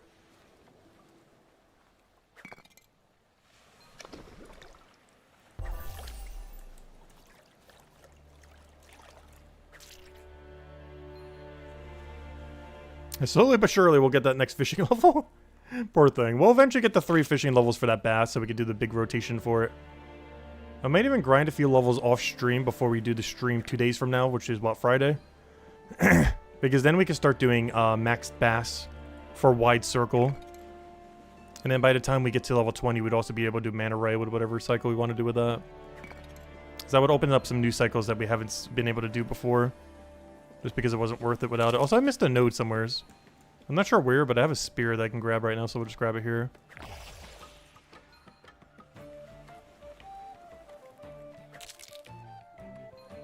So welcome back, Curiado. Oh, just tested the terror, same as the tag on our YouTube.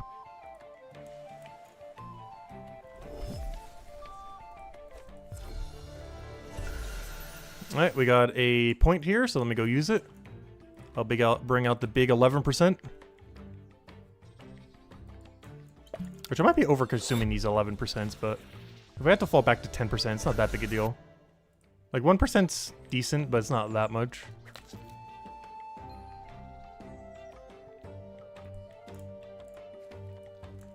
Like, 1% this level range is less than 1 node. Like, touching 1 node is already more than what that 1% would do.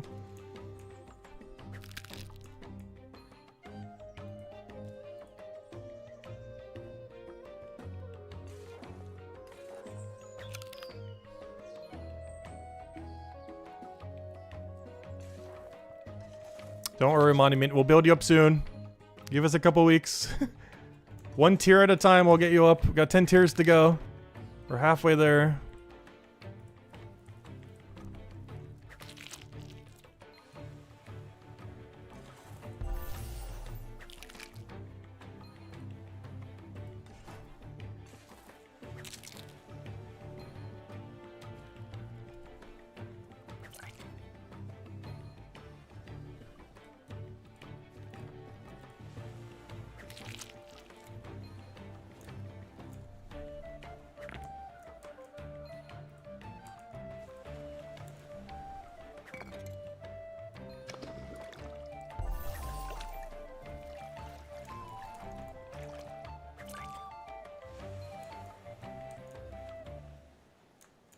Oh, so that one luck boost from earlier is still rolling, by the way. This is crazy. I'm so used to games that even if you have like a charge system, it would still expire after some amount of time.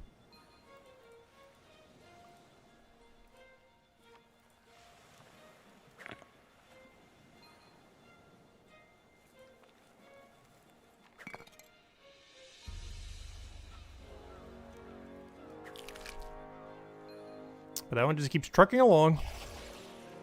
So unfortunately, that XP potion doesn't last the full cycle, but it's not really that big a deal.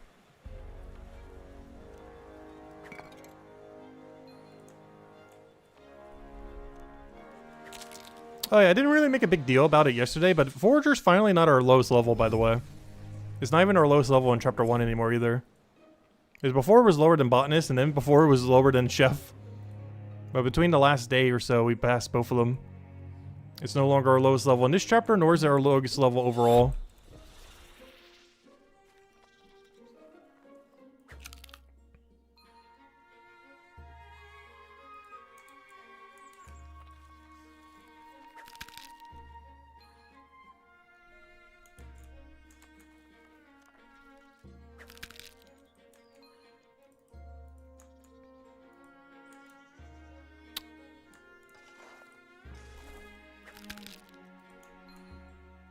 What was our Discord name? I mentioned it earlier. It was Tested the Terror. It's not the same as the channel name. It's the same as the channel tag, which are 2 different things.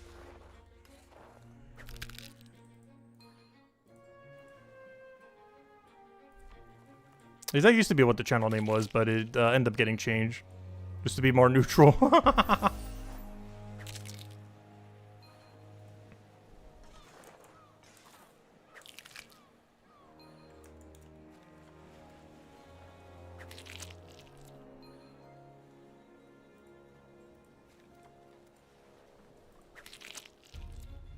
Alright, we can finally go try a new activity now.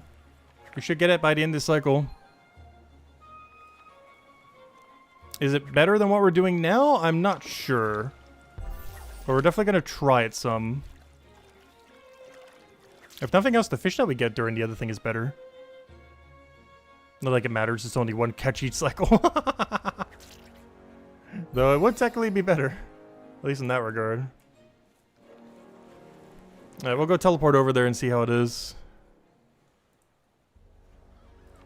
I'll use this bank first though, because I believe this bank is slightly closer. I don't know, I guess they're both about the same distance.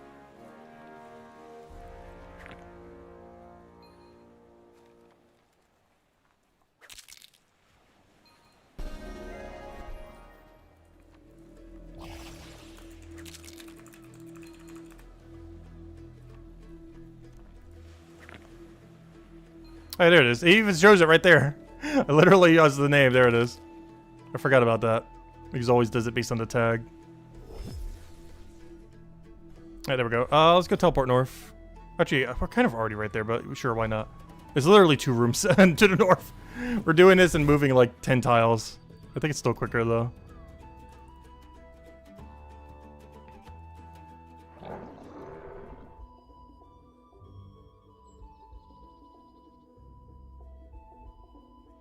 Alright, now let's try this cycle. I'm not sure what we're going to need to do exactly. But I assume it'll just be the same as the cycle we were originally doing here, just with bone spikes. But now these bone spikes are way higher level. They're now the highest level thing we could do. So let's see how this cycle works now. Obviously the cycles is kind of the same, but I want to see what its XP drop is to see if this is really worth it. So we're getting 3.4 per blood nettle. We're getting like 5 point something from the other fish. This fish should be giving us like 7 point something. It's a 3.1. Is that worth? I'm not sure how worth that is.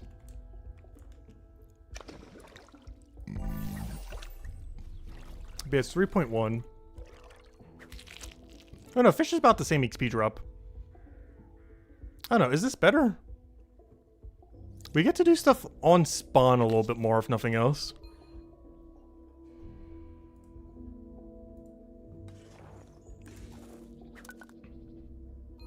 I'm not sure if this is that great. It's definitely not bad. I'm just not sure at this level range if it's that great. Like, if this was the tier 5 plant, yeah, it would be 100%. Like, if we were at 520 right now, 100% this would be better. But I'm not sure if this is better than the big potato and everything else route we're doing. Oh no, it feels like it has a lot less walk time. It's hard to tell because you double go the same path. Whereas the other one kind of goes really wide.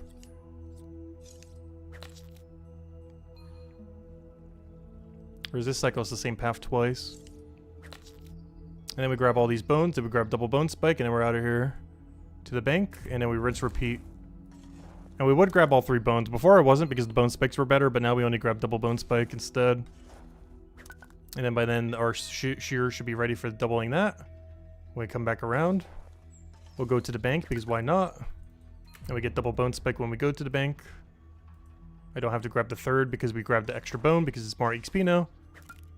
Not by much, but it's like 300 more than the bone spike. I'm not going to double that because we'll save that for the other thing. I have no inventory for it. And then we repeat. I guess that's fine. At the moment, I don't really need either material. And I kind of prefer this gameplay loop compared to the other one.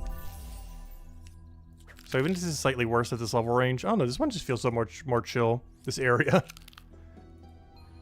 It's also relatively newer, so I've seen the other areas so much already. This area was only added like a couple months ago.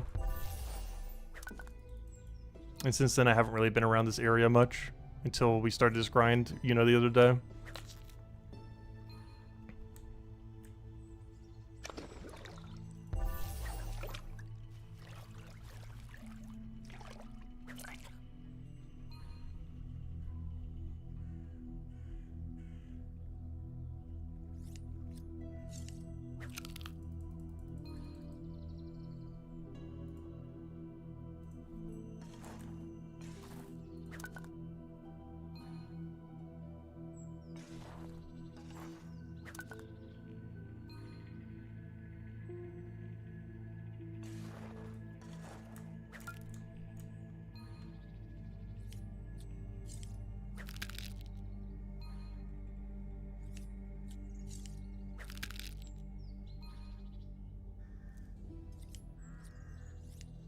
Alright, this bone should spawn in time. Yeah, perfect. They really planned out some of these cycles. Like, some of these cycles is like, when you figure them out, it's like, oh, nice. That ends up working. But then you realize, oh, they probably coded it or, you know, positioned all these exactly like this, so it'd be like, oh yeah, this would actually work.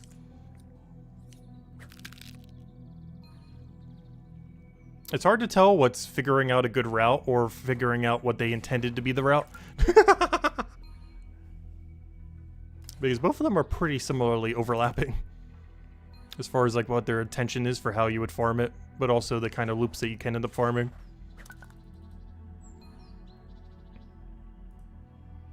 It's hard to tell what's intentional and what's just, oh hey, this happens to work.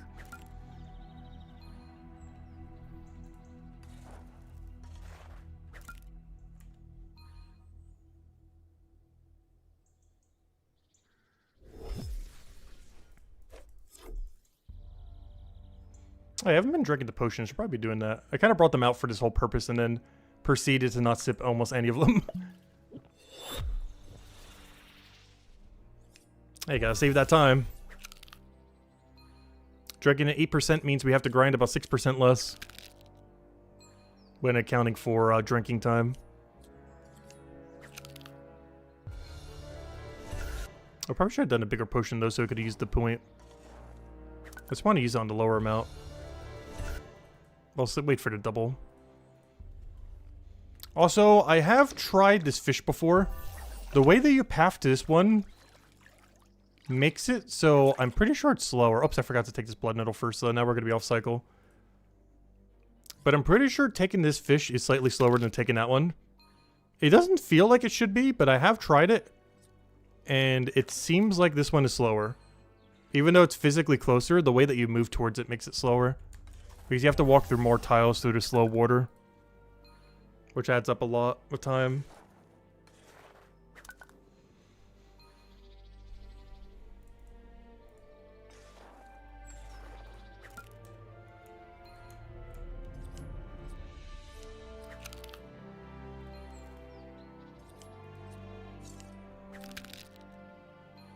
Hey, 3 levels to go. And that'll be our first milestone level.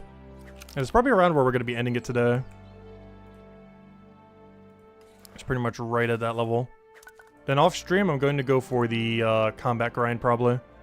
Make a ton of enrage potions, go get those back equipped. And just go and keep on those until we can get to the thing we need for next tomorrow. Because I got to gain at least 10 level combat levels before tomorrow if we can help it. Which based on AFK XP rate means I would have to do it for like over 10 hours. Which sounds like a long time, but it's not that bad. Given how AFK it is. Like 10 hours is a lot of time, but it's 10 hours while doing literally anything else that isn't playing. Due to how little input it actually needs.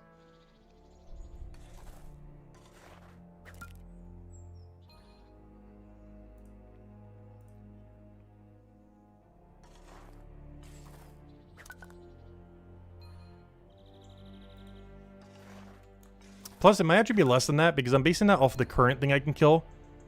Whereas we'll be able to kill something a lot better once I get a few more levels. I'm just slightly under-geared for it at the moment. Because I can't use it on these plants, so I'd have to get to the point where I can AFK the Here Beast. But because I can't currently AFK the Here Beast, I'm stuck on the AFK this level 25. That's why all of our really good equipment right now is level 25, like our weapons and everything. It's because I haven't been able to AFK the Here Beast yet. But at some point later tonight, I should be able to go start AFKing it.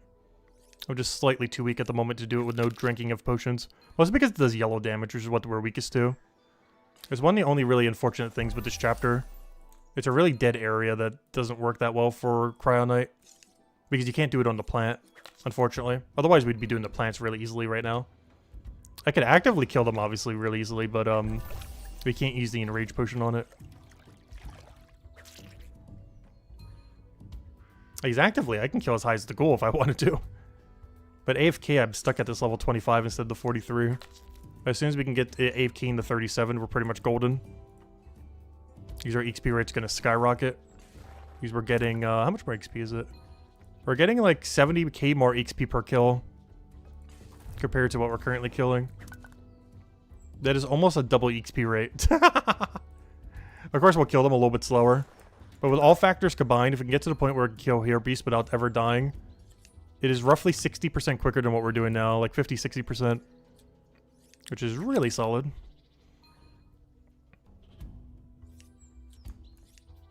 As far as AFK combat off stream.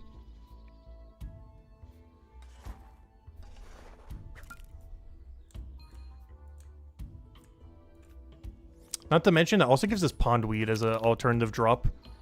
And Pondweed is 1 to 2 ingredients you need for Enrage Potion. So it's basically giving us free Enrage Potions while we AFK them. It's tier 9, so we don't get to utilize them for a while, but eventually we'll be able to utilize those potions. Got a little ways to go, though. Though it is literally the first potion you make for tier 9. Like, right at 450, you could start making them. It's quite literally the first thing you get access to. Which is pretty nice.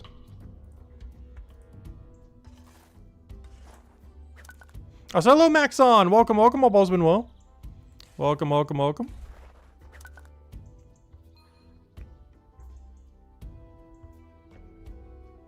But I still haven't determined if this is quicker or slower than our previous set. But whatever it is, it's fine. Like, it's so close that you would have to do a lot of math to figure it out. And I can't be bothered to at the moment. But it's about the same.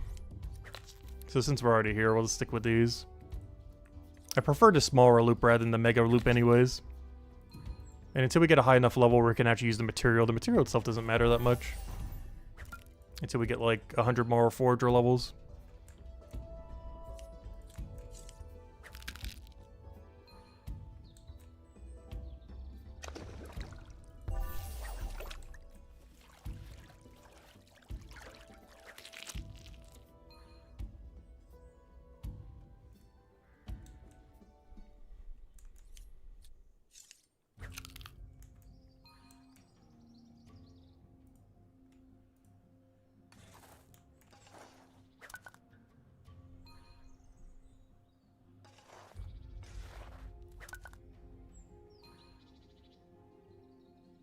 Hey, we never did get that one cooking level, did we? I need to go route that in around the time that we get Milestone 5. We'll go celebrate in the chef hall and go get our cooking deliveries done. The halfway there mark. At least numerically. I'm pretty sure with the curve, it's probably closer to 40% the way there. I'm just not sure how hard the curve curves. Until the wiki gets updated.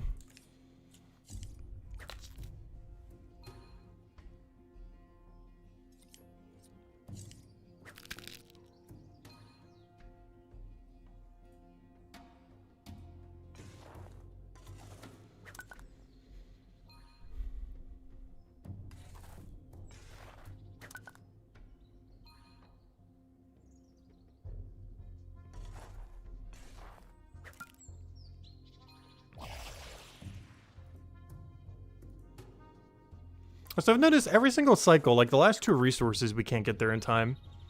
Every potion is lasting for pretty much exactly 22 pickups. Because in the previous cycle 2, the last 2, we weren't able to get to. So this is honestly probably about the same speed as what we're doing before. Because the EXP potion that we're using is stopping at the exact same point after we've grabbed 22 resources. And that's the same thing that was happening when we were doing the other route. We're just getting different resources for it. Did they really make the rooms like that optimal? Because now that I'm using XP potions, we kind of have like a, you know, like a mini timer. And the previous loop I was doing is the exact same duration as this loop. They both finish. The potion ends exactly when you need 2 more nodes. Right at the end. The exact same time frame. That's actually kind of crazy. If they position them like specifically like that, so it would be like that. But that seems to be what's happening. Because every time I use the XP pot, we have exactly 2 nodes left, both in the previous layout and this layout. So this one can't be that much worse than the other one then. As we're grabbing the same number of nodes in the same amount of time. Or just getting slightly different resources.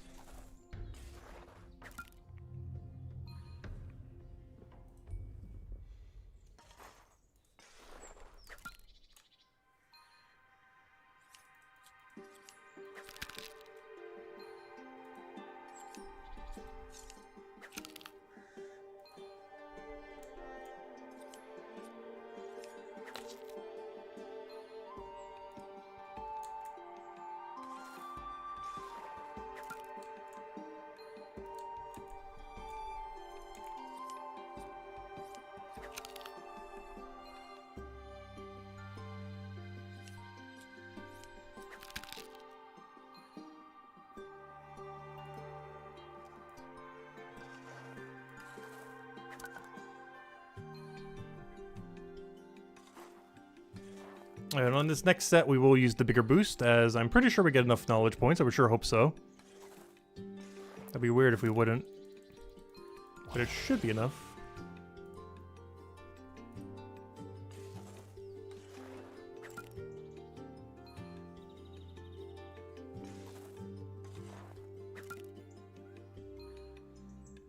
Alright, get rid of all this. Use the bigger XP pot this time, and don't accidentally use the smaller one. Well, it's not too big a difference, it's 3%. But hey, those 3% add up. Yeah, we'll chug this. Use that immediately.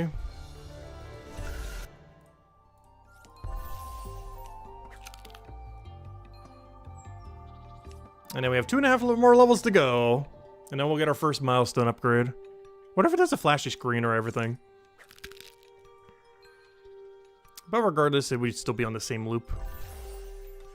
Because the extra milestone doesn't really technically do anything. Actually, that's not true. It does, and there's something I want to pay attention to see how it works. There seems to be some kind of just global extra XP bonus you get. And I want to see if this affects lower tiers. Like, if I move up to milestone 5, does every activity I do just go up by 100%? Because what is that? That is crazy. That is such a big jump. I'm not sure what the total XP is or what the curve's looking like. But look, my active bonus right now at 4 is 200%. But does that mean if I grab a lower tier node, we're just going to get like 100% more XP on it? Which, of course, if that is the bonus, that wouldn't actually be 100% extra. That would be like 33% extra. Like, it would move this up to like 4K, not counting XP pot. Like a little over 4K. So I do want to pay attention to that right before we get the milestone. To see what the XP rate is like before and after. Or, you know, see what the XP drops are like. Because that is such a jump. Like, yeah, they got rid of the level 200 wall. But is this the new level 500 wall? Because the jumps start going crazy. It's starting to go up like 100%, 100%, 100%, 100%, 100%. Then you're done. That's so... Oops, I didn't need to grab that fish. Whoops. I didn't need that. Went out of my way. I wasted time. No! You only need to grab the fish for the double. But yeah, it seems like every single milestone from 5 and onwards, you start getting a 100% bonus. So I'm not sure what the curve is looking like that they need to give you a 100% bonus. Because yeah, it's going up by 100 and the passive's going up by 150. And then 200. No, 210. And then 210 again. And then... What on earth? Why are passives so strong at a high level? What on earth is this XP curve? Passives are broken beyond belief for milestone 8 and 9. Hold up, I need to start passiving milestone 8 and 9. What is that? I don't understand this XP curve. Look at how close my current active to passive is right now. Like right now, it's like, oh yeah, that makes sense. We're at 200% and 270%. So yeah, it's like a 70% difference. Like, yeah, that makes sense. And then you look at like 9. Oh, it's only like a 3x difference. Why? Like, I don't mind, but it seems like passively training the final 2 milestones is so much stronger than active. For reasons I cannot comprehend. I didn't notice that till just now in the new system. That is so weird. What is combat set up like? Yeah, combat doesn't have the same thing. Or at least it doesn't hit that curve yet. Because right now, active combat is way better than passive by actually a lot. It doesn't start to pass it until like milestone 29. It doesn't start to get ridiculous, honestly, ever, compared to the other ones. It does eventually get it to there, though, by like the really high level range, I guess. But no, the difference between them is never as high. So actively training combat is way better. Whereas passively training the other skills just seems so strong. You have almost a 3 times margin by the end of how much better passive is compared to active. Obviously, it would still take way long to passive that far, but as far as ratio between the two, that's so weird. But it's good to know, though. That means I should probably stop trying to passive stuff in Chapter 1 like I have been. and start passiving some of the stuff in Chapter 3 like I normally would have in a previous dispatch. Because that means something like Bone Right, Mining, and, well, maybe not Stonemason yet. But things like Bone Right and Mining passive might be the way to go, honestly, right now. Maybe I'll go back to Bone Right passiving. What do I even need to do for Bone Right now? I would need to go make a big mammal skeleton. Then we get to Divination. Which we're almost at Divination. Yeah, maybe I'll start just AFKing that, I guess. Even though it's going to be even more zoned where I can't use bones. He just seems so strong. At least test it for one night to kind of see what the XP difference is. See if we gain like 1 billion levels. Or if the XP curve kind of keeps it in check. Because how much XP do I need? It is a big number. However, we are also boosted by over 1,000% the extra passive. Like, that is a big number, but it's also boosted by 1,360%. Which will probably chip away at that big number pretty heavily.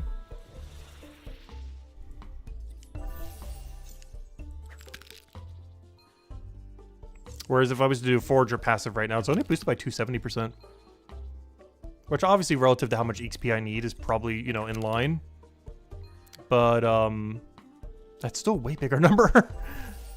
Like, you have to look at the disparity between active and passive. Like, this as a total percent is only 33% better. So passiving is only 33% better. Here, it is 3x. Almost 3x, like 2.7x. Whereas the other one is 0.3x or whatever it was. Like 0.33x. That is a big disparity. Like 0.33x compared to 3x almost. Like 2.7x. There's a big difference between those two numbers. Interesting. I didn't notice that till now. I'm not sure why they did that, but passives are really strong at milestone 8 and 9. At least compared to passive. At least compared to active.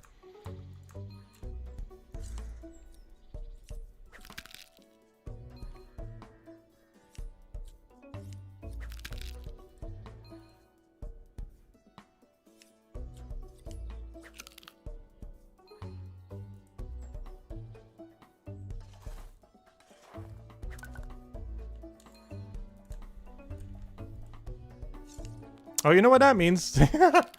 Time to start passiving everything, I guess. I don't know, what can I passive for mining right now? I can passive limestone, I guess. I guess I'm going to need to be able to get all the material, so I guess I start just passiving mining all the way to max. And just grab whatever supplies I need as I need them. So we don't have to buy it from the shop. Because honestly, that might be the way to go. Especially if the mining tool still works for passive. I mean, for the thing. Oh, but you don't get the mega 25% that you did before. But that other passive percent, I don't think that's going to matter much. Because before you were able to get like 35% extra bonus from your tool. Now it's like 10%. But I don't think that's going to matter when the other number is that big.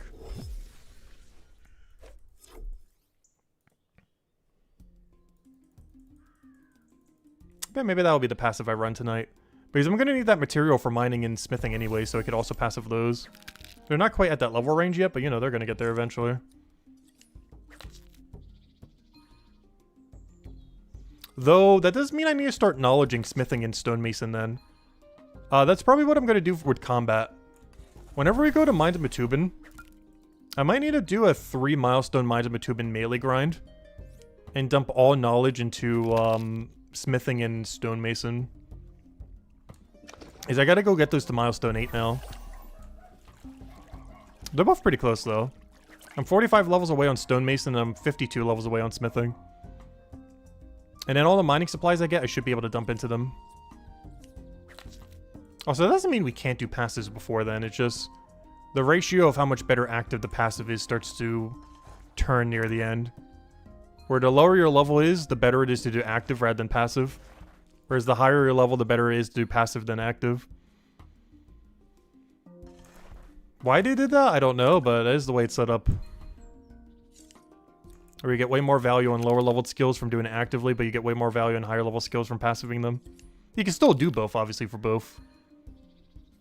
But what becomes better at a given time, it shifts as you get higher level.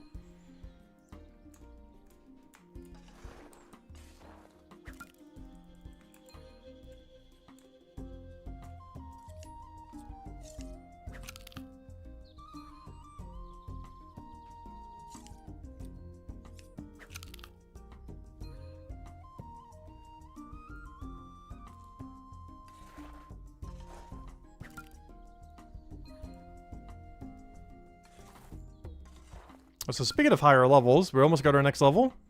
Still gonna need 2 more after that. How much XP do we need per level at this point?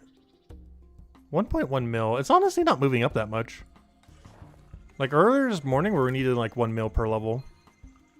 Or like it's slightly over that 1 mil. So it's only moved up by like 150,000. Roughly, give or take a little.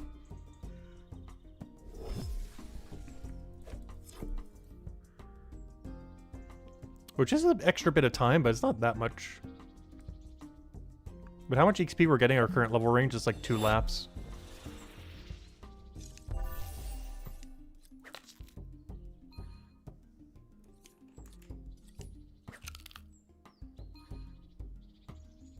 And of course, we're at the worst part of leveling as well.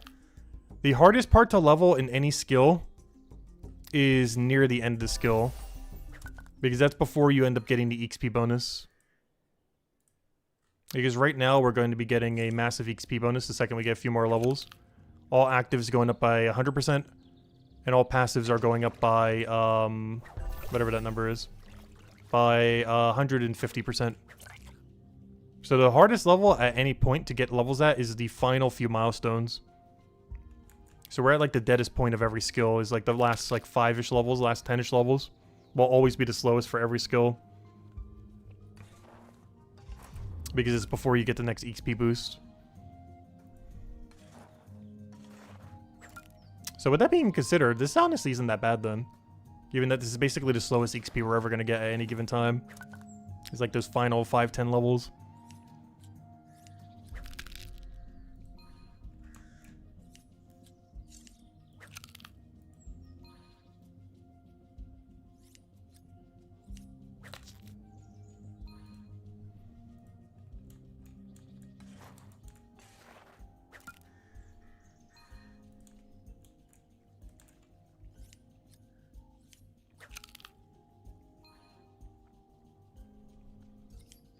Oh, so I remember when these things used to be for the XP pots. Too bad they're still not.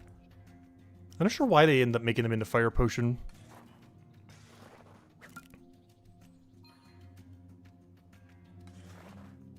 Like, I actually had quite a few spear of these before the update. But now they're used for a useless fire potion that we're never gonna make. How much do they sell to the shop if I was to mass sell them? It's not really worth. Yeah, they're only like 3 silver each. That's the biggest issue with a lot of supplies we're banking right now. That they're worth so little, it's not even worth mass selling them to a shop. Because at 3 each, a full inventory is worth like, what, 100-ish silver? Oh no, maybe that's worth it. The problem is you have to keep in mind that you're getting 0 money per hour when you do that. I mean 0 XP per hour. But you can get them all from a bank and sell them within 30 seconds, which means you could do that 120 times. So let's say we're doing 100 silver. Yeah, that's so bad. Yeah, it's not even worth selling them. Until they make a better feature for it or something. Because that means for selling them for a full hour straight, you would make 1.2 gold. 1.2 gold with 0 XP is 100% not worth. So that's going to be kind of awkward. Because until they add different ways to do that, aside from, you know, trading economy, which we can't do. But, you know, just normal Iron Man things. There's absolutely nothing you can do with all those resources. Because it takes too long to sell them. Unless they ever get a better way to sell stuff, if you just want to trash it from your bank. Or combine them together, or whatever they end up doing for it.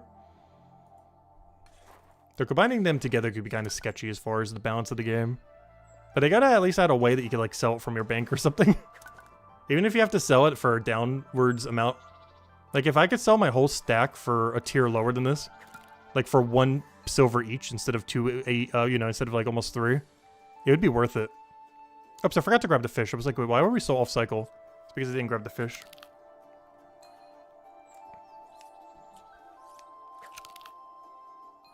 But honestly, that would be worth it due to how long it takes to sell right now. If you could sell items for 1/3 their value but instantly sell the whole stack, it would actually be worth it on junk items like that. Also, wow, that not taking that fish really sets you off cycle here, doesn't it? I almost never forget to grab it, but we did that time. This is why I grabbed the fish, by the way. Because this whole cycle is pretty much predicated on the downtime that it takes to get this fish. Otherwise, it goes all out of whack.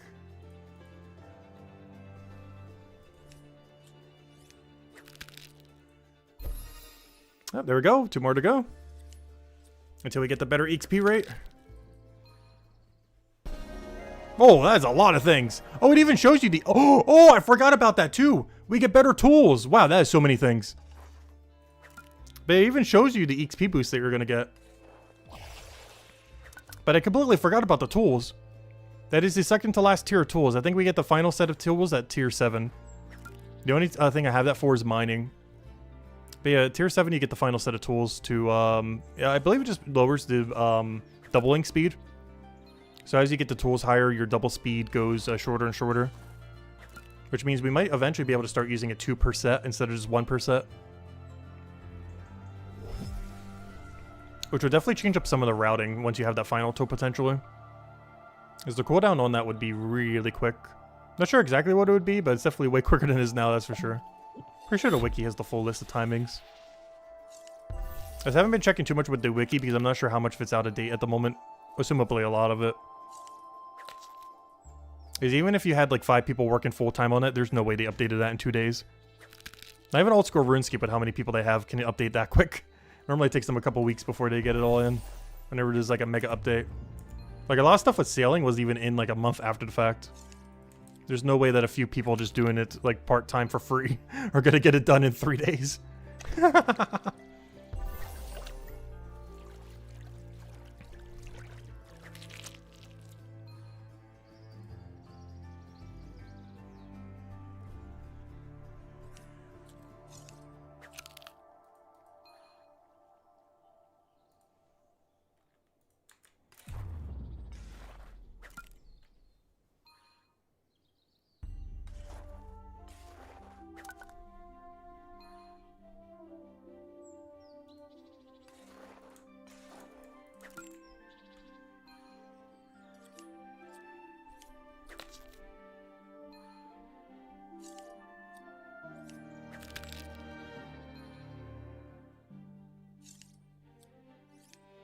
So why is this bone that spawned? There we go. I was gonna say.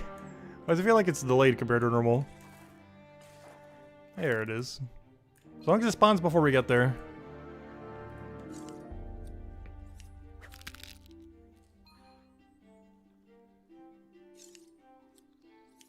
Also, assumably, the main reason why EXP potions are still worth using, by the way, right now, if you're wondering why we're still like using an 8% right now when we're about to get, I don't know, 100% bonus, is I believe it stacks multiplicitly above it, not additively.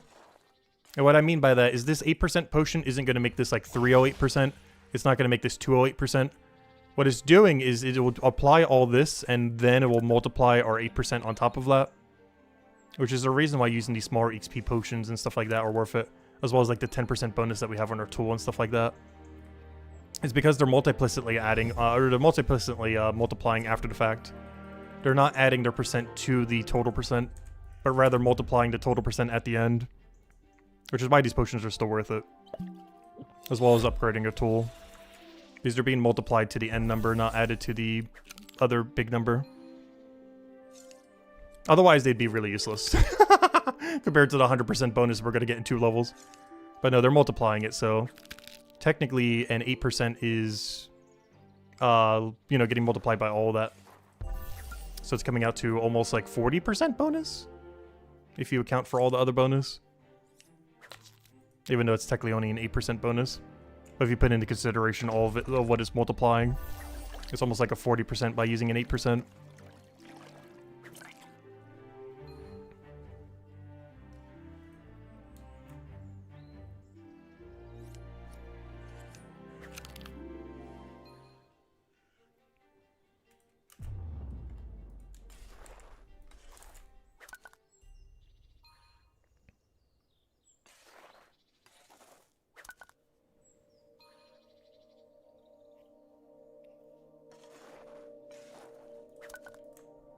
That is going to be crazy to see the difference, though. I got to pay high attention when we're about to get that level. Because if all these are about to jump by like 1,000 XP, that is insane for a milestone jump. That must make the earlier levels of a skill so free. But how much more XP you would get at that range. Unless the XP curve adjusts to that, which it might.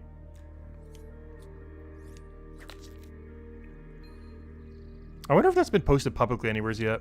I know some people were like data mining it, and I think some people were talking to the devs about it. Yeah, I'm pretty sure the one on the wiki is the old one, I'm pretty sure. But I need to find an updated chart of that whenever they get it down. Like what the current bell curve is for the XP curve. Because some of these numbers makes me think that the curve is still a little weird. Given that it starts jumping up by 100%, 100%, 100%, 100%, and the passives keep jumping up by like 200, 300%.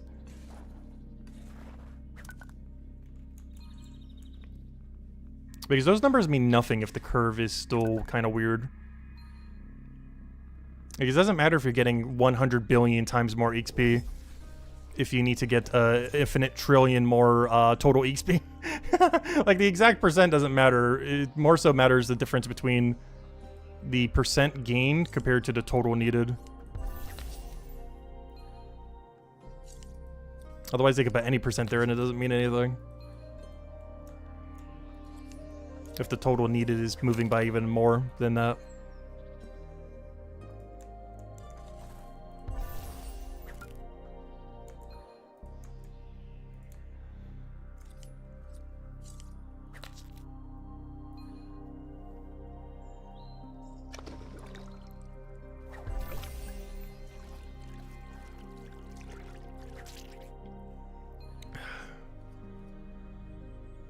Also, wow, we've already been going for almost 5 hours. It has not felt like 5 hours. It felt like it's been like 2 at max. Time's really flying by when we do the same thing over and over again. Oops, I missed. How did I miss twice? There we go. You know what's happening? There's like a hole in between it. I keep clicking like between the hole. I did the same thing when they used to be in chapter 2 instead of chapter 1. There's a couple of bones that just have a weird hole in between their model. That is so easy to accidentally click. I'm surprised they didn't make their hitboxes bigger yet. You gotta like double the size or just make it like an entire square. Because there's so many areas where you can hover like near it and still miss. Where you think you're on it, but because it's so small you don't click it.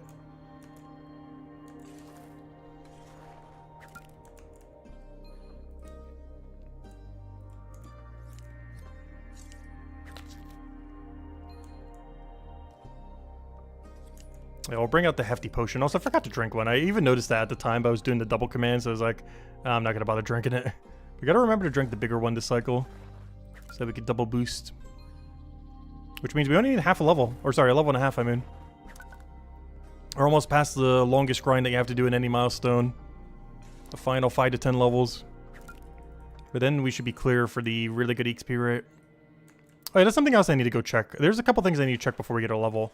I also need to check how much it jumps up for total XP. Because right now, for example, I need like 1.2 million XP. But is that number going to move up to like 2 million, 3 million by the time we hit next milestone? Is it going to jump like crazy high? Because our XP rate sure is. From 200 to 300%, and passive's going up by 150%. Well, we gotta check to see if the total also jumps like that. As well as knowledge points. Because if knowledge points also scale for it, then it shouldn't be as bad. Because right now it seems like you need about 8 knowledge points for a level. Roughly. Or is it 10, whatever it was, somewhere around there. Which, if that maintains the entire time, that's actually not that bad. If that never gets higher.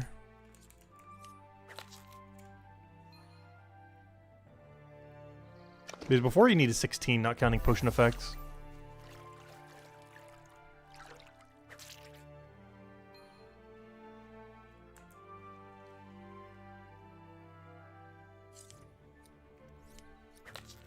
The other thing that's nice is that all passive activities only require 1 point.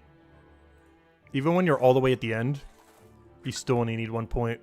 Like we're at milestone 9 doing one of these passives. Still just 1 point. Every single one of them. Whereas before you needed 4 points, and on alt accounts that was really annoying to get. Like right now, I'm actually running my alt accounts on activity that's 1 tier lower than what they should be. Before you would have been getting half as much XP, but now they're still getting double XP for it. It's a little bit worse than if we were to move up in next activity. But we're still getting the double without the worry of like, oh, you need to go level or else you're getting like 0 XP at all. And oh yeah, you also need 4 knowledge points instead of 1. But now I have them at a lower activity, and it only costs them 1 point. And they're still getting really good XP rate, which is nice. Like, it's not as much time pressure to constantly keep maintaining knowledge points. And when you do need one, you can get both of them done in like half an hour. Especially if you want to do merchant. Though unfortunately, they're missing some of the merchant shortcuts now. I need to get their detective level up. Because you need like level 233 now instead of 83. I think it's like 233. Yeah, 233 instead of 83, I believe is what it moved to. They're like halfway there, like 100 something.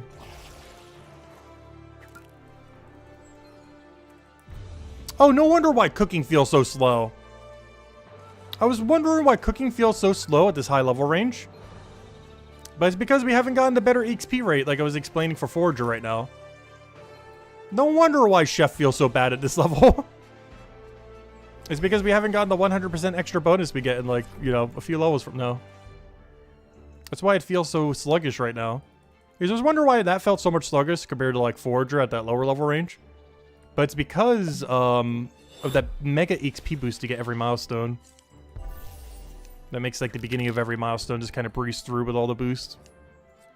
Maybe not breeze through, but you know, compared to the end of the milestone, the beginning of it will be better XP rate wise, relative to how much total XP you need to get.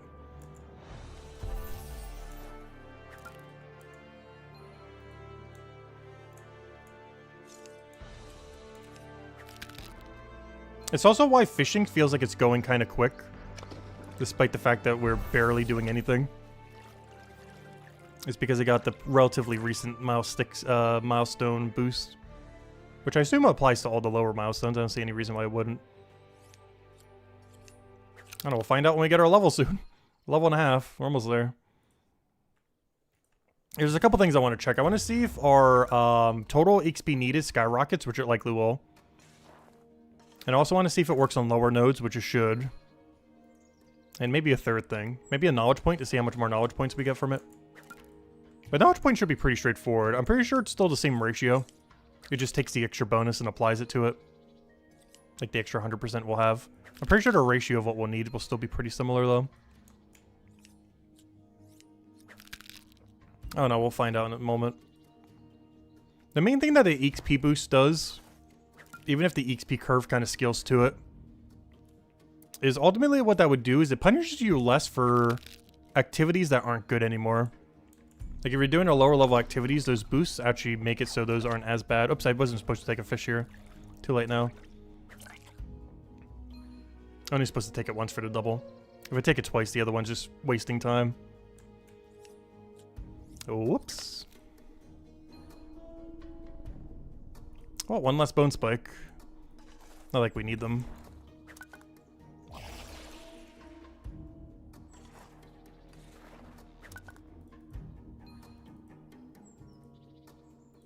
Oh. Yeah, I still want you to grab it though.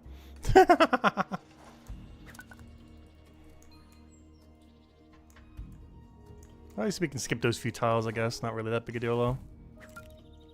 We waste way more time on the fish than how much we save from that.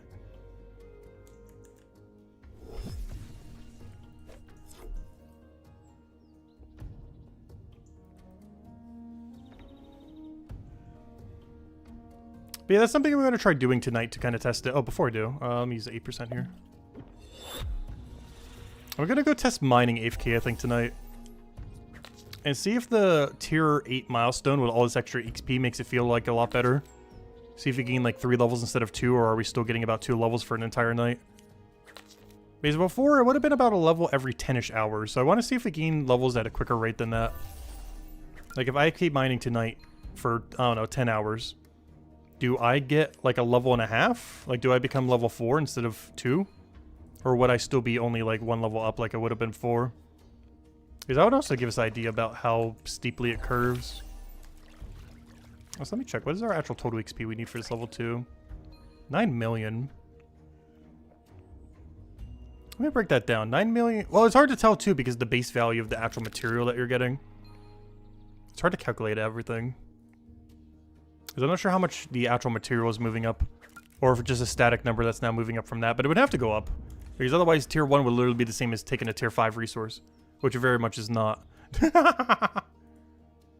I'm not sure how to calculate out for that. Because you would need to know all the materials' XP rate as well. Or you know what their base rate is. Because a tier 1 is still giving less than like a tier 5, for example, compared to a tier 9. Regardless of this boost.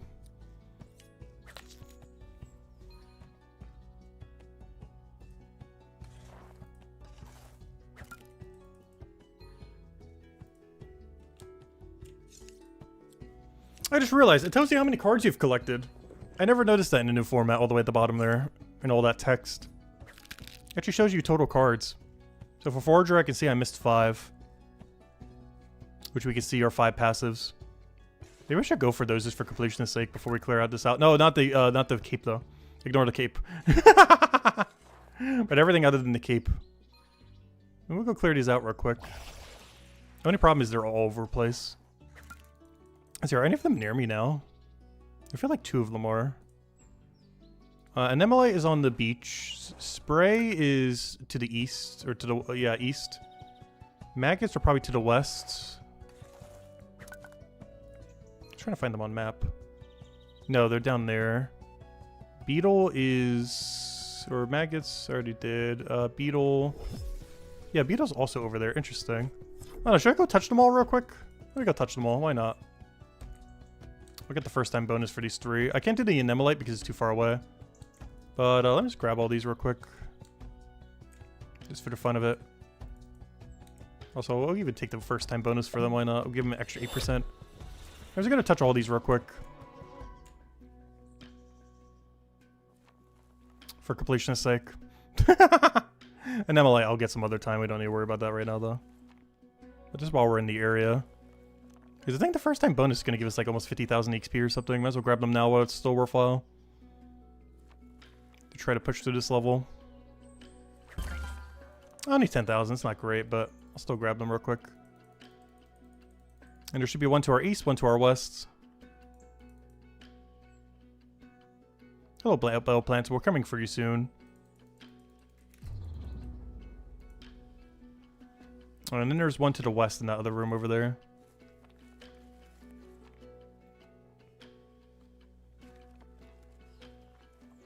And then the Anemolite thing we'll get later. It's too far away, it's all the way at the beach.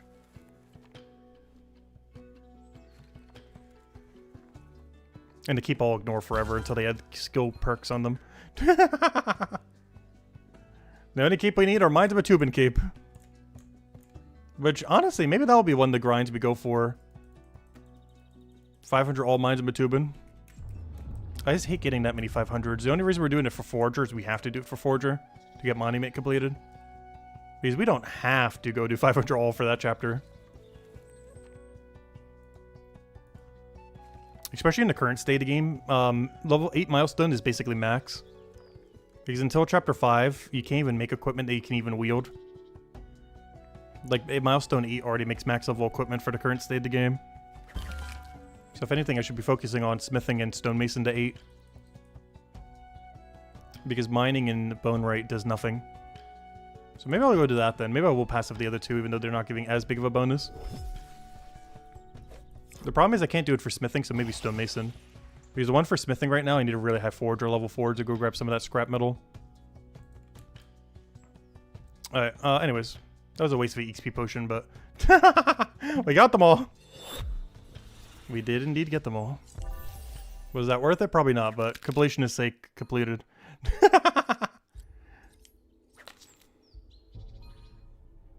Actually, do we have it for all the previous ones? Probably should double check that too while we're going through. Yeah, we got them all. Let's see, I'm missing just the cape here, I believe. And then this, I should be missing just the cape as well. Yep, I got them all. So we have a forager completely done up to this level range. Aside from that one thing at the beach we'll grab later. But otherwise, completely up to our level range, not counting keeps, we have everything.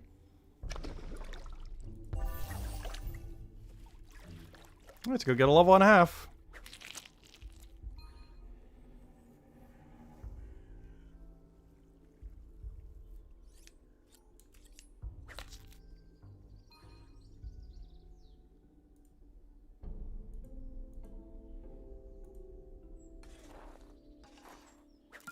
Oh, did I never double the other one? I never did. I'm gonna grab it though.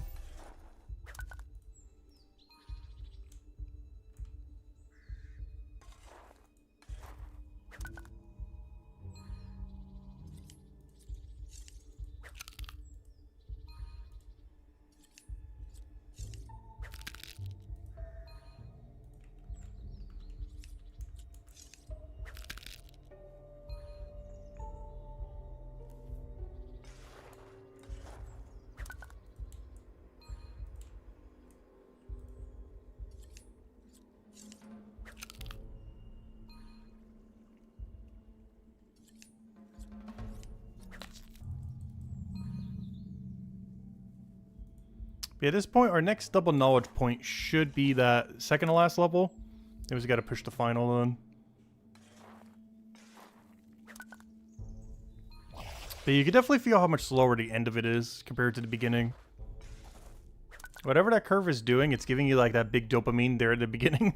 And then it's like, oh, then it gets a little slower. So for every level range, it seems like that's going to be the case. Where the earlier levels do go a bit quicker, but then the later ones will kind of get outscaled by the curve. I guess that's a fine way of doing it, though. But that means every time you start a new milestone, the earlier levels will always be quicker than the later. But then once you get to the next milestone, you kind of just breeze through the earlier ones.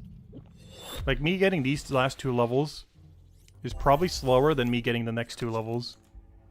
Like, almost guaranteed. Even though it's technically a higher level, but just because how the milestone is set up. Where, like, 0 to 10 would probably be pretty quick. 10 to 30-ish would probably be pretty decent. 30 to 45 starts to feel a little slower. But then, like, those last 5 to 10 levels just drag. Because they're, like, the worst rate that you can get within your range. It seems like how the milestones are set up. Where each one is, like, a little mini leveling system. And then you basically prestige to the next milestone. And then do it all again. Which, of course, is the whole point of the system. But it seems like each one is, like, they're almost like a little mini curve in a sense. As far as how they're divided up.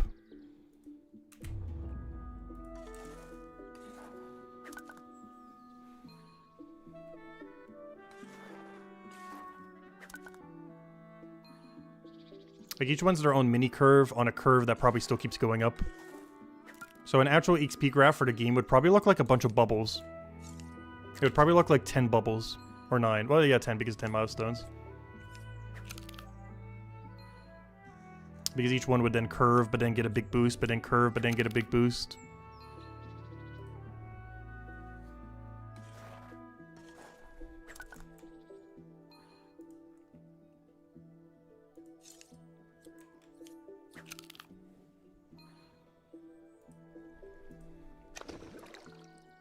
Oh, but I forgot I didn't need this fish. I've been grabbing this fish way too often. I only need it on set 1. Set 2 is a waste of time to grab it. It's only worth grabbing on double. Even then, it's barely worth grabbing. But I just need something to stall that little bit extra time.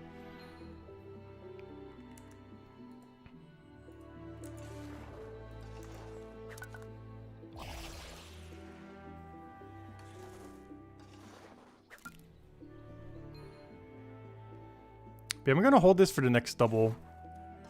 I was using some of them on singles earlier, but I got to really stop that. I think we're going to run out of potions if we do it that way.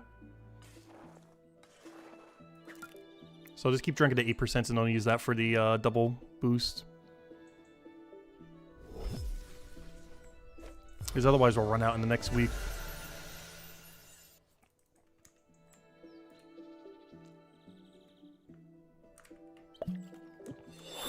But in all fairness, by the next week we would be able to make our own. Because we only need alchemy level 613. We'll easily have that within the next week. It's only 6 alchemy levels. We'll have other supplies to be able to get it up with. Honestly, me just AFK in combat might almost get it just off Enrage Potion. Plus, I still have some supplies from the grapes that we got today. So I can make 300 Chronopolis 10%, 11%, whatever they were. Because I have like 1.5 billion cinnamon sticks banked from earlier.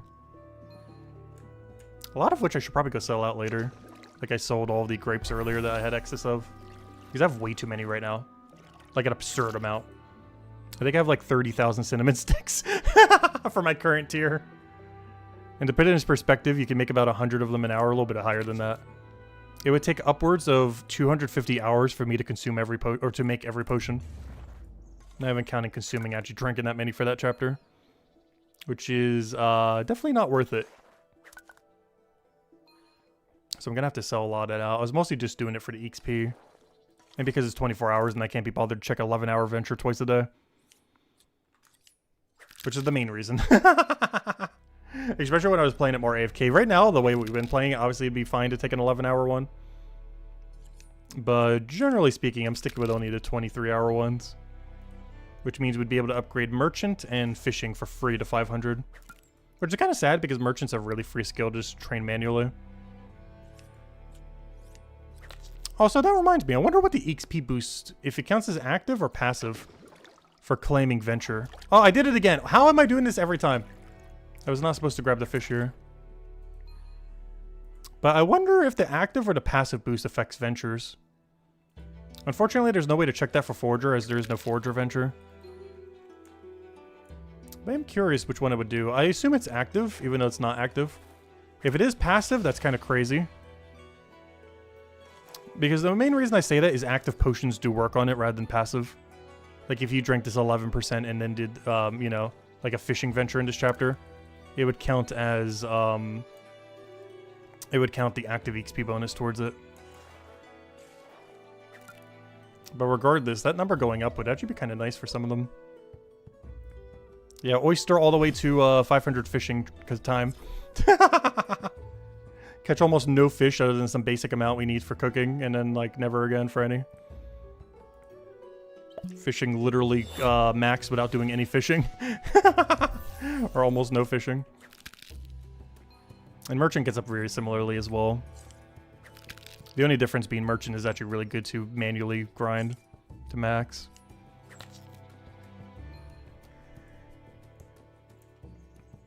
Whereas fishing is very underwhelming getting it to max manually. At least until the recipes become better or whatever they're going to do with cooking to make it more worthwhile.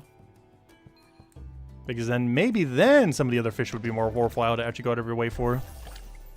Beyond just picking them up for some extra XP and knowledge points.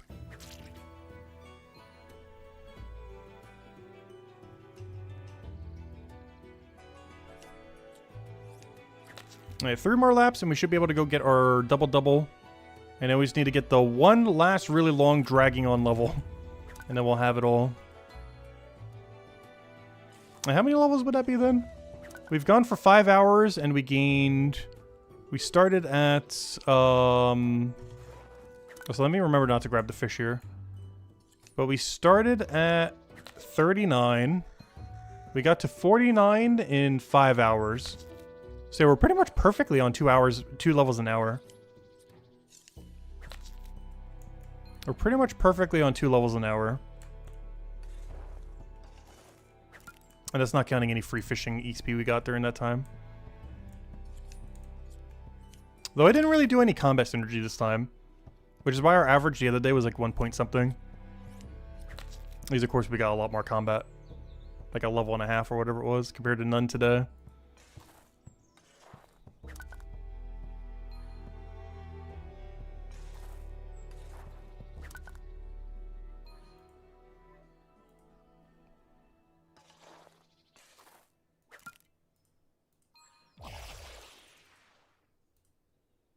Oh, don't forget the bone spikes.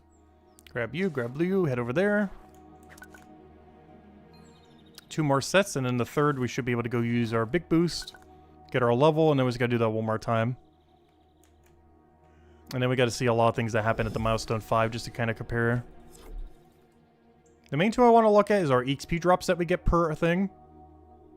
And the XP curve as far as like how much more we're gonna need for the level. Because this upcoming level, we'll see, will barely go up. Like right now it wants me to get 1.2 million. Next level is going to say like 1.25 or something, if even that. But the next one could say over 2 million for the next level or something. Or even 1.5 million. Like the jump that's going to do is going to be drastically different. I want to keep an eye on it, both for this level and next level. Though particularly 2 levels from now. I still got to check at this level just to kind of see what it jumps by.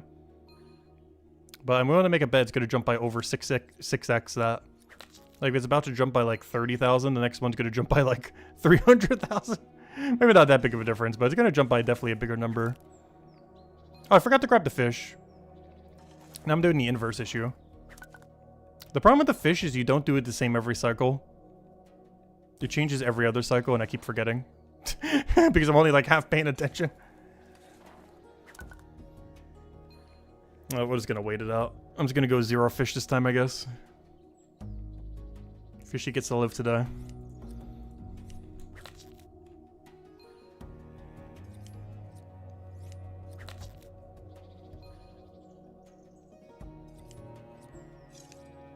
That means I'm gonna have to wait for this bone.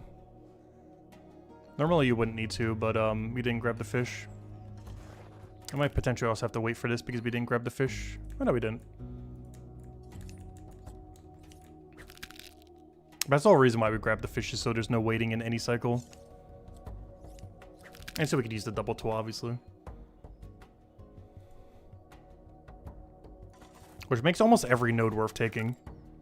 I don't think there's a single node that if you're within 10 tiles of it, that wouldn't be worth taking if you could just immediately go and double it. The only exception being the fish that will run away from you. Might be the only exception to that. Because they could waste way more time. But every stationary item, if it's within 10 tiles or less of your cycle, and you can throw a double into it that your cycle doesn't already do, it is worth grabbing. With the only exception being fish that move. Stationary ones, yes. It's one of the reasons why we go for that trout there. Because it never moves. So it's 100% consistent every time how long it takes to get. There's no variability to it. So we always know if it's worth or not worth taking. Whereas a lot of the spearfish can walk 1.5 miles away from you to the point that it's becomes not worth. But you have no way of knowing because you don't know ahead of time if it's going to walk 1,000 tiles away from you. Whereas with this, you know exactly what value you're getting every time, 100% consistently. So even though this thing is 1, 2, 3, 4, 5, 6, even though this thing is 6 tiles away and you have to backtrack all 6 of those tiles, it is still worth taking. So this is 12 tiles away and it is still worth taking. So anything that's 10 tiles or less for full cycle, 100% worth doubling. Maybe even up to 20, which is like 10 both ways.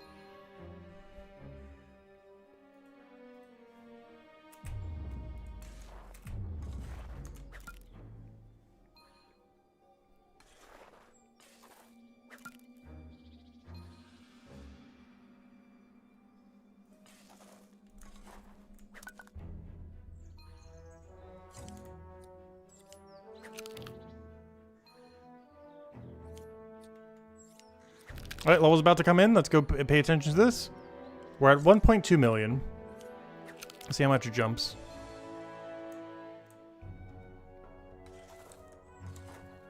Because we're going to get it this cycle for sure.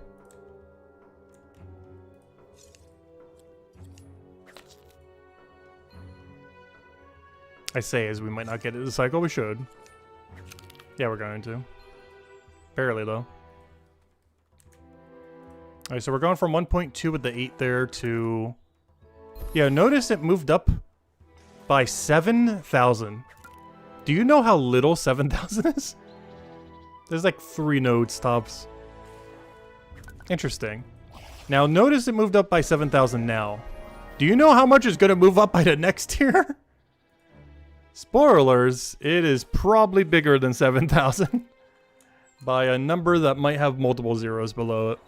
At least 1 0. Alright, so 7,000 is the number to compare to. Let's see the multiple times higher that the next one is, now that we're moving up a milestone. Which means effectively gaining that level made it so I only have to grab 3 more nodes at my level range. So I assume pretty much every level across this was like that. So within your tier, it looks like you need to grab 3 more nodes every level you move up, roughly. Give or take, depending on what you're doing. Of course, the next activity that you're doing might be better XP. But in this case, we're only having to grab 3 more per level up, it looks like. Though, of course, that does start to add up to be a lot. Because after 10 levels, if you weren't gaining a better XP method, you would have to gain 33 more. And of course, if you add up each one from each tier, that's over 100 more that you would have had to have done. Just from 10 levels. So it starts to add up. But it's not that many.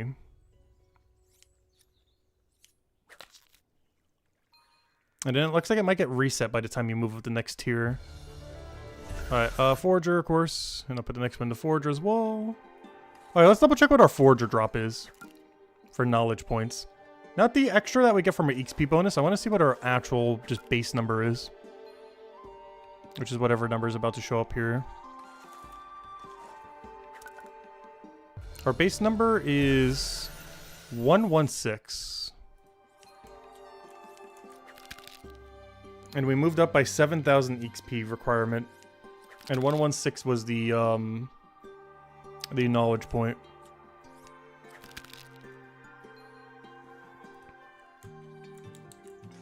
I'm gonna write that down because I'm gonna forget. I'm just gonna put it into chat. Let's see. How much was it each? It was 1116 or something, or 116. Let's just put that. That was the knowledge point, and the other one was 7,000. Rough estimations. There we go. Okay, now I possibly can't forget. It's in chat now.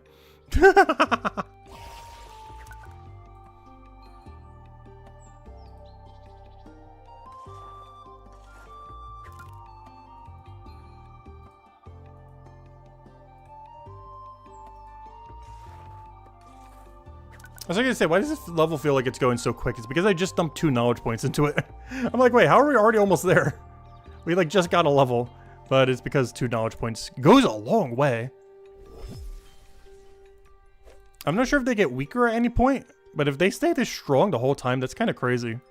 How much stronger knowledge points are compared to before. Not that knowledge points were weak before.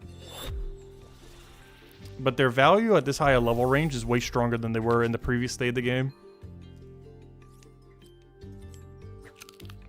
By like double. Like they're pretty much double, if not over double as effective. Because you also have better XP pots. So they're over 2 times as effective compared to the previous system. At this exact level range.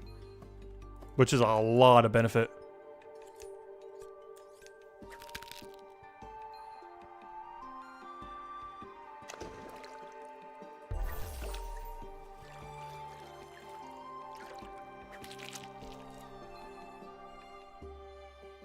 Oh yeah, there's something else to check while we're putting down a bunch of numbers.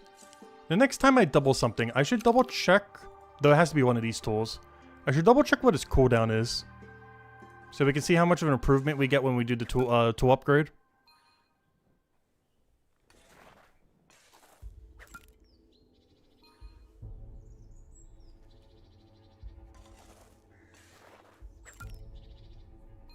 We'll do that on next cycle. Because I can't do it based on net, it has to be one of these two.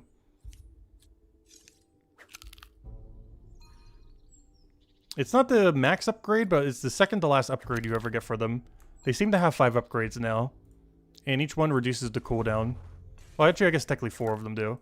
Or technically only 3 of them do. Because I believe the first one just gives you the tool, the second one gives you the cooldown mechanic. And then the third one onwards would start to reduce the cooldown of that mechanic. With this being the second to last one that would do that. With the last one coming in at tier 7.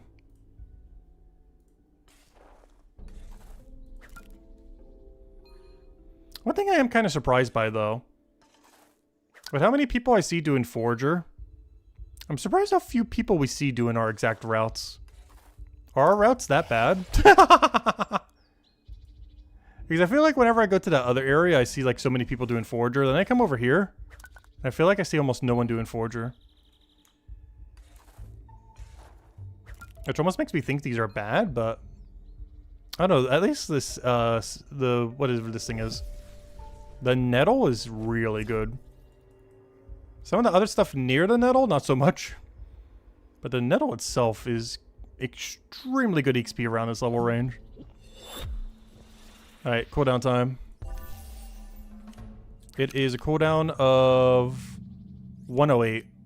108 seconds, whatever that converts to. 108, there we go. Alright, that's all the numbers I need.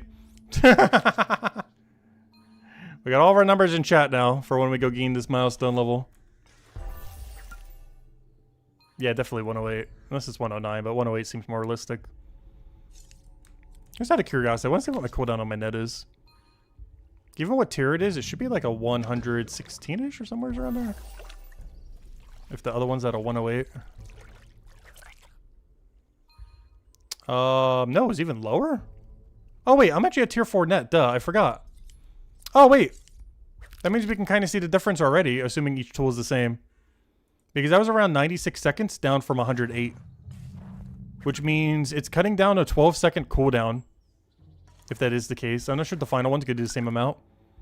But that means going from a tier 3 tool to a tier 4, assuming they work the same, which I assume they would, is a 12-ish or so second reduction in the cooldown of it. So we'd be able to use these to double 12 seconds quicker. Does that actually work into any cycle? I have no clue, but it would reduce it by about 12 seconds, it looks like, assuming they work the same, which I don't see any reason they wouldn't. Unless they made it different per tool type.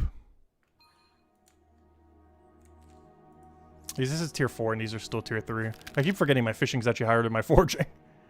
Because I've done so little fishing on this account. I've done more forging than fishing. Despite my fishing level being like 100 levels higher. But the main reason for that is because we did the venture for so much. And skipped so much actual fishing. But at this point we have officially done more forger than fishing. It's just the fisher skill has gotten up through ventures. Whereas forger does not have a venture. It's also one of only 2 skills currently with a 24-hour venture. Well, technically 23-hour. But it's the only one that has a really long venture that you only have to check once a day.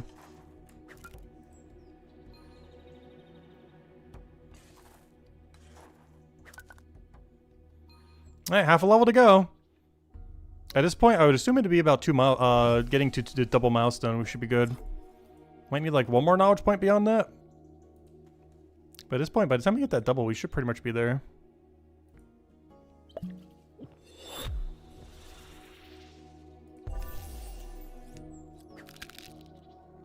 And we just need 1.5 points more then. And then maybe 1 point after. If anything, I'm probably going to need it for that passive activity too. Though we're probably going to be doing a passive in a different location just to kind of test that big number. I'm going to maybe try it on Stonemason, I think. Actually, what would be my Stonemason passive right now? Please tell me it's not something bad. Please tell me I have limestone bowls and banked from earlier. At exactly tier 7. I probably don't. I know I have some banked, I'm just not sure if it's specifically the tier 7 material. Like, I definitely have limestone banked of that color and everything. I just have no clue if it's tier 7 specifically. Because they added so many different tiers and everything. Oy, stretch. I'm starting to get hungry. Well, we gotta finish the grind. We said we'd go for milestone 5. We gotta do milestone 5. Also should probably get that cooking level because it's bothering me that we don't have it. We're missing like 20,000 XP. 25,000. That's like 2 inventories. Actually, probably 1 inventory depending on what we're doing.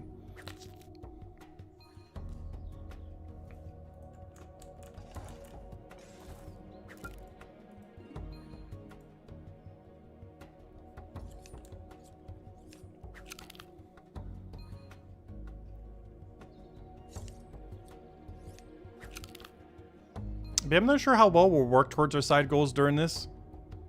But some of my side goals, of course, during the Forager grind was to also get Milestone 20 Combat, which is 54 more levels. And to also get 50 fishing, 250 Chef, which is Milestone 5, which is 7 more levels. So long story short, 7 more cooking levels and 54 more combat. I think we'll be able to do that during this grind. Either directly or indirectly. But those were 2 other goals I wanted to do while in the area. Before we shift to a different area. Which would likely be Mind-to-Win for combat. I think is my next target. Not to max it out, but to do 2 more milestone tiers there. As that should give us all the alchemy supplies we need for the rest of the time for Mind-to-Win.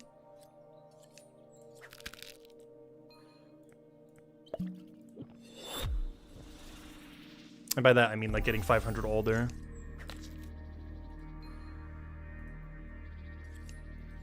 Also, it's gonna feel weird once we start maxing a lot of skills. Like obviously Forager we'll have there in a couple weeks. But it's gonna feel weird when we start having like nearly every skill max. Because I'm not sure what we grind then.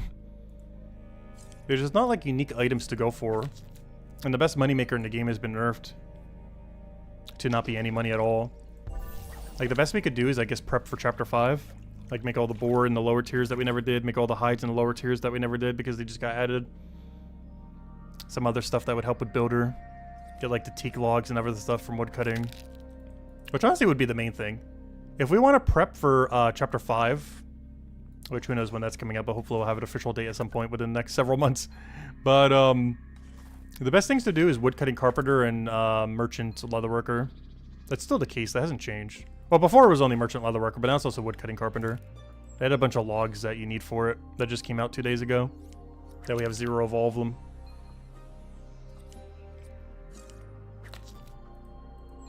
What ratio of those do we need? We have no clue. But that'd be like one of the best ways to prep. And there's no way I'm getting max level woodcutting, carpenter, merchant, and leatherworker by then.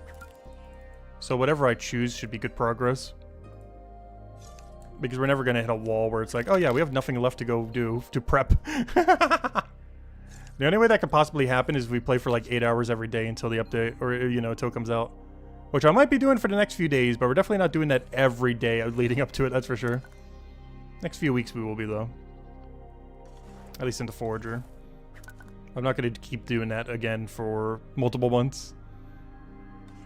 Maybe at some point we will return to be playing that much again. Like right now we are for Forager, of course, but, you know, I mean just like regularly. There's some pieces of content that would definitely need to be in the game for that to justify it, though. The only reason I'm kind of rushing this is there's a benefit to doing it, since we can AFK a 3rd venture slot. So there's an active benefit for rushing down Forager right now. Whereas until we have an official date for Chapter 5, there's no benefit at all for rushing down anything for Chapter 5. Until we know an official date.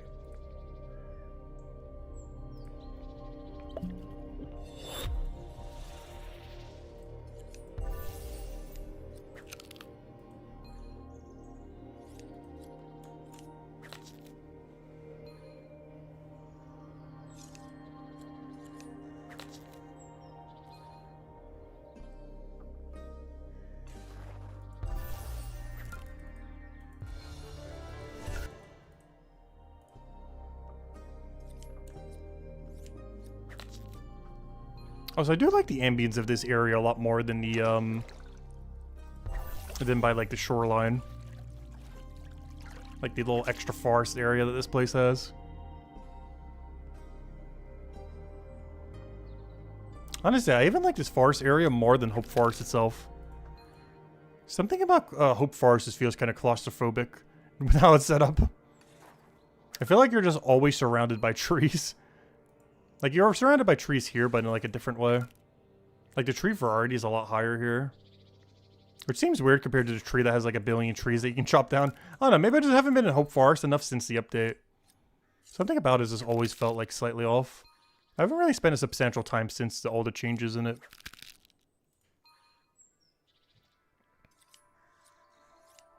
It could also just be the music. Because I would say out of any chapter, Chapter 2 has the worst music. Chapter 3 probably is the best. Which is why we have the highest levels in Chapter 3. Oh no, is that what dictates how much we like to spend in an area? It might be. Is my highest levels or is in the chapter that has the best music? Oops, I didn't need to go for this trot. I wasted time again. Rip. Also, this double knowledge point will definitely be able to go in and get us to max here. But I find that kind of funny. I just realized that now. My highest level distribution is in the chapter with the best music.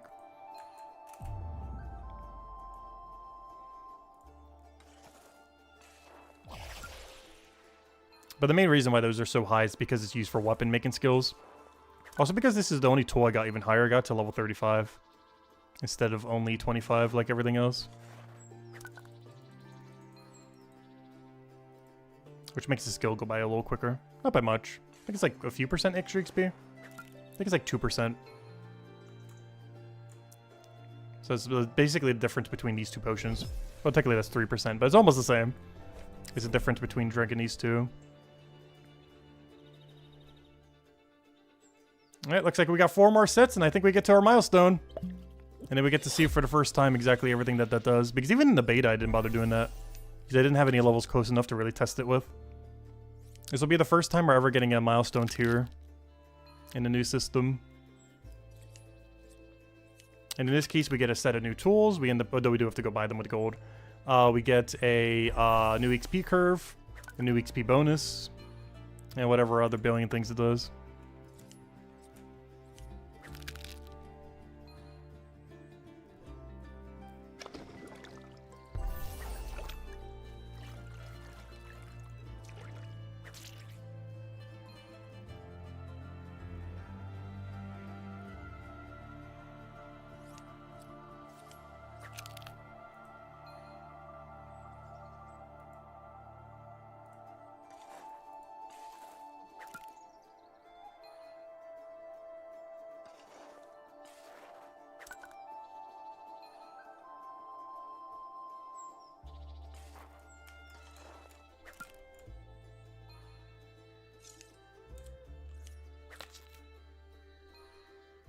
So let me double check after we grab this one stone.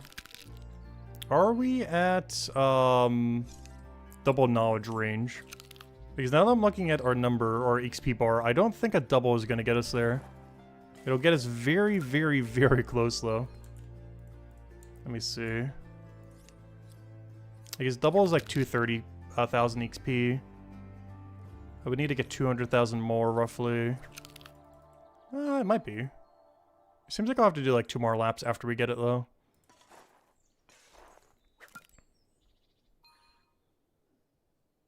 Because we gotta actively get 200% more. Or 200,000 more, I mean. But then I'll go check all the numbers that we put into chat. Because I want to compare them all to the upgraded numbers. Or, you know, how it changes in the milestone. Which is why I'm trying not to overshoot either.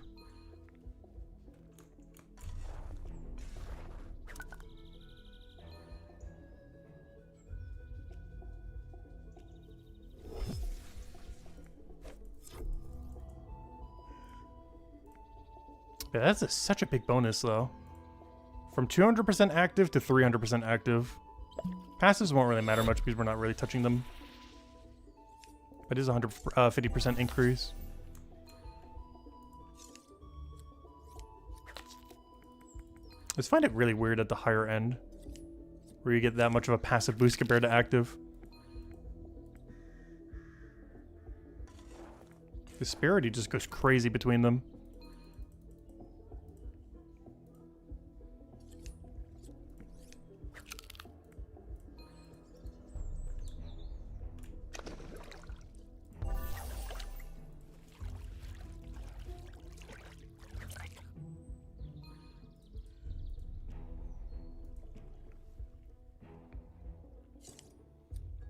Alright, 3 more laps to go. Where's a 2? I actually didn't do the math earlier on how much knowledge it is per lap here. I'm pretty sure it's like still 20 something. It's hard to tell because I'm pretty sure our bones give less. Any node that you have to grab 4 of tends to do that. Compared to the 3 nodes. Oh, did I never double it? I forgot to double it earlier. I was wondering why that was still not on cooldown. Yeah, it looks like 2 more laps. I just gotta make sure I don't accidentally overhit. Because I need to use 2 knowledge points, but then also proceed to be not level 5 milestone. Because otherwise, I won't be able to check the number properly. Actually, I guess it won't matter too much. We already wrote them down, so. The only thing I won't really be able to check is our knowledge point. Otherwise, we'd have to go earn a whole nother knowledge point, which maybe we'll go do. Doesn't take that long. Because if I'm using double knowledge to get there, then I won't have a knowledge point to go use for when we actually hit it.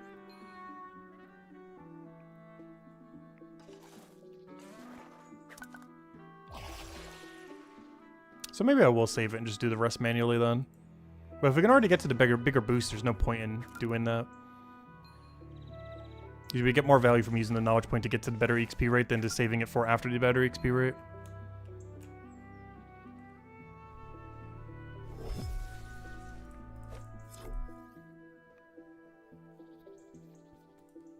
Which, because of that, to some degree, I almost want to go use all those knowledge points we have in the bank. We have like 200 something of them, or whatever it was, that we got refunded from the most recent patch. That's a lot of XP. Like how many extra knowledge points that would convert into. Because every, like, 5 of them lasts an hour. I have enough to make it last for, like, 40 hours. Though I feel like I should be using it on a real skill that's worth using it on. Like smithing. Or literally any production skill. Like leatherwork or bonewright, smithing, or stonemason, I'm pretty sure are still really slow. Comparatively. To like any other skill. To some degree even alchemy, but I kind of want more potions, honestly. These days, honestly, almost even chef. Chef feels so slow. I can't tell if it's because we're in the bad XP curve right now. But chef still feels so slow compared to before. I could just be at a really bad XP curve area though.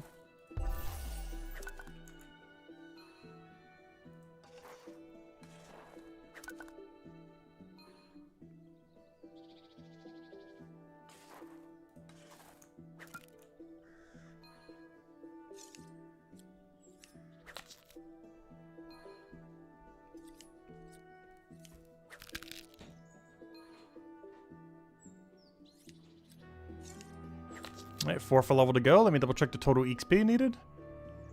Total XP needed is at 2 knowledge points. Yep, the 2 knowledge points will get us there. We're in striking distance. Because we're going to get like 230,000. And after one more trip, that is already striking distance. And one more trip is also what we need, so perfect. Alright, this next lap we will reach milestone 5. I might have to waste some of my potion, but that's fine. Because we're going to stop and look at everything when we get the level. Which is pretty much the second that hits 200%.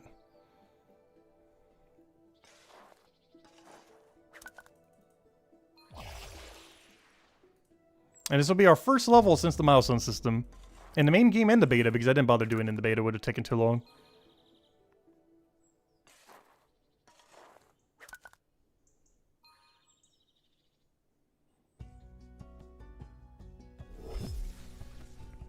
That's one thing the beta doesn't have that I wish it did. It doesn't have any, like, level editor. Not of, like, the actual levels themselves, obviously, but, you know, your actual, like, current levels. Like, you can't just, like, adjust your level to, like, you know, like, milestone 8 or whatever. Like, you're stuck at either a fresh account or whatever your accounts are currently at. You can't, like, adjust it to go test something at a very specific range or something. Which, for most beta tests, wouldn't be that big a deal, but for the most recent one, it would have mattered.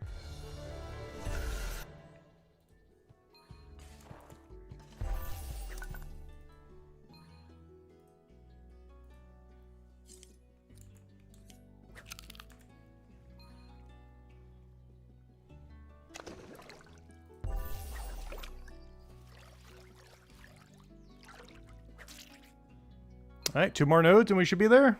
Unless the bone gyps us a little. Alright, let's see those big XP drops.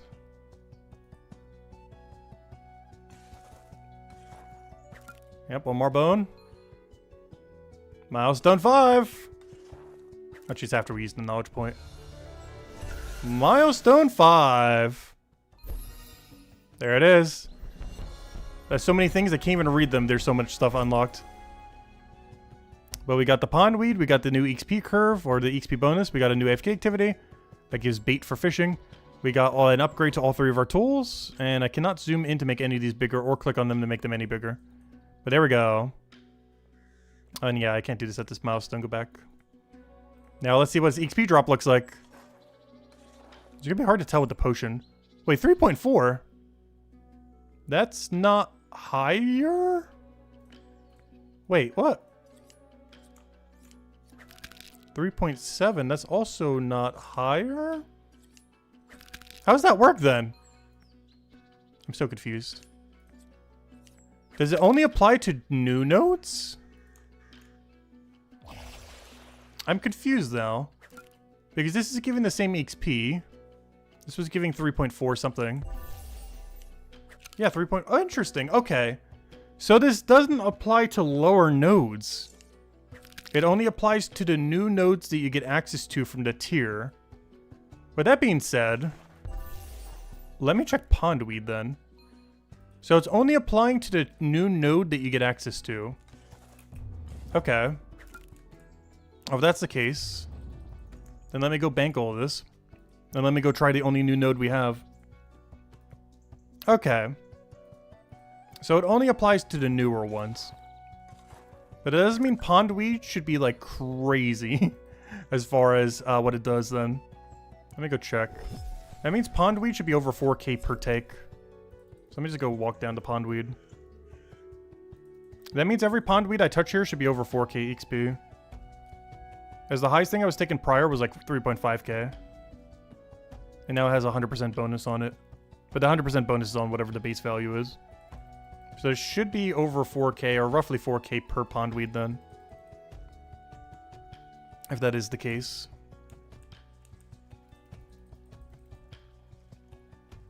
Oh, while I'm over here, should I go get that one anemone thing that I need from the shoreline? We're pretty much here already. Alright, let's go check. They should be level, it should be like 4k each. Roughly. Give or take a little.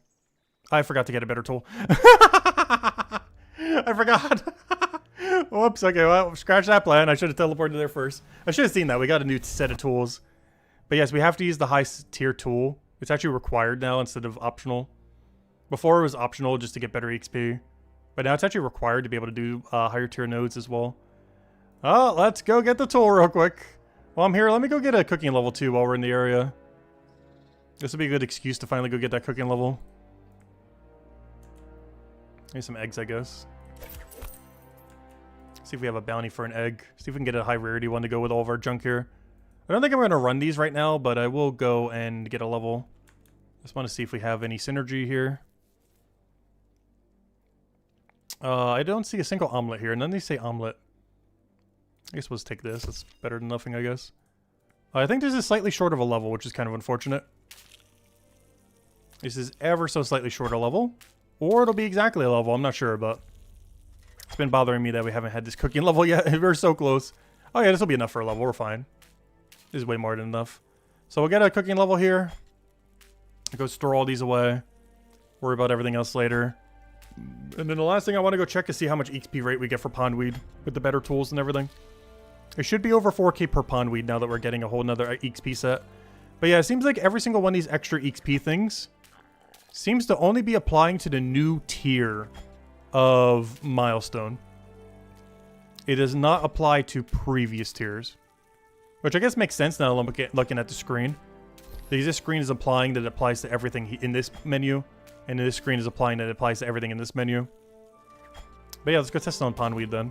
We're only here because we want a cooking level because we're so close. Let's finish this inventory and then we'll go check that.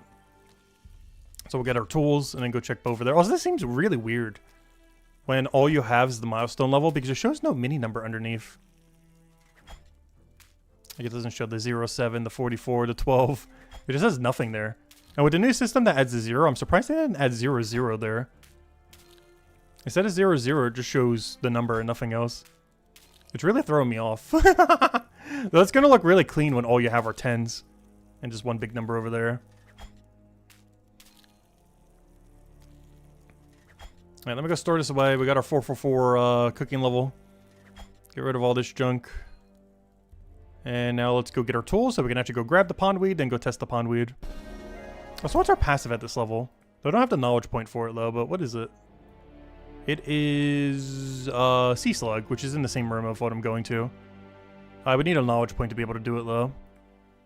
Which we do not have.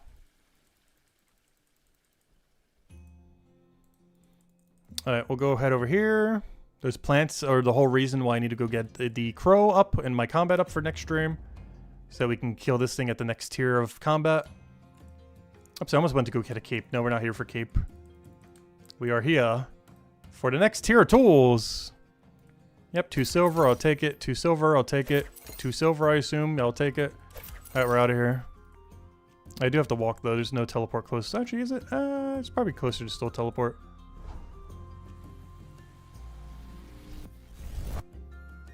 Alright, now, this pondweed should be giving us over 4,000 per weed. If it's not, we got a problem.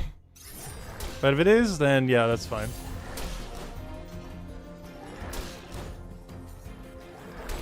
Let me go check. Does this mean we're kind of stuck doing pondweed until we get like a few more levels though? Then we can start doing fishing combined with the other thing.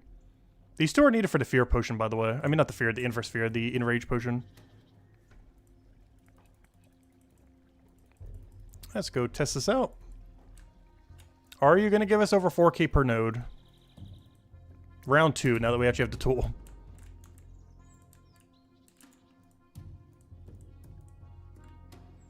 I hope these things respawn really quickly.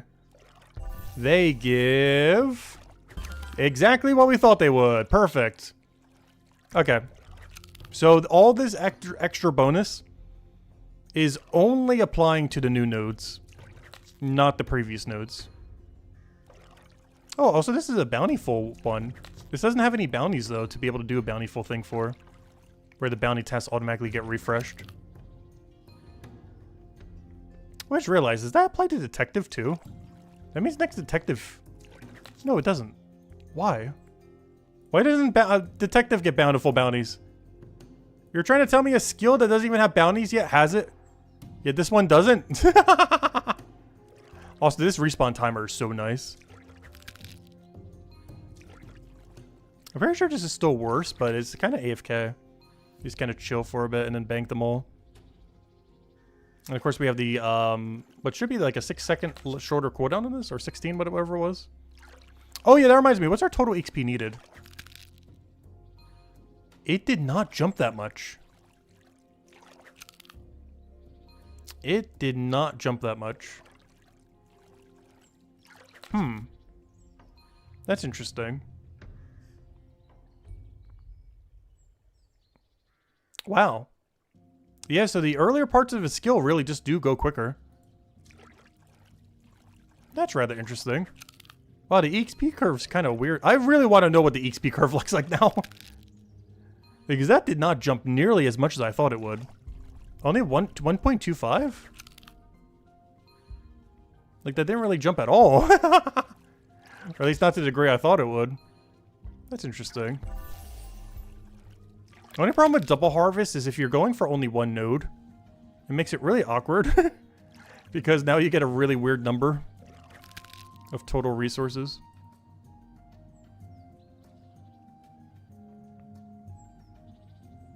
Loading, loading, loading. There we go. Please walk down and not the other way. I forget which way you default here. Good. Except now you're going to move down and I don't want you to go down. And then you would just bank them or drop them on the ground. Though I kind of want to use these for some potions later, so this saves me some money. I still have to buy the other ingredient that are forged for it later. Oh, come on, they're so cheap. Let's just buy from the shop for the other thing. They're worth like nothing. Alright, let me go store all this junk away. But yeah, that's that. Let me go touch that one new node. Not this one, but the one we haven't done. The only thing we haven't done other than the keep in this tier. Actually, yeah, the only thing but the keep is this guy. Except at the lower range. This guy. Alright, now that would be everything then. And then, I guess I'll check to see if we can do this stonemason AFK. Let's see if I have any of these banked. Just grab this once, bank it. Let me go do it in the other bank so I can check from here so I know if I need to go to a different AFK then. Yeah, then we'll call it for now. We got our main milestone completed. First one yet.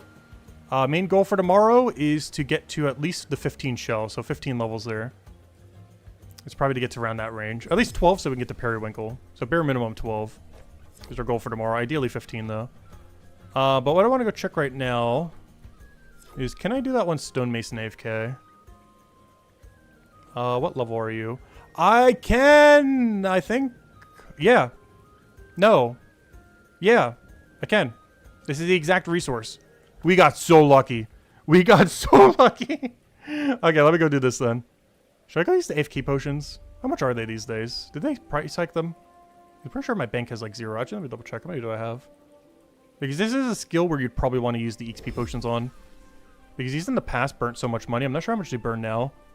But I'm willing to make a bet it is still a lot of money. Yeah, they still burn pretty high. Alright, so let me double check. Do I have XP pot for chapter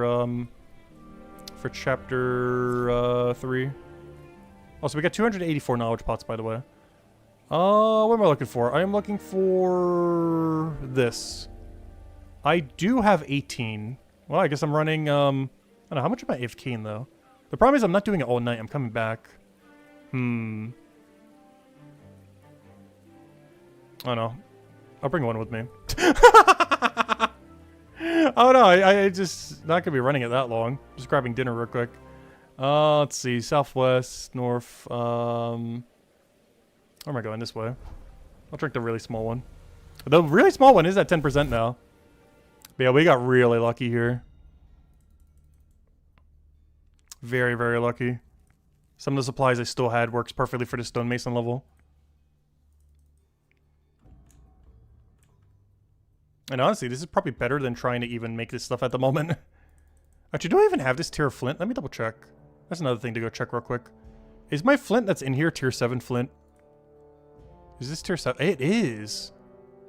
Wait, I actually have a lot of flint right now. I can go crazy on leveling stonemason. Interesting. Something to consider soon, but not at this exact moment in time. For now, just AFK these resources that we have. Drink one singular potion. And we'll let them sit here.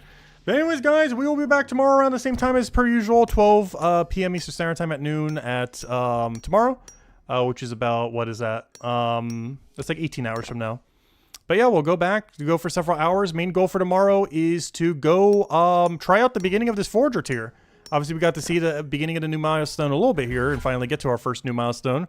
But this will be the first time we really get to like fully go through like the entirety of the system, starting from scratch.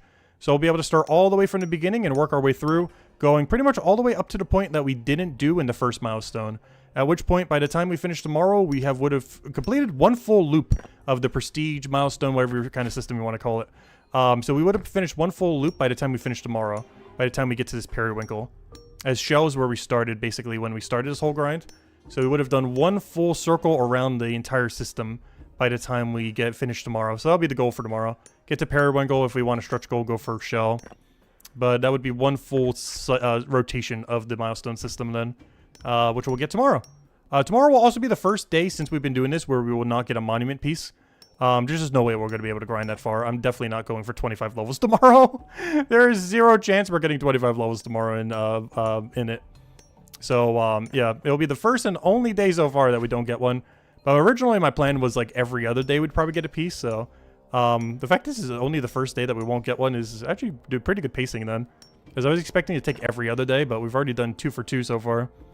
But this will be the one time where the gap in between the pieces is long enough where, yeah, we're not going to reach it tomorrow. But we will the following day if nothing else. But anyways, we'll call it there for now. Hope you all have a wonderful week. Wonderful, actually it's not weekend yet, it's like the middle dead of the week. And I'll catch you guys later. Goodbye everyone. Thanks for watching.